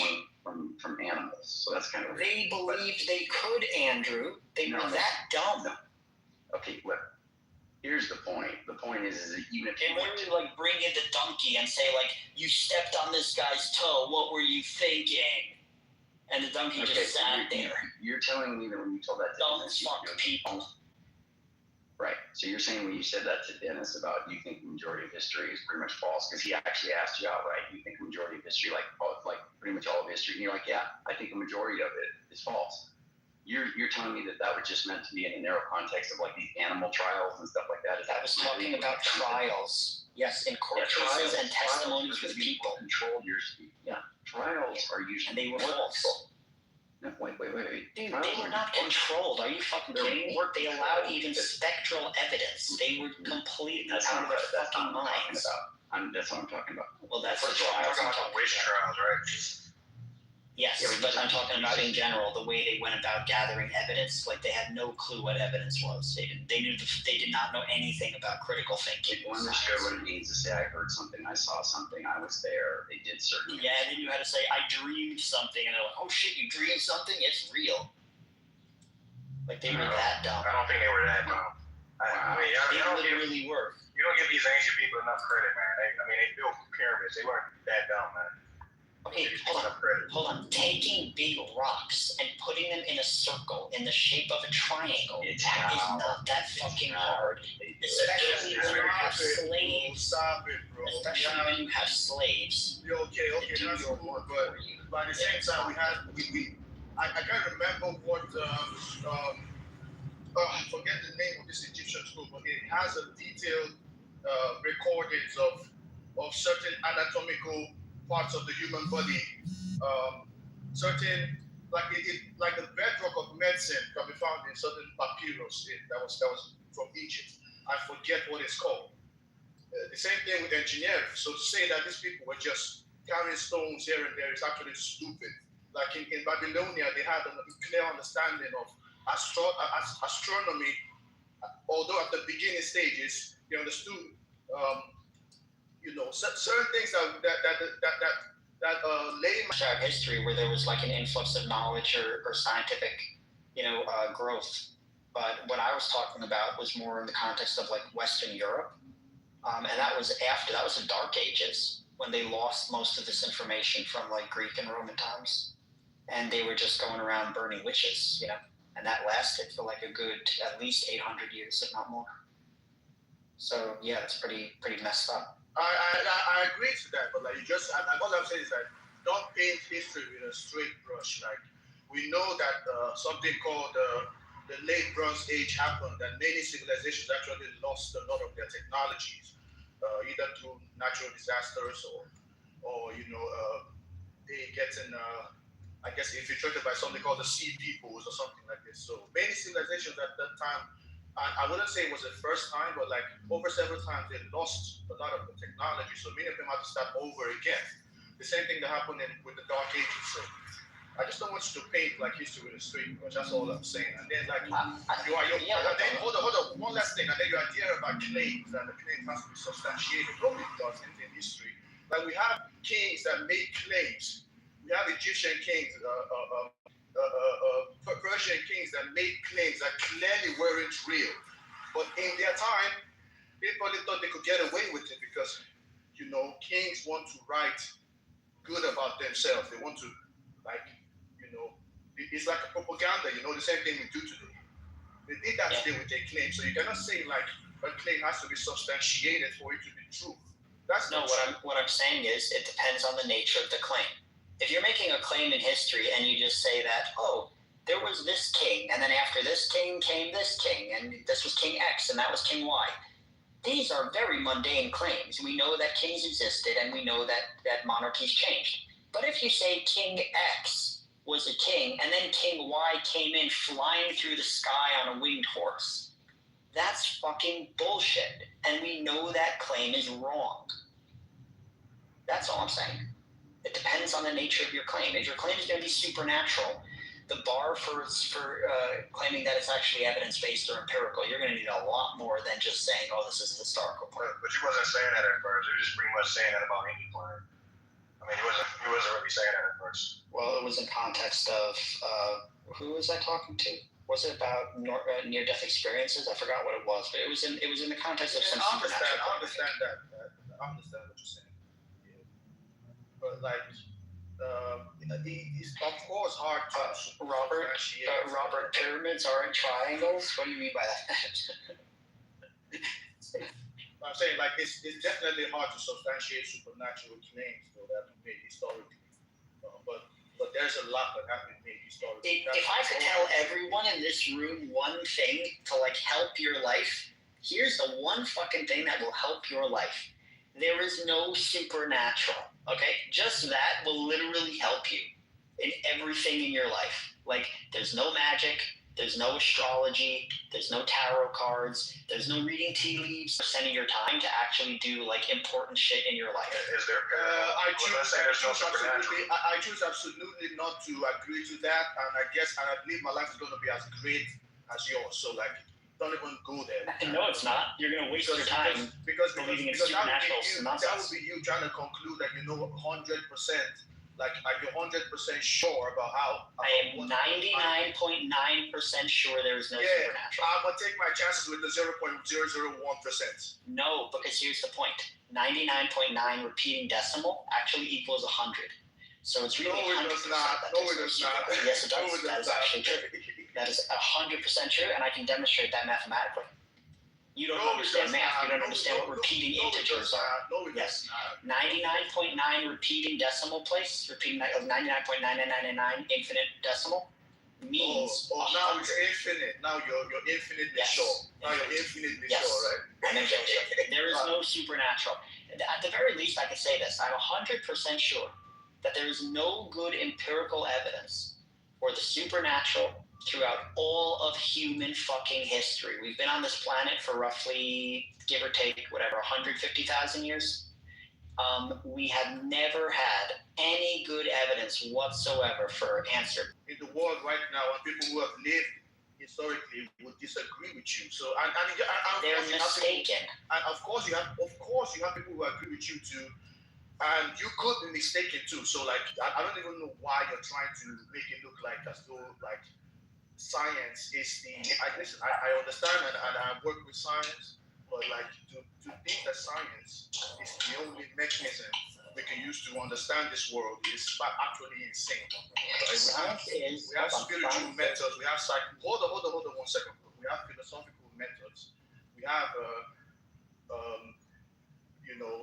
I wouldn't even say spiritual in the sense of religion, but just natural theologies about how to live a life a certain way. Like there's so many conclusions people have reached in this world that we're But Melanie, those aren't reliable. where you can't. Yeah, but that's for you to say. Right? Yeah, it's not reliable. That's for you reliable method. Like science itself is not reliable. Science itself is not 100% reliable. I thought you were moving back to life. Thank you. So for stuff that actually not a reliable method for falsifying hypotheses. Science works for falsifying stuff that does not exist in object. Excuse me. I was in the middle of a sentence. Excuse me. I was in the middle of a sentence there, buddy. So pardon me for a second. So science is an excellent way of disproving if something does or does not exist in objective reality, and nothing supernatural has ever been demonstrated to exist in objective reality. So it's not that we could be wrong, it's that you are wrong until you can demonstrate something supernatural. Well, one thing I can say is that, okay, I could agree that we might not have... Why? No, that's a Sir, stop talking.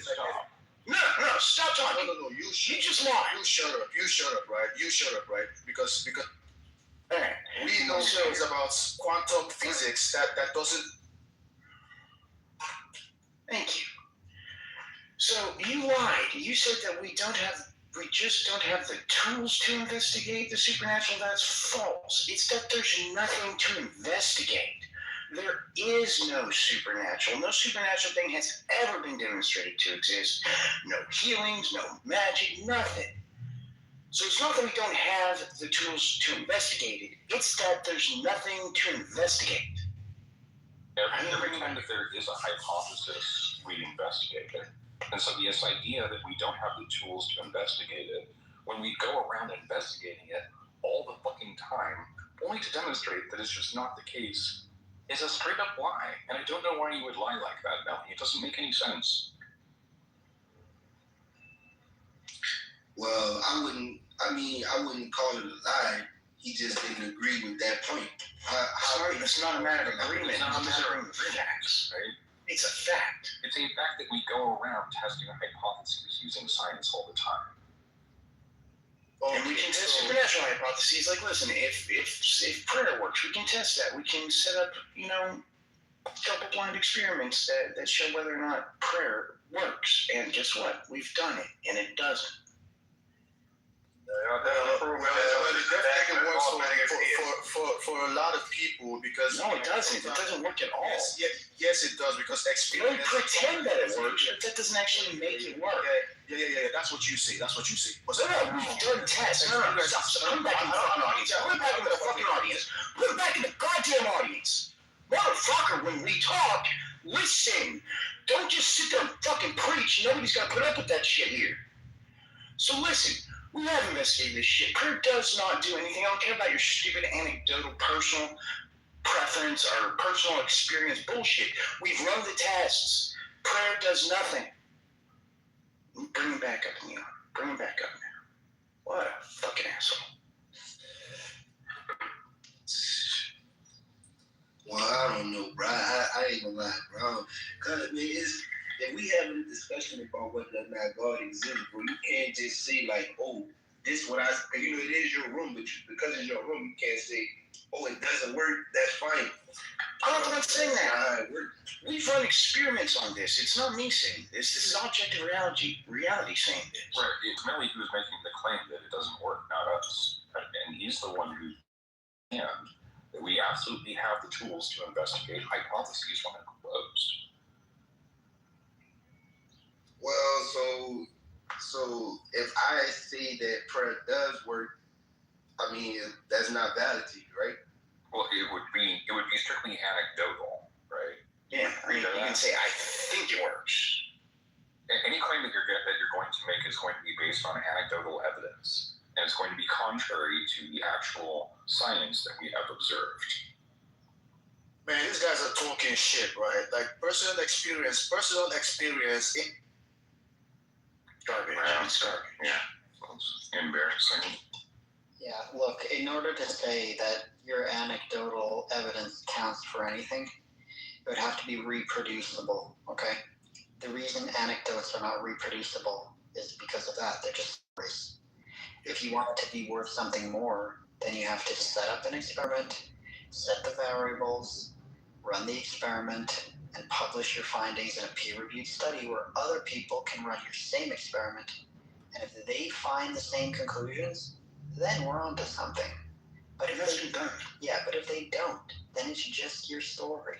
That's it. Yeah, y'all just showing how dogmatic y'all are as theists. We're not dogmatic. What does that mean? How Wait. There is a difference between anecdotes and facts, yes. Who made that claim, Dennis? What are you talking about?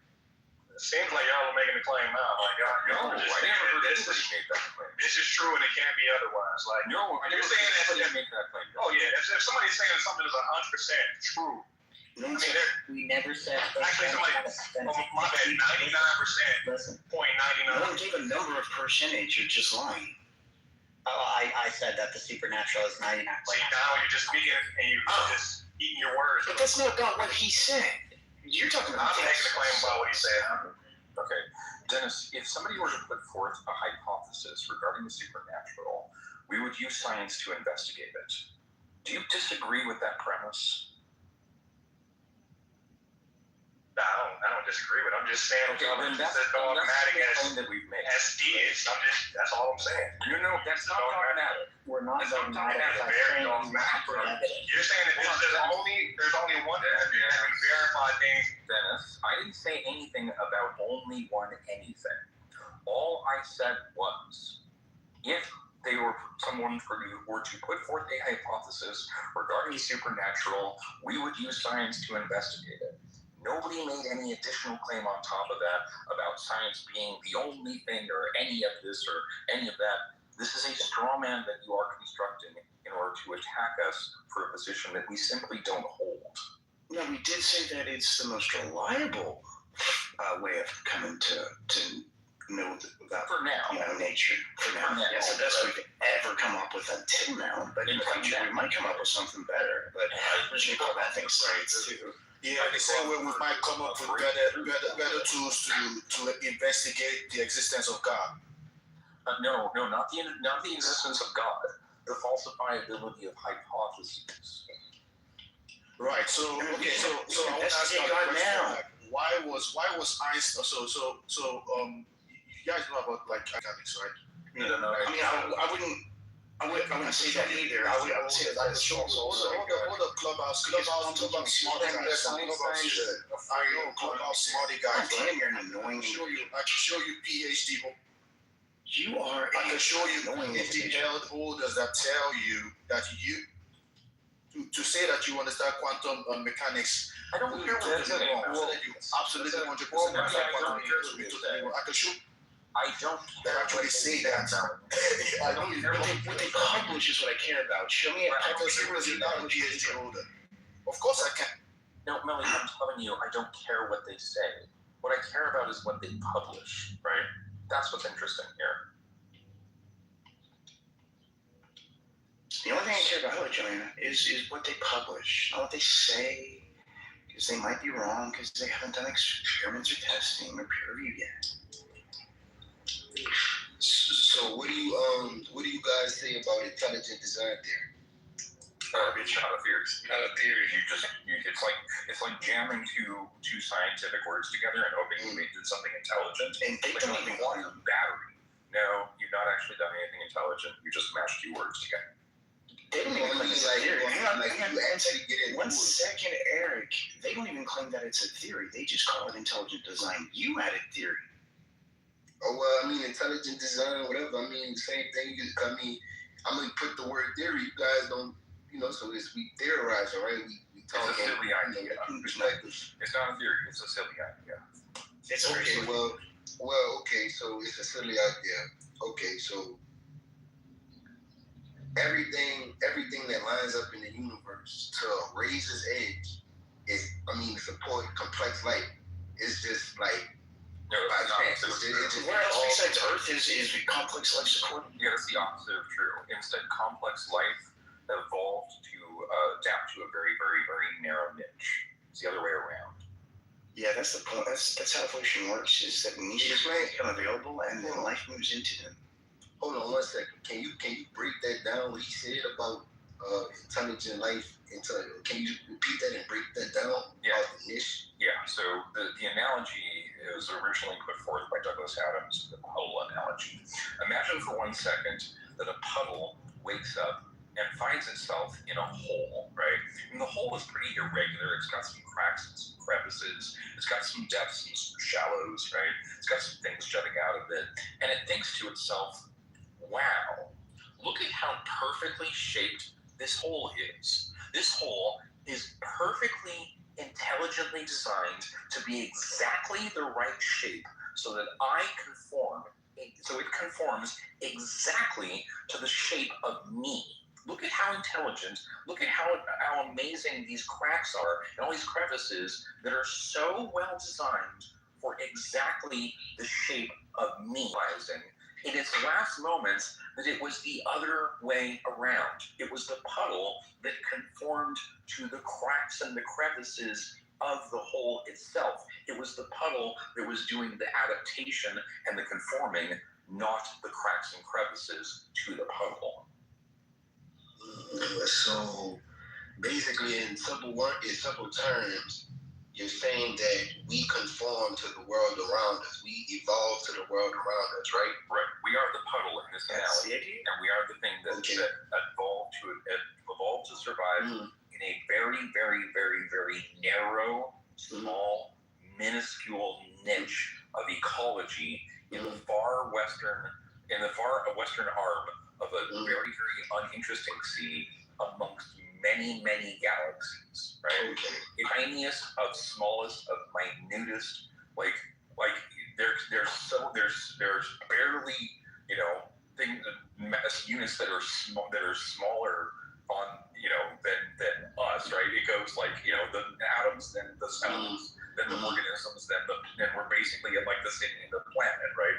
And then we quickly get to galactic scales, right? The amount of space that we occupy is like a zero with a point, and then a zero, and then a whole slew of zeros, and then a one, right? That's the percentage of space that we occupy. There's 100 billion stars in the Milky Way galaxy, and there's 2 trillion galaxies in the observable universe. Each one of those stars has a solar system. Okay, and now, if I agree with you on the last, information you see about the universe and the stars, if I can agree with you on that, what is how do you guys infer from that there is no intelligent design or no intelligent creator behind all this? We don't infer from that there's no, right? We start with the hypothesis there could be, and then we demonstrate that it's not true. And I can do that by disproving all of creation. If nothing has ever been created in the entire history of the universe, there is no creator. I can do that. But we have ample evidence of the universe actually having a beginning. There's zero evidence of that. There's zero evidence of that. So we have zero evidence of a Big Bang theory. That's not what we said. Big Bang is not the beginning of the universe. Big Bang that's not the beginning of the universe. That's a fringe view. It's the beginning of space and time as we know it, correct? 70% of physicists think that Big Bang has nothing to do with the beginning of the universe. Right. The Big Bang is a description of the state of the universe when it was undergoing a period of rapid expansion. Right. Prior to that, we have other theories which describe the state of the universe. Inflation, eternal inflation.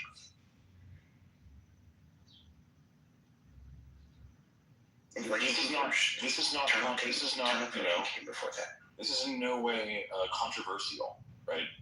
Every cosmologist will tell you that we have theories which describe the state of the universe prior to the Big Bang. Thinking that the Big Bang doesn't describe the origins of the universe is not fringe. Okay, but I think it's this simple, bro. Phil Harper. Go Google the Phil Harper survey. How about we do it fucking together? You go ahead while I look. I was just saying, bro, can you guys point out to me anything nature that exists without a cause for it existing? No. No. Therefore, the universe must be eternal, and there must be an infinite regression of causes going back. And that would bro? Oh shit! It would be eternal, and there would be shit. Right. An infinite regression of causes going back. Right. Wait, now I don't know what you guys trying to use, you know what I'm saying, words to kind of go over my head. It sounds like to me, bro, you just said that all of this has a cause going back.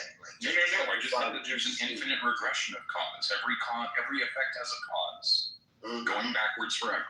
And there is no first cause. It's just more causes causing causes, right? Wow. Phil Harper survey. No, there's no beginning. That's what eternal means. I put the Phil Harper survey in the chat, and in there it says that 70% of physicists think that the Big Bang is silent on the origins. Okay, so Eric, a beginning is an arbitrary index in time prior to which there was one state and after which a different state occurred. So to say that there is a beginning, of course there is beginning. There's multiple beginnings. There's an arbitrary number of beginnings. There was of inflation. There was a beginning of recombination. There was a beginning of solar formation. There was a beginning of pick your poison, right? Wherever beginning you want to talk about, we can talk about the state prior to it, and we can talk about the state after it in all cases. Okay, I'm gonna just say like this. You guys sound pretty smart, you know what I mean, using these words and stuff. But if science tells me today that the universe is constantly expanding, and not only that, like it tells you the work like about the rotations of the Earth and the Sun and different things like that. And if these things were off by even an inch, by even a centimeter, like it would probably mess up the whole creation. So right. Life would have evolved differently. I'm not the smartest man, but it just sounds like you're correct, because life would have then evolved differently. We would have been in a different set of circumstances, and life would have evolved differently. You're talking about something like the butterfly effect, right? Where, a small consequence early on in the system leads to big changes later on in the system. Sure, nobody's disputing that. But that's not the world that we live in. We live in the world where life did evolve on Earth, right? Where we did build cities, and we developed the internet, and we're talking on it right now. That's the world we live in, not the imaginary one where the sun was, a little bit bigger or the Earth was a little bit further away. It all happened by chance. I don't know what you're explaining with chance there. It doesn't seem to explain anything. Oh, what do you mean doesn't explain anything? I don't think you've done any work there with your explanation. Well, if we're saying that life had to have a certain amount of things had to happen, right, to keep. But hey, you're like it. Right? Yeah, so if you're saying that a certain amount of things have to happen for life to take place on this planet, then you're saying that everything that happened here happened simply by chance, right? Yeah, that's just repeating the claim that's not doing any work. This happening anywhere else. Yeah, that's just repeating the claim that's not doing any work. Right? I don't know why you're doing that. And what claim am I repeating? There's I understand. by chance. You're not doing any work with that statement. So by saying that it happened by chance, you're not doing any work. You're not accomplishing anything. You're not explaining anything. I don't have to because again, I don't think science. No, you're an old man I don't shouting think at clouds. I don't think science has any explanation. Right, the same way I. Well, of course, science has. How did life come to? How did life begin in Earth with the diversity that we have? That study is called abiogenesis, and I'm sorry, I'm not done yet. And it's a branch of systems chemistry. Are you familiar with systems chemistry? No, I'm not. Okay. Well, that's where I suggest you start your education then. Start with systems chemistry and how it differs from synthetic chemistry, and then apply systems chemistry to biological development on a macromolecule scale, right? Where chemicals are falling into lower energy states, forming more complex macromolecules, which are being selected for by the environment for their fitness in a given environment based on their functionality. That's how life began. Yeah, that right there is not 100%. Like, okay, so I agree with you. That is 100%. I agree with those. No, I'm sorry. That is 100%. You're incorrect. That is 100% true. What I just said. We have other theories like Hans. No, Melly, hold on a second. What about what I there's just this theory?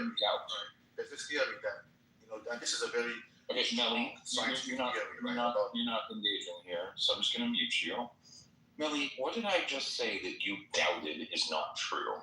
I'm not saying it's not true. I'm saying you can. Okay, then why did you say you cannot it's not 100% true? Why did you say that what I said was not 100% true? Because you cannot prove it. Of course I can prove everything I just said. What are you talking about? Prove it. Okay, prove to me right now how. Like, show me the. Human life. What are you doing? That's easy. No, we got change the subject, right? I'm talking about how life started. I didn't talk about anything like that. So what you just did is called a straw man. Because you're now asking. Because I think I heard you. What we're talking about. Seriously? Well, you're talking about abiogenesis? Yeah, we're talking about abiogenesis. Well, that's not human life. That's all life. Hey, King Donald, he wants to know how human life started. Evolution explains that. We can show him. But that's not. Yeah, we got mouse evidence for that. But what you said to you earlier was kind of like a little bit of hand waving because I mean even what was not hand waving? Yeah, he thoroughly explains everything. No, because when you said that the parameters were different, we would just evolve differently, but it all had to be within certain bounds to sustain life. That's not true. So it could be like that's not what I said. So it would have to be slightly different. That's not what I said.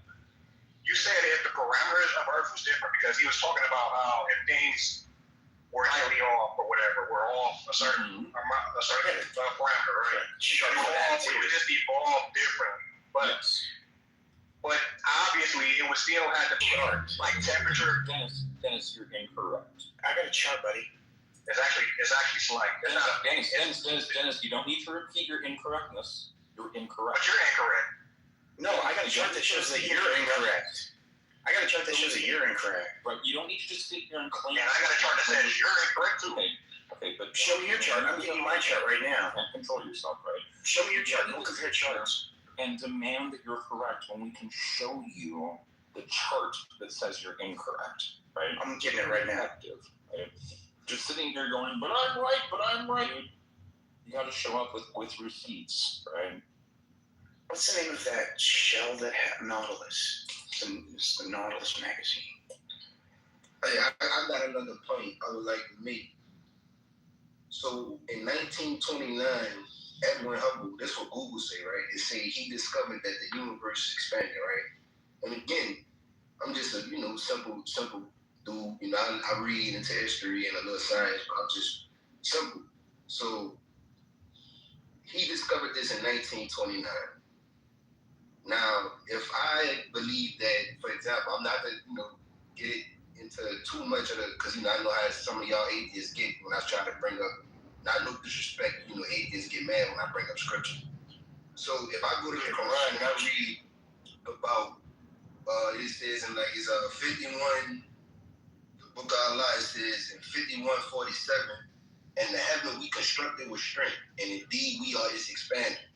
So it's showing you over 1,400 years ago in this book that I believe is a revelation from the creator of the heavens and the earth, the universe. But the universe is not expanding. That says that it used to be expanding. Your book says it used to be expanding. It's still expanding. No, it says, and we are its expander. And other translations. No, that's not at all what you said. You just lied. You just lied about your own fucking scripture. It said we expanded. We are expanders. It didn't say that we are expanding. Wait, can we hear it again, Eric? Repeat. I've read it. I posted that chart that says that you're wrong about how small the thing is, the areas that life can exist. It's gigantic. I never heard him say expanded. I heard him say expanded, but it's an expander. We are an expander. Okay, that's what I mean. Expander.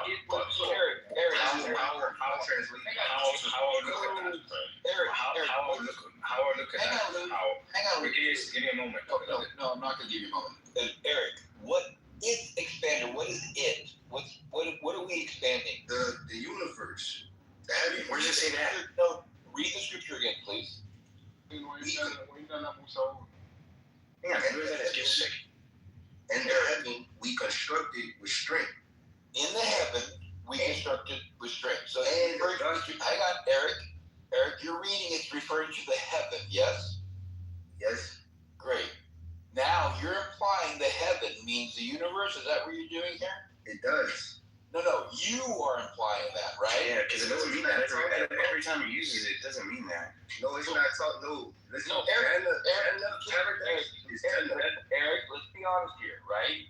In the heaven, now you're saying because it says heaven, you're implying that means universe. Is that what you're doing here? It does, bro. Listen to my question. Is that what you're doing here? Bro, that's what any Muslim would tell you. Any Muslim when the Quran is referring to the heavens, it's talking about the universe, the cosmos, bro.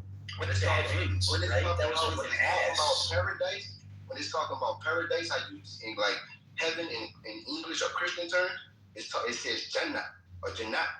You understand?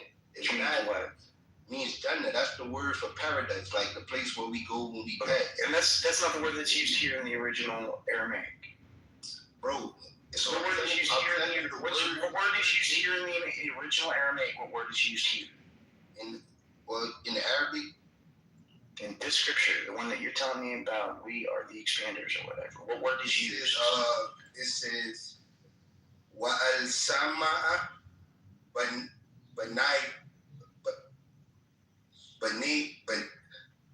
Maybe we should go someone who knows how to read. Yeah, you might gotta get somebody to know Arabic, bro. They'll tell you that it's not talking about paradise. You understand? It's talking about. What makes you think that it's talking about the universe? Because why isn't it? They thought that the heavens was the sky. Nah, bro, that's what I'm saying. Like the heavens is the stars, the cosmos, the other galaxies, the universe. That's not all that. None of that was known. They didn't know about any of that. Yeah, that's not backed up by the rest of the content. The creator of the universe would know. You get what I'm saying? Eric, and he revealed the book. Eric. Come on now, bro. I'm so ghetto, but I'm so smarter than you, T. I'm smarter than you. Convenient argument when you want to try and make a point that these people knew something that we later figured out. But it doesn't work in your favor because the context doesn't support your argument. Bro, I'm telling y'all heaven, I'm telling y'all what it means, bro. Y'all could take it or not. That's what it means. It also doesn't mean that it's currently expanding. We've already dismissed that. What do you do? We have dismissed that because the context doesn't support it. Why are you this what I'm telling you. Dismissed. If you talk, listen, this is all I'm gonna say, bro. You just listen to it, right? But if you talk to No, Eric. I don't think you understand. I have now researched the context. I looked up the Aramaic. It does not support what you are saying. It's Arabic. That's what you really should do. We're talking about the heaven. There are many examples in which they're talking about the sky. At no point does anybody make any reference to the universe or any aspect of the universe or any other planet of the universe. They never demonstrate knowledge of cosmology. They never demonstrate knowledge. So the context... Stars are weapons that they use to kill Jinn. The context does not support your assertion that they were, in fact, describing the larger universe at whole. These bodies of Jinn. And when they say heavens, they mean sky in both the Quran and in the Bible. And vodka overpowers Jinn, so they use vodka. Unless it's Bombay. Bombay wins against all comers. There. So we can agree now that we're talking about the sky, the blue stuff that you stare at during the day, and the few thousand stars that you can see with the naked eye on the surface. And we're talking about galaxies, and we're talking about the universe. They didn't know any of that stuff existed. And all right, you can tell them. Yeah, go ahead, bro. Go ahead. Because he said, right? You said they didn't, in this Quran, they didn't have any knowledge of the orbit, so, whatever you said like that. They didn't even know about other planets, man. All right, check it out. And I could pull up multiple verses if you would allow me in your room. You know what I mean? Okay, multiple versions. You're doing what the Christians do, where you try. Hang on. See, you're doing what the Christians do when you try to find a different translation that says what you want it to say, but that's not what the words say or mean. No, I'm talking about multiple verses of the book itself, of the Word of God itself, to present my argument. That's exactly what I said. You're gonna words. I mean, we're gonna get money. I'm not talking about different verses. I mean, different versions. I'm not talking about that. Different versions. Those are the words you use. No, bro, you might can't. I might talk a little funny to you. I said different verses. Verses. My verses. An accelerated rate. I mean, the verses describe an invariant relationship between mass and distance as in terms of attraction. None of them are describe hydrogen fusion. None of them are going to describe any feature of the cosmos which we later figured out, right? None of them. All culture that is a post hoc rationalization, which you're taking a story and then trying to retrofit our understanding into it.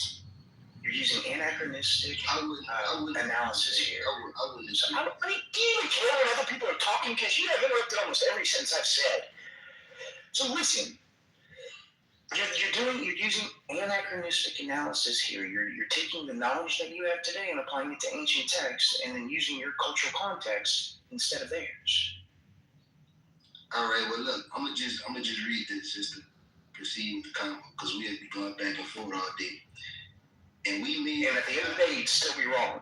And we made the sky a protected ceiling, but they, from its signs, are turning away. Right, which is created the night and the sun. Right there, all that right there was factually incorrect. They didn't make the sky. The whole thing can be dismissed as false. Also, the sky's imaginary. It's not really a real thing. It's just how space looks like from the surface of the planet. But in the sky. In the second verse, there's an atmosphere. We have an atmosphere. We have an atmosphere right on planet Earth. If your gods wanted to be accurate, they could have talked about our atmosphere. But in the second verse, I was just bringing up the part about the orbit, and it is He who created the night and the day, and the sun and the moon. All heavenly bodies in an orbit are swimming. Also, we don't swim through orbit. That's more you had to dismiss this as being just complete wrong fiction. All right. Stupid. All right. Well, bro. We all have our different opinions. This is what else. It's not an opinion that your book is wrong. It's a fact. You theists and you apologists, you always say, well, this or that is just an opinion, so I can dismiss it. But it's not a fucking opinion. Your book is demonstrably wrong all over the place. It's cycles of orbits. There was absolutely an opportunity to describe invariant relationships with regards to energy, with regards to mass, with regards to fundamental constants of the universe. There was a massive opportunity, and it got left behind. I disagree with that. I think they observed the same things, not with telescopes and shit like that, but like to the naked eye, they observed all the same things we observed. But they were at a linguistic and technological disadvantage. They weren't at a cognitive disadvantage. Their brains are the same as our brains, right? The ancients, basically. Things in the sky are very different. Listen to what I'm saying to you, right? Like, they couldn't really have described what you're expecting them to have been able to because of the linguistic and technological deficiency. Okay, because they aren't gods. but that's what. No, but that's a separate thing, right? I'm granting the whole idea that this is God-granted knowledge, so they wouldn't be limited by their own understanding. No, but you shouldn't take the bait of the fundamentalists. Don't give in to their premises. Yeah, I agree. Plus, I mean, if God were writing this, why is everything so human-centric in the Quran? It's all about humans. Why wouldn't it be about other stuff besides just humans? The Bible suffers, all religious text suffers from the same thing. Hey Donald, if I may chime in, just want to say there, I was born in Iran. We were forced to learn Arabic and Quran when we were kids, so I have a very unfortunately, very first-hand knowledge of the Arabic Quran and its translation. And there's so many ridiculous and, to be honest, you throw up language in Quran that you talking about these stuff, it's just nothing. Like the discrepancies and the dirty stuff that's there. If I don't even want a person wrote this, let alone God. But anyway, I know you get that. Yeah, and I'm just thinking it's a waste of time when you have. I mean, one example. You go to the verse 2 of 29. It says first there was the earth was created and then the heavens. And you go to 79, 27 to 33. It says the heaven first was built and then the earth, as if like a person has forgot what they said like a few pages before and made a mistake. This is on top of all the dirty stuff about women, about harm them and hit them if they don't disobey. First they say tell them once. If they disobey, then for the second time you can hit them and do much worse things with them. Anyway, I just think asking why at that time they didn't know about the gravity or the elliptic shape of the orbit and all that. I'm just saying, like, forget about this. This, a 10-year-old person in this day and age with the ChatGPT could have done a better job than Quran. Anyway, I think I talked. I spoke a lot.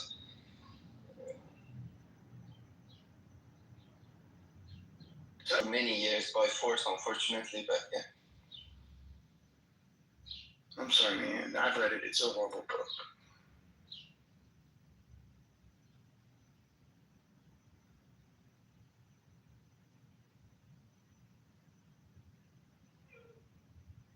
Is anybody else on stage or in the audience who wants to have a conversation?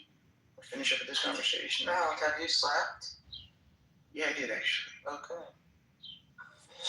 So Donald, if no one's talking, I thought I'll ask my question. I have a question. Oh, go ahead, T. I just want to know how to say it because it's in a different alphabet. Pronounce your name. Oh, mine. I was born in Iran, so my language is actually Farsi. It's the alphabet K and number 1. I love that. K1. K1. Yes. K1.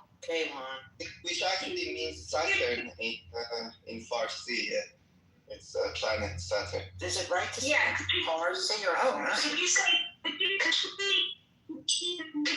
you say the alphabet, please? In your alphabet. Oh my God, you're gonna get bored. But Aleph, Be, Pe, Tes, Jim, Chem.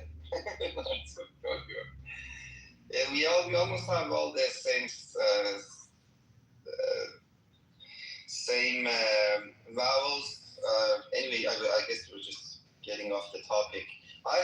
Donald, I had a question. Are you first, let me ask, are you atheist or are you just agnostic?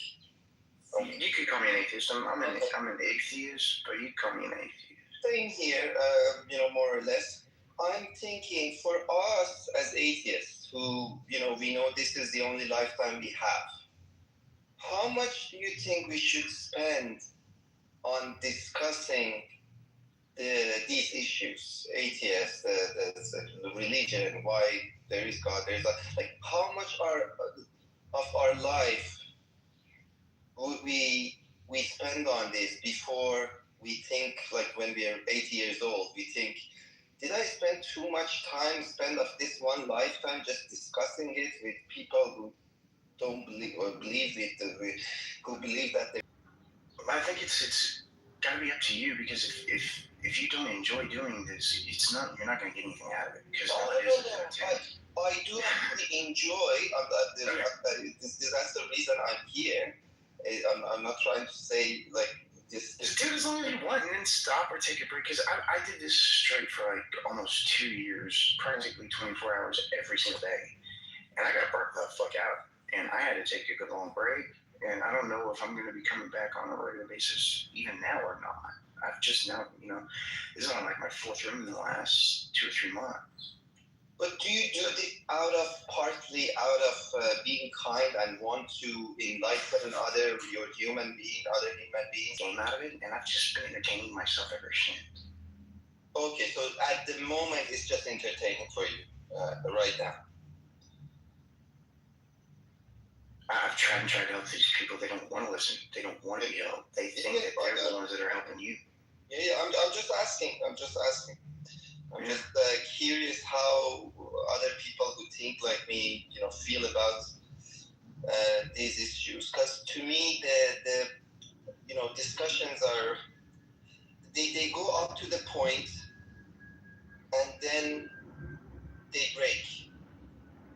Yeah, and then they just break down. They can't get any further than that. Everything stops. Yeah. And to us, and this is to us, do you think like pushing to... They'll just run away. Sorry? They'll just run away if you push them. No, yeah. I'm just saying, like, how do we expect, we as an atheist, that someone who has agreed with us at any point, it means that a lot of their life was for nothing. A lot of the stuff they did, a lot of the ideas they had, it's all for nothing. So to me, it's almost impossible. Like if it was me and I was a religious person for 40 years, whatever you said couldn't change my mind. What was the last sentence? I didn't hear it. You were not for 40 years and then what? Yeah, if I was a religious person for 40 years, anything you said at this point that makes me say, oh, all the last 40 years I was dumb. There's no way you can change my mind. Yeah, that last little bit they have to do on their own. So you can give them the education of the stuff that disproves all the stuff that they think is true. And you have to do that 1,000 times for each theist. A theist has to be told something 1,000 times before they accept it. I'm convinced of this. So you can give them all the information in the world that disproves what they think, but that last little bit where they go from believing to not believing, there's nothing you can do about that. You're gonna have to let them do that. Okay, but do you think they're actually, if they agree, from that point on, if they will have a better life, or they actually have a more depressed life? They'll definitely be more depressed, because there's that seed of doubt. And anytime you have doubt in your brain, you're not happy. That's right. So, I don't know. Sometimes I feel like, what am I doing? And then the only thing is just, you're having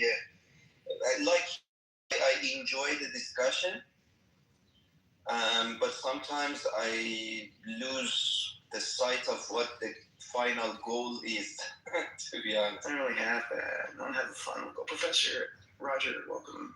Thank you for coming by. Hello. How you doing? Hey, nice sweater, dude.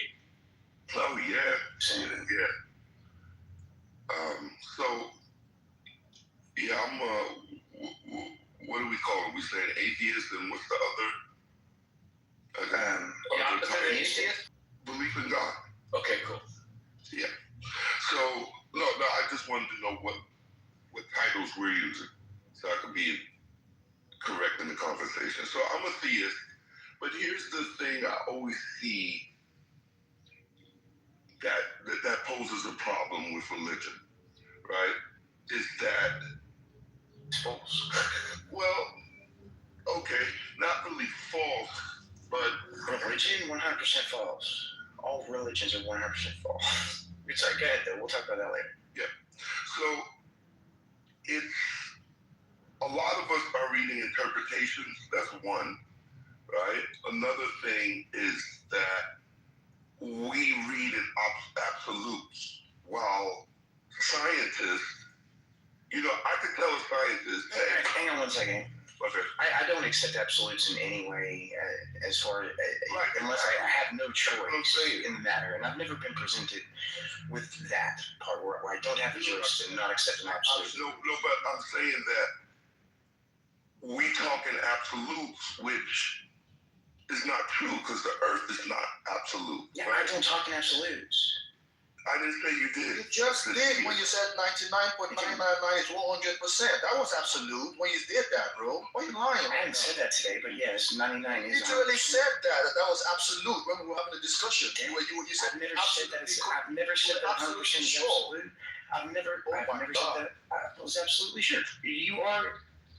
So, Melanie, you're lying about me. How about you not lie about others and just worry about yourself while Professor Roger finishes up here? Brother, you literally told me that you were 100% sure, like because 99.999%, you said you could do the math. I told you that if there is. I said that today. I told you, yes, I said that wasn't today. Yo, who was on stage when he said that? Like, stop. Oh, you racist! You're racist. Come on, Melly, play the race card. You're being racist. Oh, please shut up, TJ. Please shut up.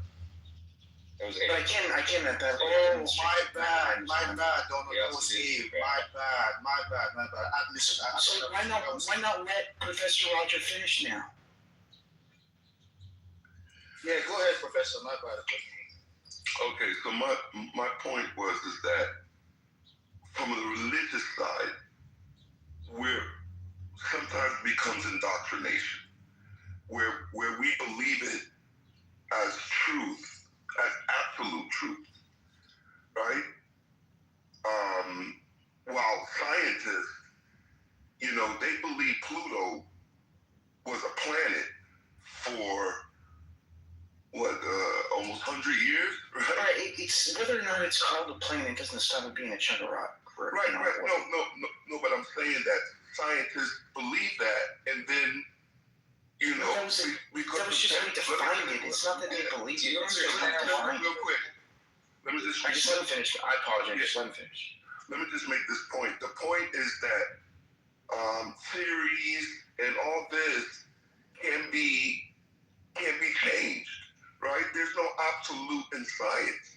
One day we call it this, then with technology we find out it's not that, and everybody knows that. Do you know why there's no absolutes in science? Because we haven't found any absolutes in nature. Right, exactly. So your God is absolute, right? That's the problem with talking about these topics with religious people. Sometimes they believe that their book is the final. That's it. There's nothing that could disprove that, or there's nothing. Very silly when they say that. Huh? It's very silly when they say that you can't disprove my book. Right. So that's the problem. Some of it is interpretation. A lot of the Bible is parables, right? because, especially with Jesus, because the time that Jesus came, the Romans ruled, and if he would have said what he wanted to say, clear concept, they would have killed him. They did kill him. Right. Eventually they did. Right. Exactly. But he talked a lot in parables, right, for that reason. And so now, thousands years later, as we try to interpret those parables, some of us can get man. Now I can't even say the word. I don't think we come as believers. I don't think we come with an open mind. Theists. I think we come, theists. I think we come to kind of turn you from your evil ways as an atheist. I don't think we come with good intention. We don't come with a good intention to hear you out and debate, and we don't come that way. We come to change your evil ways and the demons that are in you, and you know what I'm saying? So that's why these debates don't work, right? So that's the problem too. That's a big issue. I agree with everything you just said. And no, it was an excellent debate. And I tell you, this guy is great because God said so. And then science disproves that. Now you are attacking me personally. Like what? It's about your identity even. Right, exactly. So, yes, it's kind of hard to have these debates in the debate. Right? I didn't know it was, it got to that point. And that's what most of these debates, I've been in Clubhouse for years, and that's what most of these debates kind of get to, right? At the end of the day, and nobody learns anything. That's my point. Oh, and by the way, Melly, I'm not white trash. I'm not even white. Oh, by the way, I just want to say, JCC, your mom's a bitch. Remember that. I don't give a damn what you are.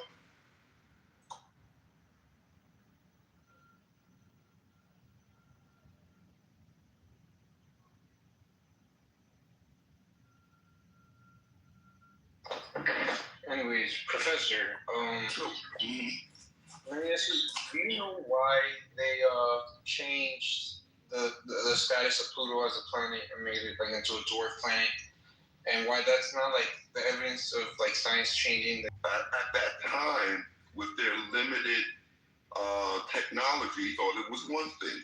When technology got better, they disproved that, and no one. They didn't disprove anything. Hold on. So Pluto still exists. It's still out there. Yeah, it still exists, right. What happened is we define it. Exactly. Right. What happened is we found past Pluto in the bunch of other Pluto sites. We found dozens, hundreds of other objects almost the size of Pluto. And we said, okay, if we're gonna make Pluto a planet, we have to make all these planets as well. Now, do you know in the solar system with 100 planets? Do you want to sit there and make your children, your elementary school kids, memorize hundreds of planets? Or do you agree there's obviously something different between all these little rocks and Jupiter and Saturn and Neptune, and then just the big inner rocky planets like Earth and Venus and Mars, which there's only 4 of them, big ones. And then there's like gas giants, right? And then that's it. But then, so we had there's the frozen planets, Ceres, and all these other planets that some of them have names, some of them are just numbers. Eventually, we found so many they're just numbers, and we said, okay, this is ridiculous. We can't just call them all planets and give them all names. There's hundreds of them, and we're gonna keep finding more the more we look. Let's call these dwarf planets, just give them numbers, and say we only have 8 major planets. So nothing really changed. Nothing got overturned. We made our definitions a little bit. Yeah, we reclassified things. And that's what science does all the time. Right. That's what the theist says is the bad thing about science. It's the good thing about science. Pluto is like 20 times smaller than our moon, right? And if Pluto brought here, like into Earth's orbit, and be in orbit of the moon, it would start releasing like a tail. It would have like an ice tail, which is that's no behavior for a planet, right? How do you think about it coming?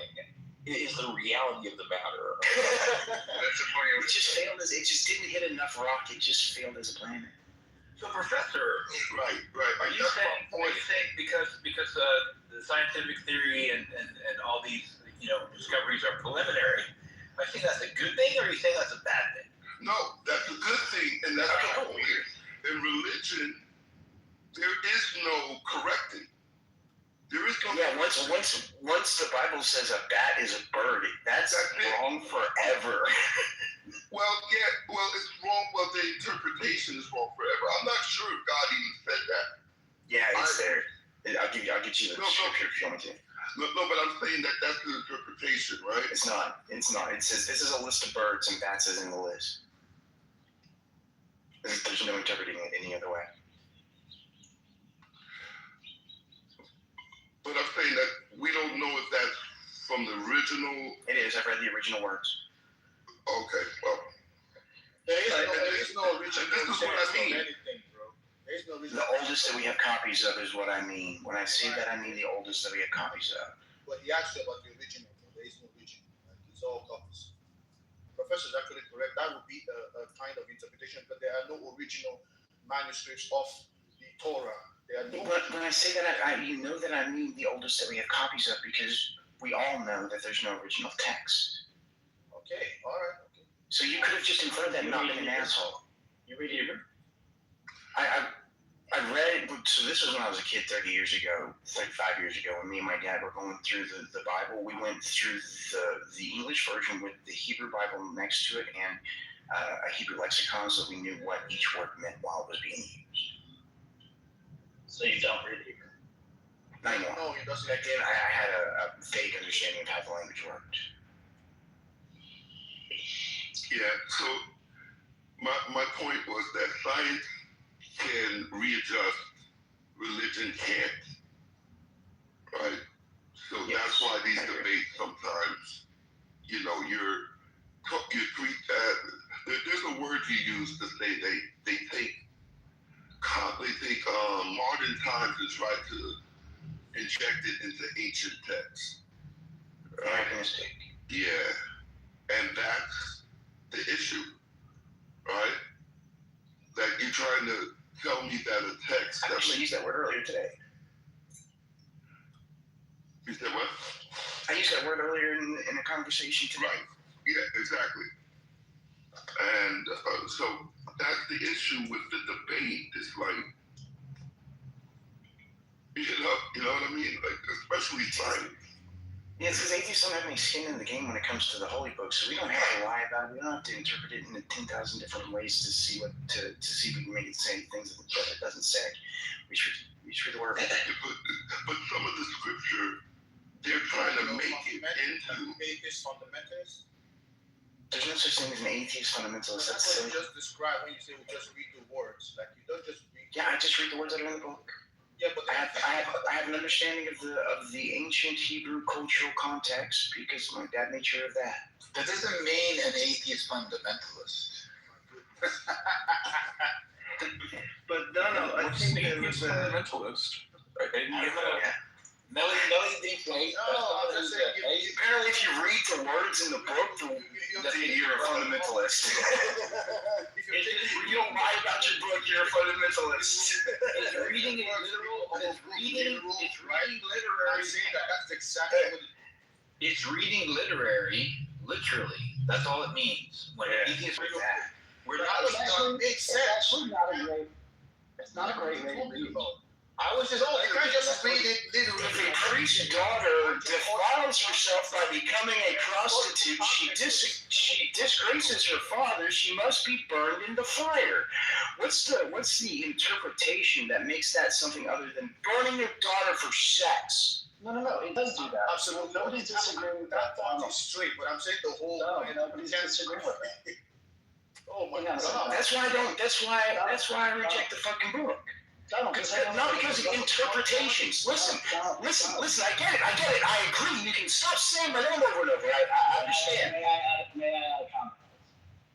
After I say this, so it's stuff like that I reject the book. Not because of stuff that can be interpreted a different way. It's because of shit that it says that is just wrong. Perfect. So I'm not saying it's right or wrong. That's totally fair, right? I think sometimes atheists don't. There are a couple of critiques that atheists make on the text. One is things aren't true. The second thing is things are immoral. I do find that atheists do deliberately choose to say, I'm just reading the words, without actually understanding that that is an interpretive choice. Exactly. That's not really a thing, just reading the words. We would never read any other ancient text in that way and expect ourselves to understand. No, I'm not. We would never read all ancient texts exactly the same. They're all fiction. Do you read them? Do you read them all? I know how to read them particularly. Yeah, I gotta make sure that I knew about the ancient Hebrew culture. Okay, so if you're reading it in their ancient cultural and linguistic context, that's a good way to read. I find a lot of atheists don't do that and actually say that to do that. It's me.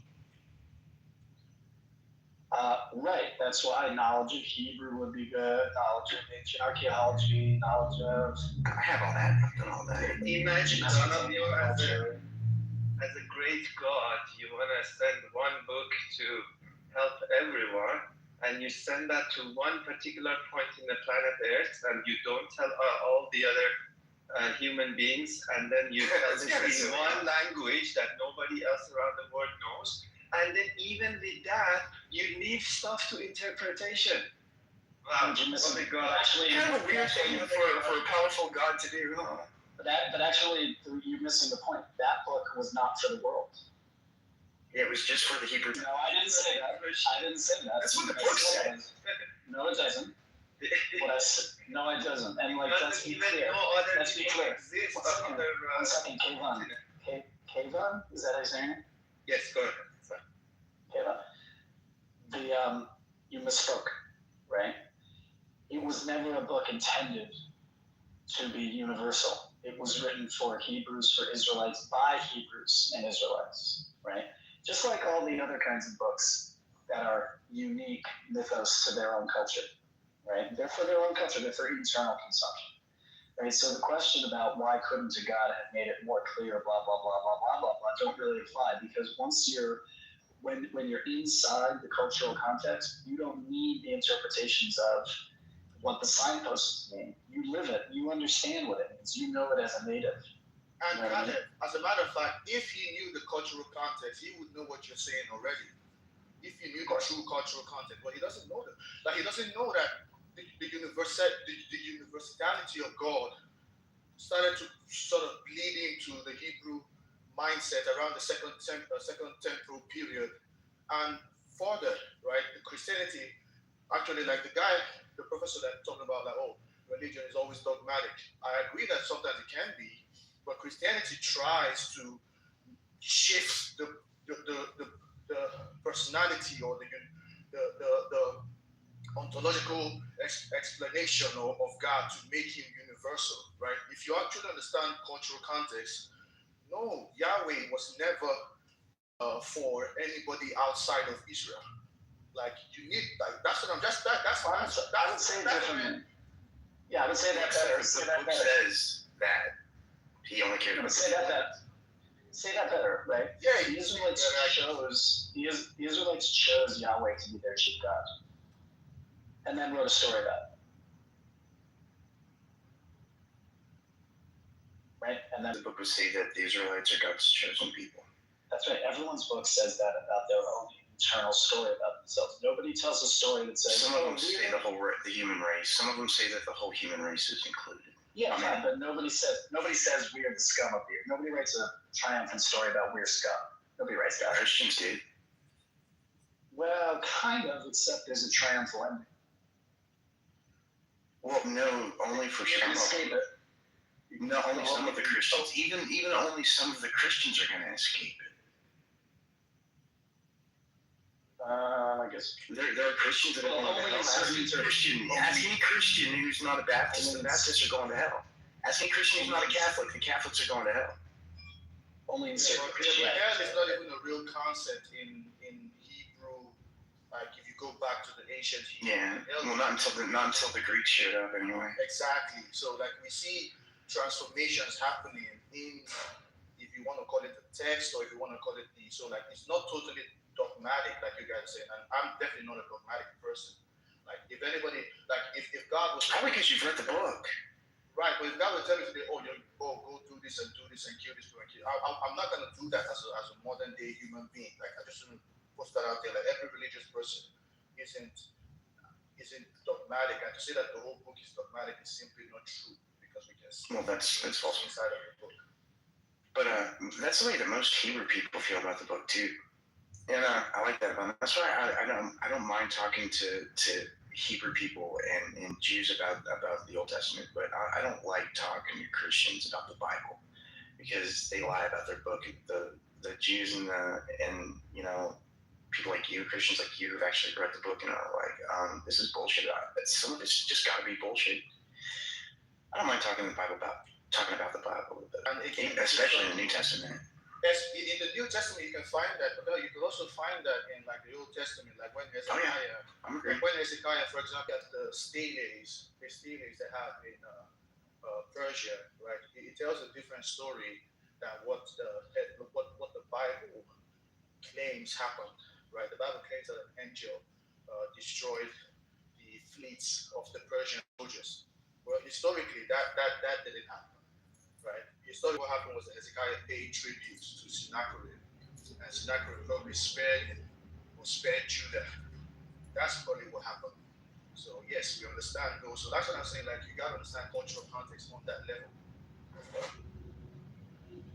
I agree fully and completely. I mean, you won't understand the Bible if you don't understand what was happening when the Bible was written. Exactly, and I think that's the problem today. Yeah, I agree. They're taking these verses and trying to make a martyr. So eventually they're going to be like, well, Jesus rode in a Tesla. You know, like what? That's what they're trying to do. They're trying to take our understanding of things 2,000, 3,000 years later and interpret that with ancient texts. And some will say, oh, wow, they're prophecies, right? They would say, well, and that's not the purpose of the Quran in the first place. The Quran never stated that it's a scientific book, and if it was, but Professor, the problem there is a lot of Muslims like to say the Quran is scientific. Like they like to say that the Quran is accurate with embryology. The Quran is accurate where the sperm is produced, right? And they're totally mistaken. They want to say it's an error. They're totally mistaken when they do that. Well, that's absolutely mistaken. I agree with that. Accurate in the times of Muhammad, but not today.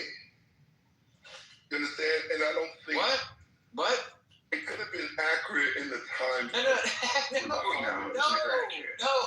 was never accurate. No, it's not accurate. They are mistaken. They think they're accurate, but it's not actually accurate. You understand the difference? All right, so hang on real quick. Professor, I wanted to read you something. So I'm reading my Bible here. I'm reading Leviticus 13, and it starts in chapter 13. I'm sorry, it's Leviticus 11, chapter 13. Leviticus 11, chapter 13, and it says, these are the birds you are to detest and not eat, because they are detestable: the eagle, the vulture, the black vulture, any kind of raven, black owl, curcumant, great owl, stork, and bat. Right. And we know today a bat is not a bird. A bat is more of a rodent, right? So if God had made everything, wouldn't he know that he made a bat as a mammal, not a bird? Well, so saying that, though, right, you're implying that the possibility of God is accurate, but it's the human beings who wrote it made the mistake of categorizing these animals. So what? The book is not inerrant.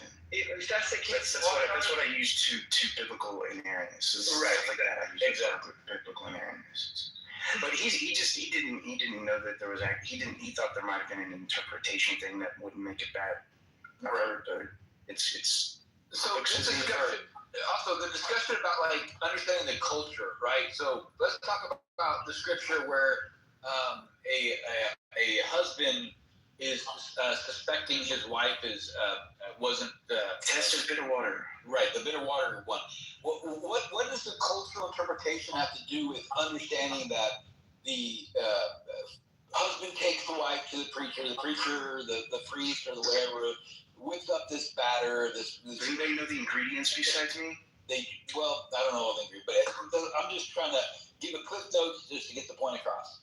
The point is, the woman drinks this. If the woman was faithful, she would keep the baby. If she was unfaithful, she would be devoid of her uterus and become infertile, right? She would miscarry and now not be able to have children.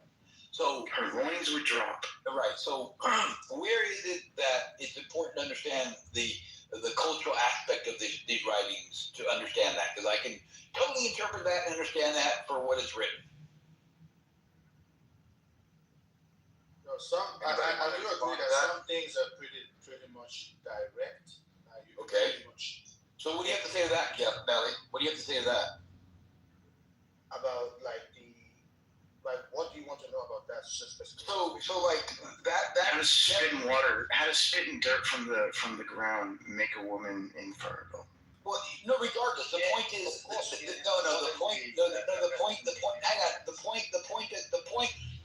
point in this scripture is they're inducing miscarriage. They're trying to abort a baby. God believers hold, valuable. This is happening in scripture. Yeah. So yeah. I always forget to bring that part up. Listen, I don't think that I think that there's a way to sort of concede that, or at least I myself concede that these things may have made sense to them, right, at that time. But there's no way that we could confirm or say that So you're saying back then it was okay to abort a baby? By our modern standards, of course not, right? But no, that's not what happened. Modern standards. I didn't bring up modern time. Melly, just real listen to a question. So are you saying that it was moral to abort back then? Is that what you're agreeing with in the scripture? No, but from their perspective, no. I don't even think that they had the moral framework that we have to. Oh, God. Yeah, it's kind of on that. Yeah. And what it sounds like you're doing here, you're protecting your scripture. That's what it sounds like.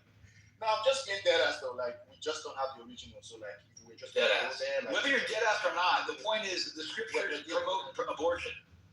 I wonder if I can find instances of the test of bitter water being used outside the Bible. I'm going to see if I can do that. Right. So like I think, like I said before, I don't think what they're doing in our modern world, like they probably didn't know the repercussions of what they were doing. But I could show you like in Egypt and even in Canaan, right? There's something called the I forget their actual book right now, but like they have these records of the Canaanite people that was actually found, right? And you find that they had different kinds of medications for different things. What's your point of doing this? What are you trying to do here?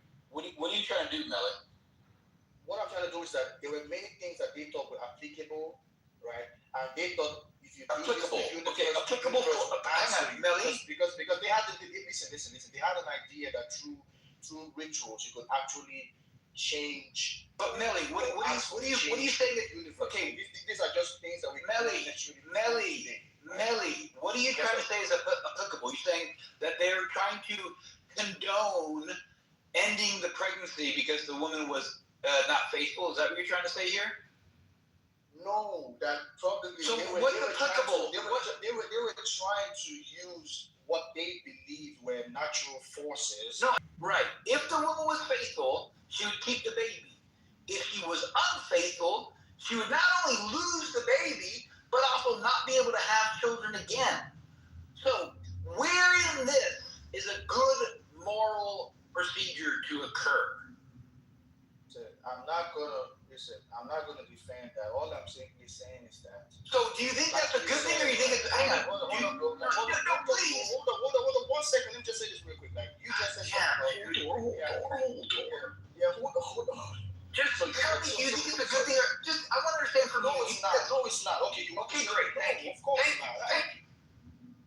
Right, but I've been saying that. All I'm trying to do is explain how, of course, it was not a good thing, but like they are trying to find out if the woman is faithful, and they believe that somehow the universe or natural forces can reveal these things to them. Now they were wrong, right? Because almost every time they did that, there was a miscarriage. Yeah, they thought it was witchcraft. They were trying to use witchcraft. Exactly. So. Yeah, man. Like, but still, the Bible point says don't do is, that, by the way. Never suffer a witch to live. yeah, but the point is, they were okay with terminating a pregnancy just because a woman was unfaithful. That's kind of ridiculous. Yeah, I agree. But women didn't have the rights that Can we hear some more Bible magic? Women didn't have the rights that women have today. Oh yeah, I'm aware of that. Yeah, why didn't God understand that, by the way? That's a very good question. I'm not going to answer that. I wouldn't either if I were you. It wasn't from a God. It was from men trying to control society. Human beings did this, not a God. There was no angel Gabriel that came down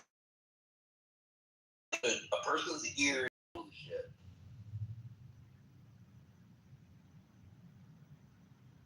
Hey man, like I said before, like I understand y'all, and I'm not I am a believer, but like I also understand that I can be wrong, and also especially with just pure religious topics.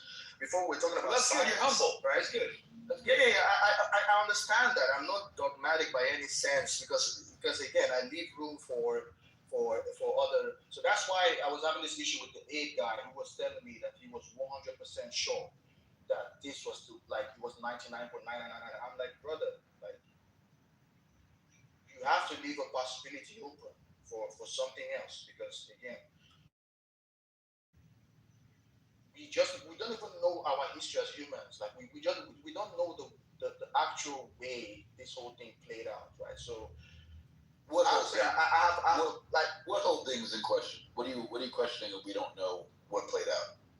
I mean, just the accurate, succinct history of humans. If this was something that happened. What's on the table? What happened? What's the question? What are you questioning? What happened? What are you asking? What happened? Well, in situations like no, I don't know. So I'm asking. Just don't give me. Yes, I'm giving you questions. Biology. Are you not understanding evolution? Right. I don't think that there's 100% proof. Okay, so do you hang on? So stop. Hold on. No. The same way. Do you understand evolution? Well, I'm not a scientist, so I don't claim. I'm not a scientist either, but I think I have a more understanding of evolution than I think you do. But my question is, do you understand evolution? And if so, what is your understanding of evolution? Can you elaborate? Well, from what I understand about evolution is basically the fact that different parties, right, or different organisms, doesn't know. Compete for advantages, right? And this sometimes leaves certain genes to be replicated. No. Compared to other genes. Okay, so that's Doesn't know what he's talking about. Yeah. Shut up. You don't know what you're talking about. You're making a fool of yourself. You're making an utter fool of yourself. You stupid little twat. Miss J. Melly, hang on a second, Melly, please. Hang on. Melly, Miss J, we were having a nice conversation. You didn't have to do that. You told me. Yeah, so just remain silent, and we're going to have a discussion about evolution. And T is more knowledgeable than myself, and I think Melly can learn a few things. It'd be a good conversation. So what you just said is not even close to what evolution is, and it makes me wonder why you're skeptical of something that you don't understand at all. I guess if that was my understanding, I'd be skeptical too. But I think the first thing I would be is skeptical of my own understanding, because clearly you have not taken the time to study this at all. Yeah, but like my whole point is that, and of course I definitely haven't taken time to understand evolution as a whole, right? So like just to pure the usual definition that he said right here, evolution is a process where living things change their inheritable traits over a generation. Correct. Mechanisms like natural selection, right, leading to new Google. He's reading Google. Which was a lie. That is okay. You're a bitch. You don't have to. You need to go to the audience. Someone give me mod badge. I'll put this thing down. Let her know. Let her be on here. She's gyrating like a little monkey. So no, she's just an interrupter. That helps me a lot. Now, but T, I think the only thing I'm able to grasp, because again, I don't work. This is not what I don't study this, to be fair to you. JC, you probably have just looked into it a little bit more than myself, right? But what I basically understand about evolution, just the idea of natural selection, right? I mean, I'd be wrong by genes, but traits that move on. So that would be my overall point. But all I'm simply saying is that, right? So we know that there are religious scientists. So we know that there are scientists who are religious. Yeah, and that's not a problem. The scientists who are theists, keep that separate. There's no problem with a scientist believing in a God. There's no problem at all. No atheist has a problem with that, as far as I'm concerned, right?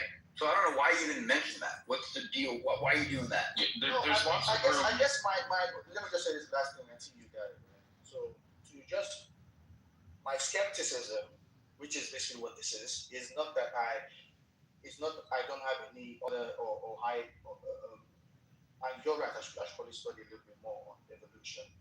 But the fact that we just can't sit here and act as though they haven't theories. They might not be scientific, right? About, for example, the existence of aliens. Like, I don't think aliens is even real.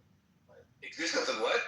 The possible existence of aliens. I mean, he's changing the subject now. Yeah, why are we jumping to aliens, right? So our universe is so vast. So now that you mention it, our universe is so vast. Right. It would be just asinine to say that there's no possibility of life.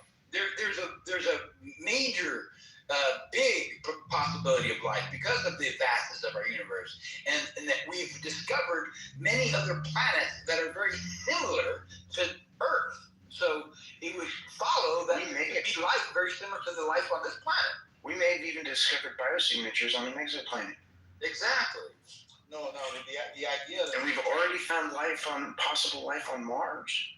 Yeah, but what does this have to do with evolution here on Earth, though, right? So the evolution, because again, there's something. For example, there's a hypothesis. You guys don't kill me, right? It's a hypothesis about panspermia, right? We don't need that. Hold on 1 second. It might not be as it might fringe. It might be fringe in the science community, right? But there are real scientists who believe in this, idea that but I can disprove it.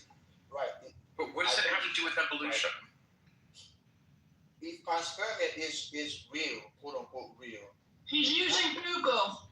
That of course inserts problems into what we understand. What I understand. No, there's no problem at all.